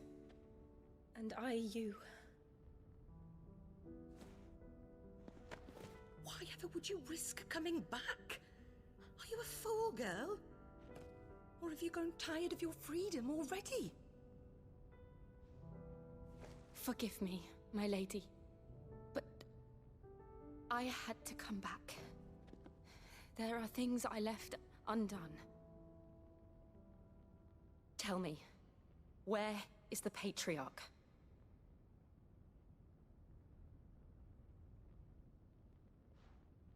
At this hour, he'll be in the Comric, giving thanks. You mean... Oh, that fiend! Clive, we have to get to the sanctuary. Now.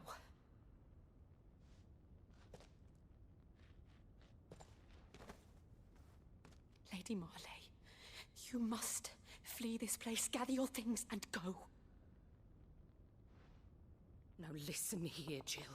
We have company.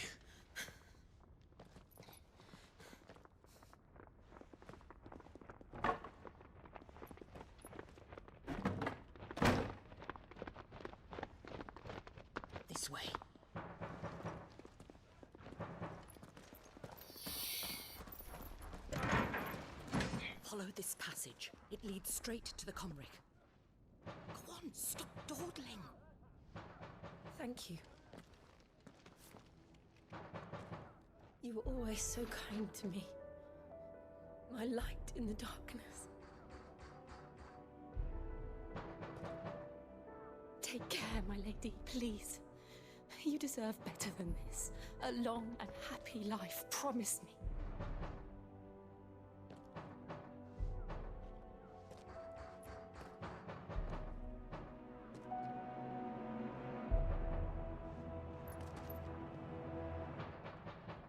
I'll live if you promise to do the same.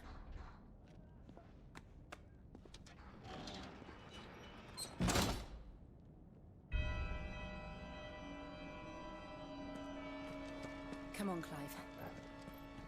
We're nearly at the Comrec. All right.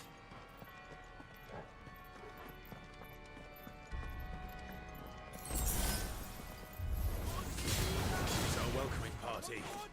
I've had enough of their hospitality.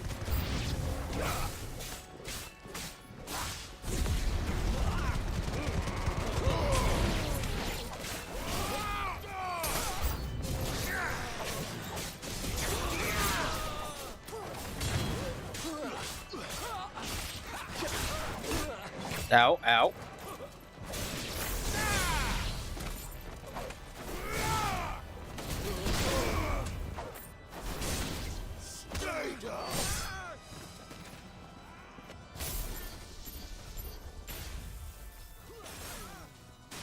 Yeah, she's fine.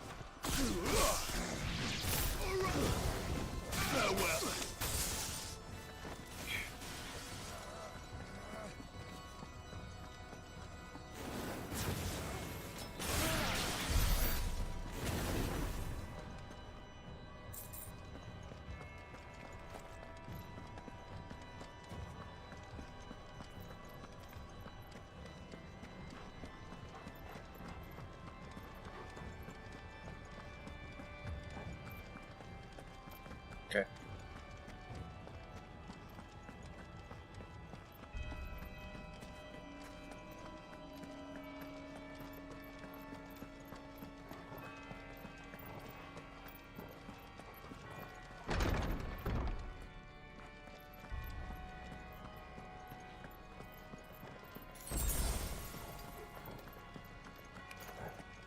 How many of them are there?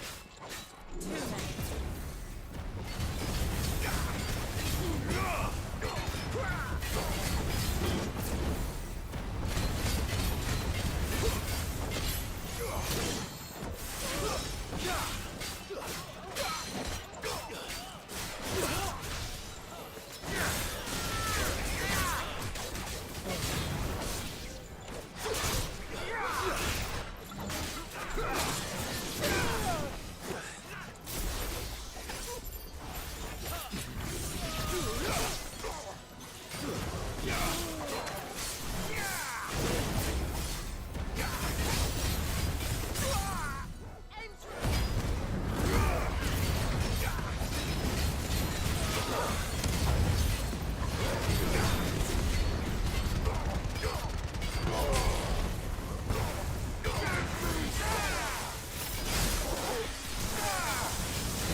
Nice.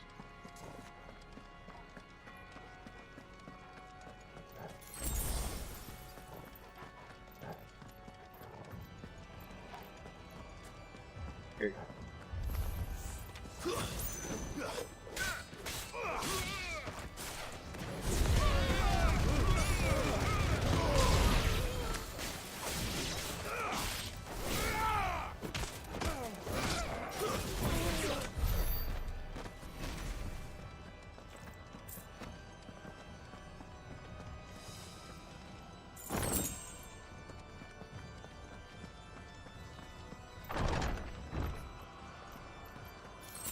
Clive, there's something I need you to know.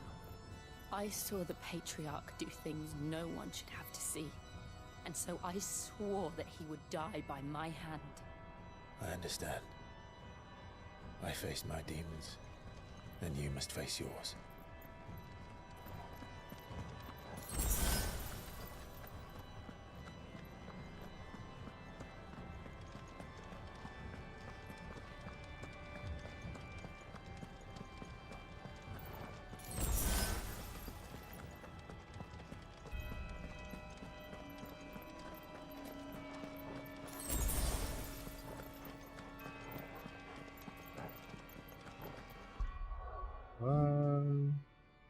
$1,000.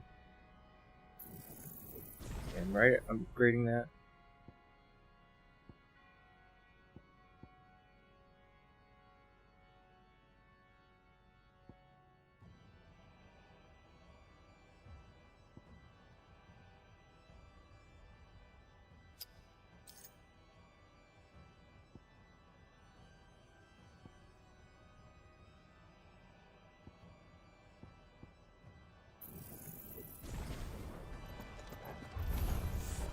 We're nearly there.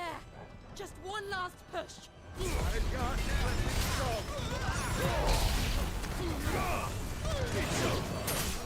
Farewell.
Oops. I had that. Didn't have that. Oh, definitely did not have that.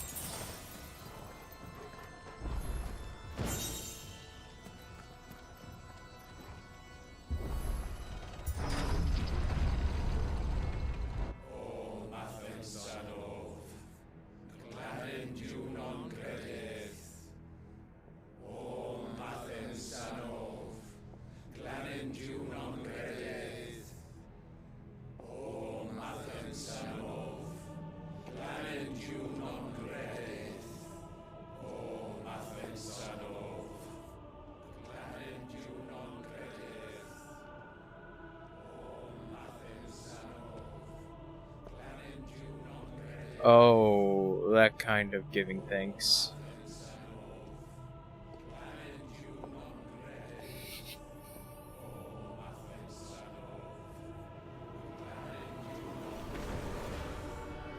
Oh, it's two.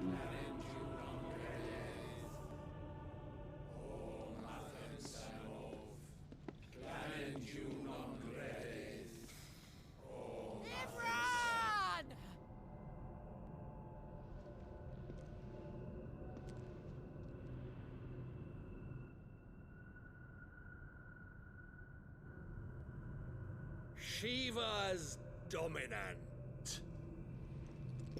Come to beg forgiveness for your failure. For years, I followed your orders. Fought your wars. All to protect the children you took. just as you took me. And what did you do in return?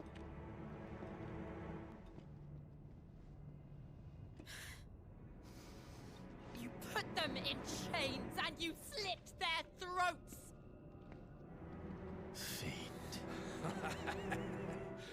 Their souls were sullied with a stain of ether. I merely cleansed them of their corruption. A penance paid, just as the Holy Mother wills it! Repent, abomination! For a monster like you to set foot in the Holy Cymric is in itself a crime deserving of death. You're right. I am a monster. And my soul is stained black. Though not by ether. But by the evil of men like you, who made me close my heart and drown in darkness when I should have raged against it. This is my penance. I will be your monster no more. Nor will I suffer you to create another.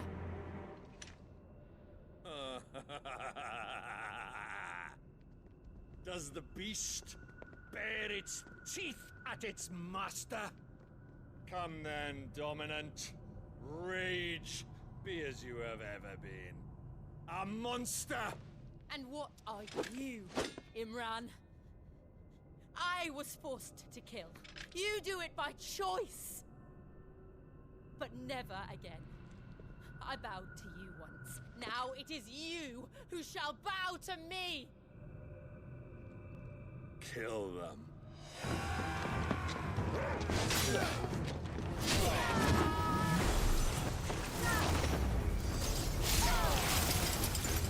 Now! Right!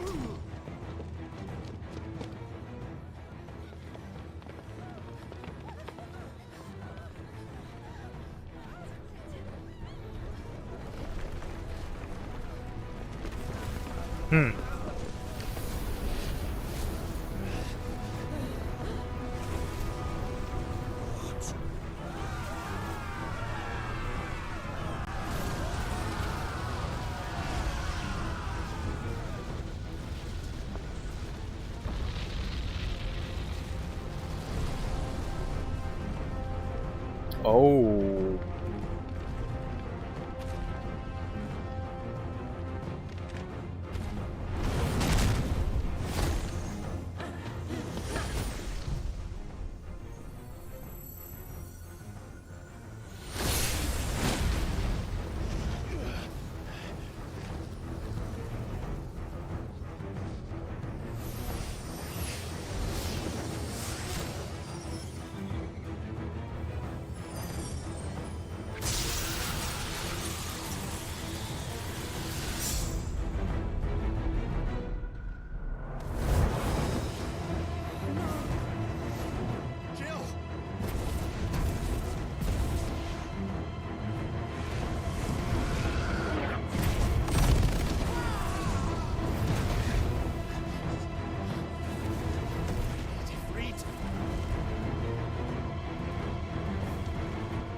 Why can't I do it?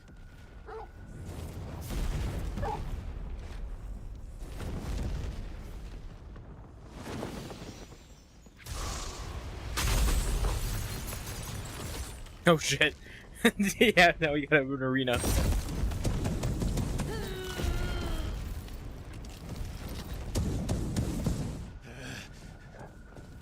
Please, just one.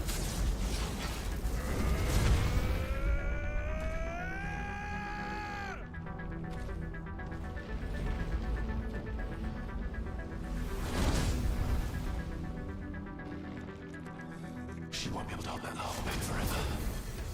We better make this quick.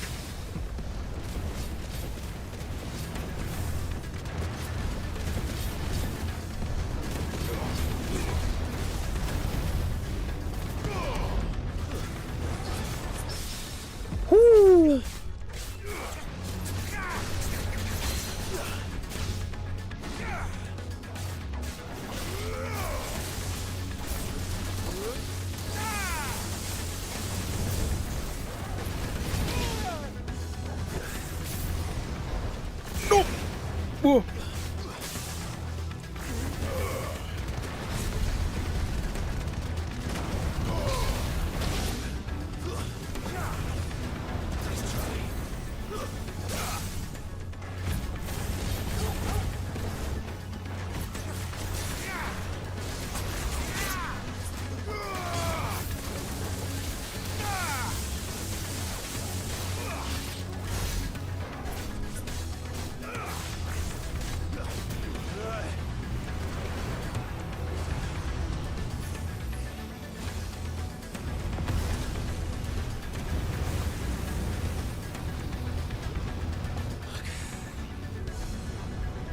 Damn it.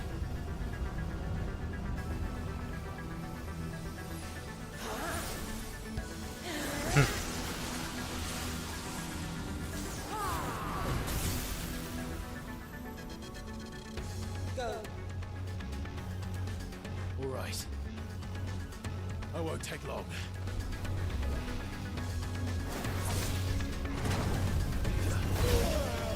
Whoops. Whoa.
Damn.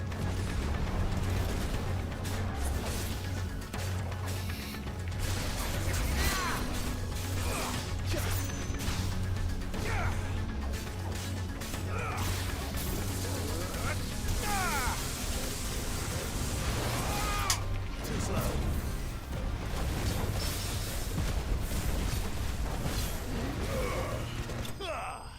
Whew.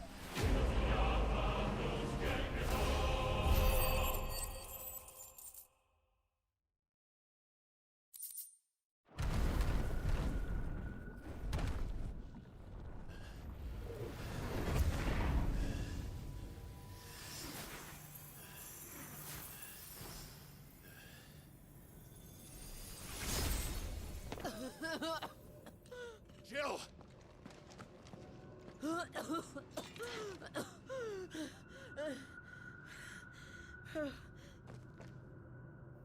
I'm going to finish this, Clive.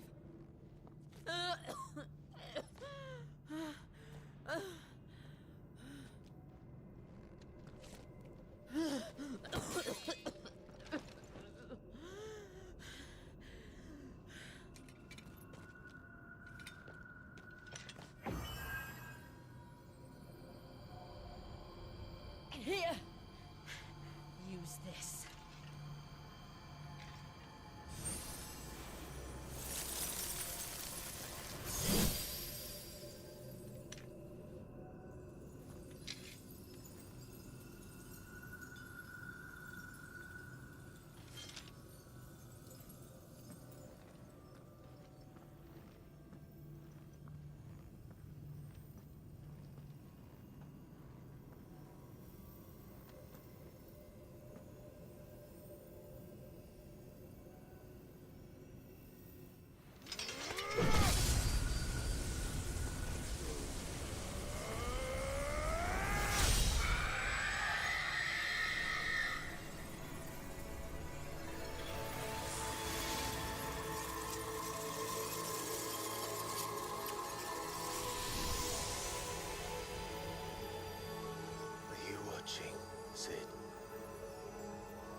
closer to freedom.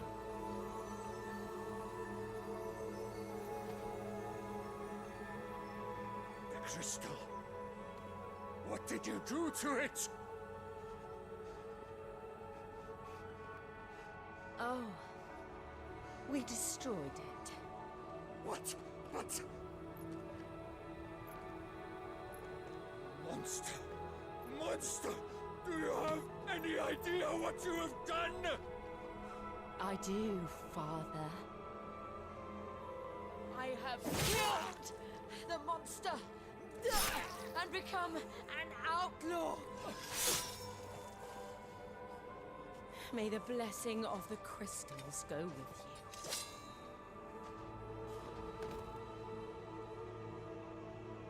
It's over. Satisfaction. It is. And Shiva exacted her price. She did. Again, the burden fell to you. And I bore it willingly. This was a sin for which I had to atone. Now I can continue at your side with my head held high. Sorry, it's just a dead man in the background. Uh-oh.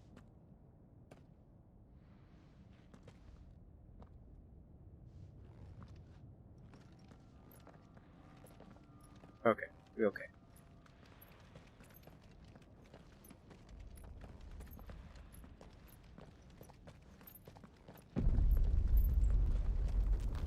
Well, that's not good. Hey, the place is coming apart. Clive, look. It's just like the one at Phoenix Gate. Another one.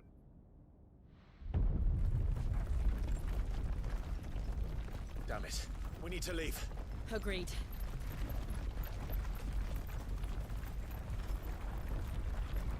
That's not Joshua anymore.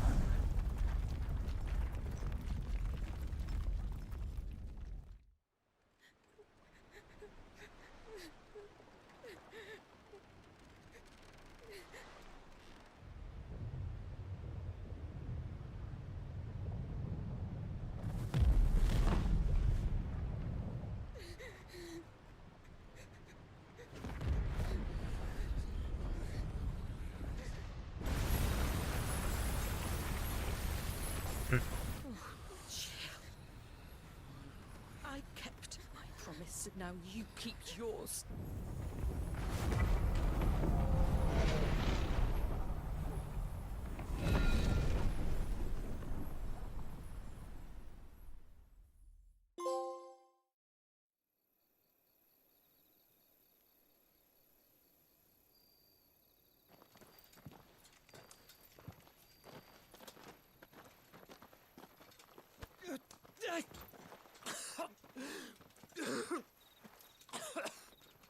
This way, Your Grace.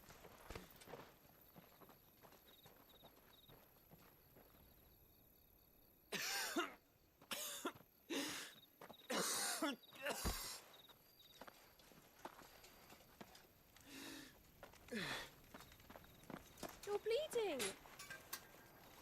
I have a tonic which will... I thank you for your kindness, truly.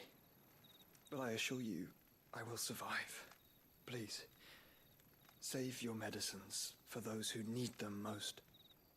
Oh, well, if you're sure. Goodbye, little girl. Are you the true bad guy of the game? For a moment there, I felt my brother's presence. You did? I fear he is in Ultima's thoughts again. Hmm. But why now, after 5 years of silence? I cannot keep him sealed away much longer. Your Grace.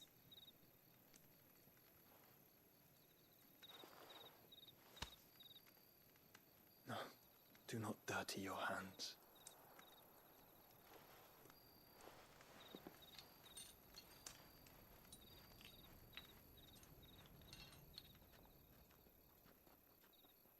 Look at them all. like a river flowing to the sea.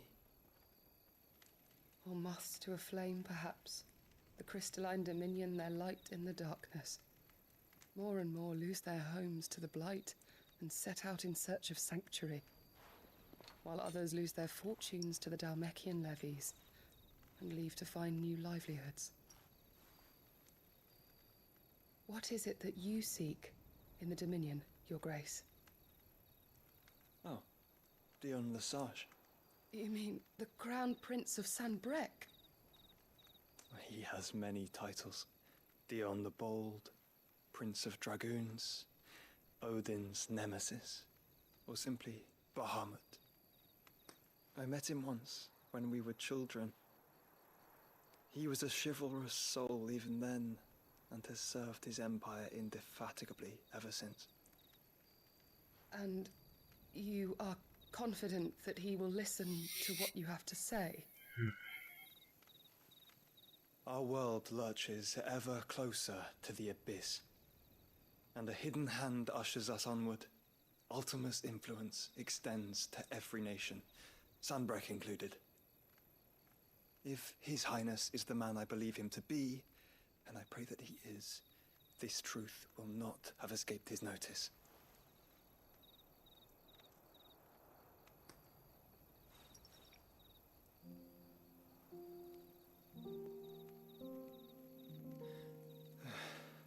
As the mother crystals fall, the eternal flame wavers, and the azure sky begins to bruise. How lucky we were to be blessed by the crystals, and yet how spoiled. Like canaries in a gilded cage, growing fat on seed. But now, the bars are closing in, and we must take flight. Painful though it be to leave our home behind, it is what we must do to be free. Which is it that men cannot live without? A blessing that leads to damnation, or a freedom that leads to deprivation? I do not yet know the answer to that question. Do you, Clive? Your Grace, let us find a place to rest a while. We can return by the Dhalmekian trail once you have recovered your strength.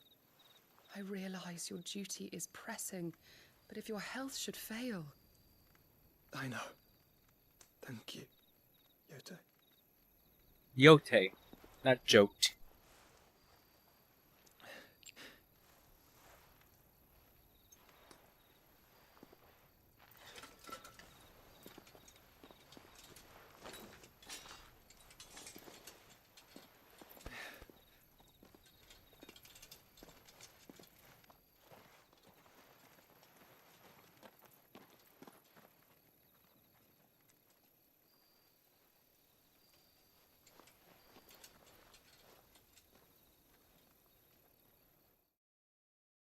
So Joshua's body's failing him.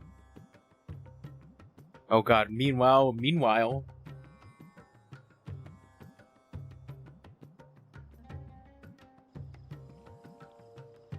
army's attempt to breach the Empire's defenses and gain the Isles of Ark has failed yet again. Only because your fleet has proved as impotent as a eunuch on laying night. Would you rather we simply fell back to the capital? Enough, both of you. All here agree that the Empire cannot be allowed to maintain its illegitimate claim on the Dominion. However, our casualties mount with each passing day.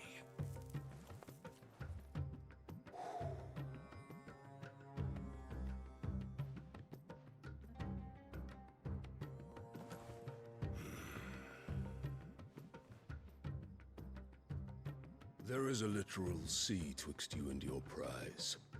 The armies of Sanbreque need but sit back and watch as you harmlessly lap against their walls.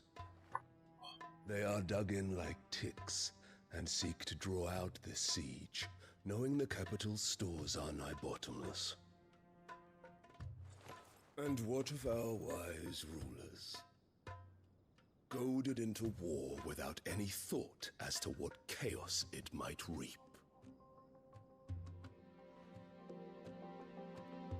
Republican soldiers starve, while waiting for orders from Randalar. If you would but take the field, their bellies would be full by nightfall. If I take the field, so too will Bahamut, and our duel will shake the island to its foundations. Instead of liberating the Dominion, you would doom it to destruction. Unless that is what you desire. Yeah, idiot. If our learned advisor has a solution to propose, we should be glad to consider it.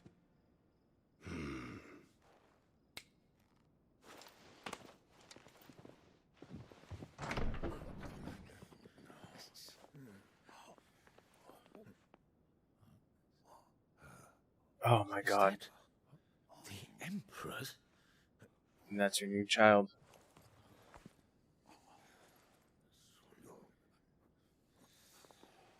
What is the meaning of this, Lord Kupka? What it means is that I am disinclined to advise you any longer.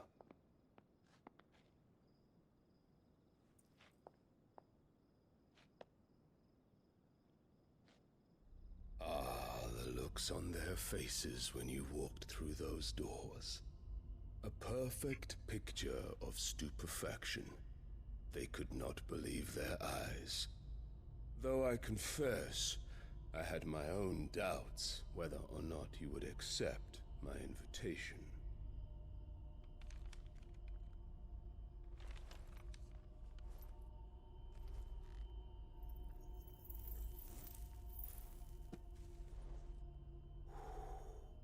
Such shocking news. Sid isn't a son of a whore. He's the son of an empress. Your own dear Clive. Absurd. Who fed you these lies? I have never spent a moment among criminals, save at the gallows. I came here with my son, not to entertain your baseless accusations, but to put an end to the senseless hostilities between our nations. Very well. You need only agree to the terms I set out. Sid took the life of someone dear to me, a woman by the name of Benedicta. I swore to take his in turn. This would not be disagreeable to you, I take it. You would finally be rid of the stain on your noble name. In return, I will leave Sanbreque in your capable hands. Your Imperial Majesty.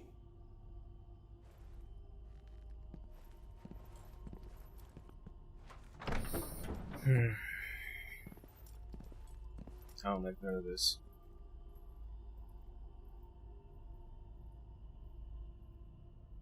And all for the love of a common whore. Dominant or no, one cannot hide one's breeding. And beasts will ever belong with beasts.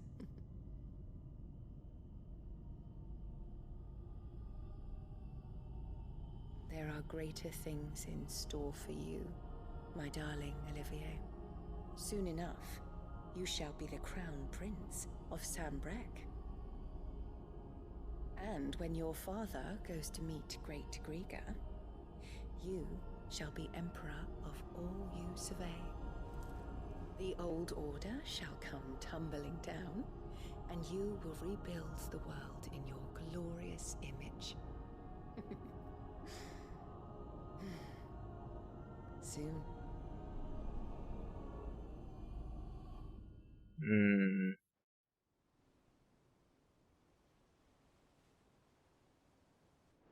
So this bitch has been playing the really, really long and evil game.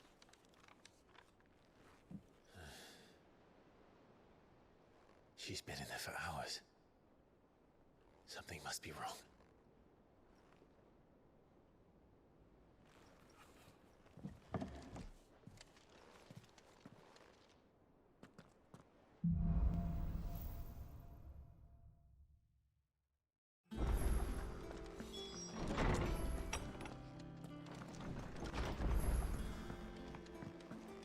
Is it true what I'm hearing, Sid? Yep, it's true, baby. One day, I want to sail all the way to the shore.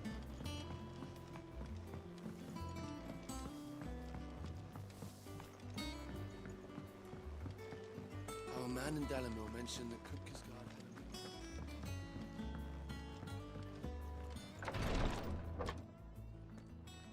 I've done what I can, but the rest is up to you. You need to start taking better care of yourself.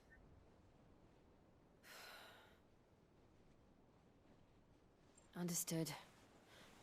And thank you.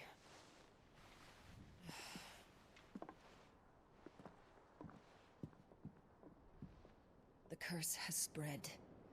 Make sure she rests. Ah.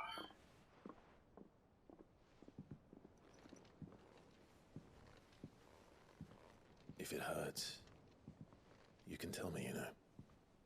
I'll understand. I can bear it.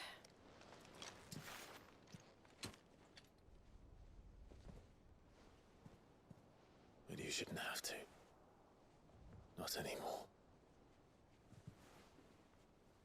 This isn't just your struggle, Clive. It's ours. And when we see how hard you fight, it inspires us to do the same. Or would you rather we left you to save the world all on your own? No. That's not... Ignore me.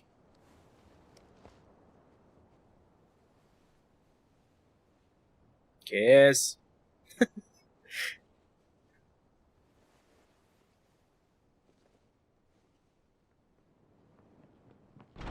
No! Where are you? In here.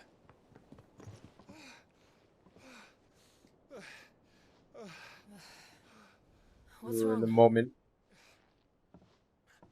Rosaria's under attack. Oh, okay, never mind. What?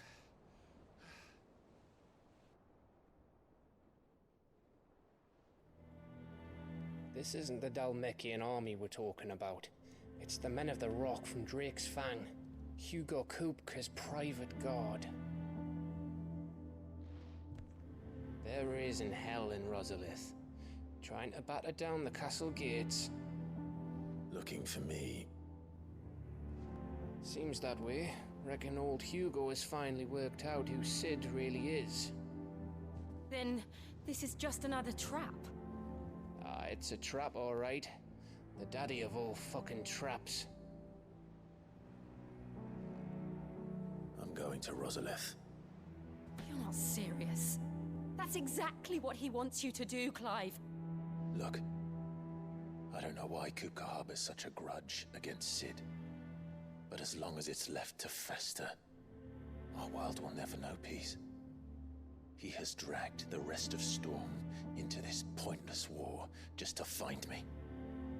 Besides which, I'm not about to stand and watch while my home gets ground into the dirt. Hugo Kupka must die. I've lost enough friends to that man already. I don't want to lose any more. So let's go and kill the bastard. I'm coming too. After all, we're in this together. All right.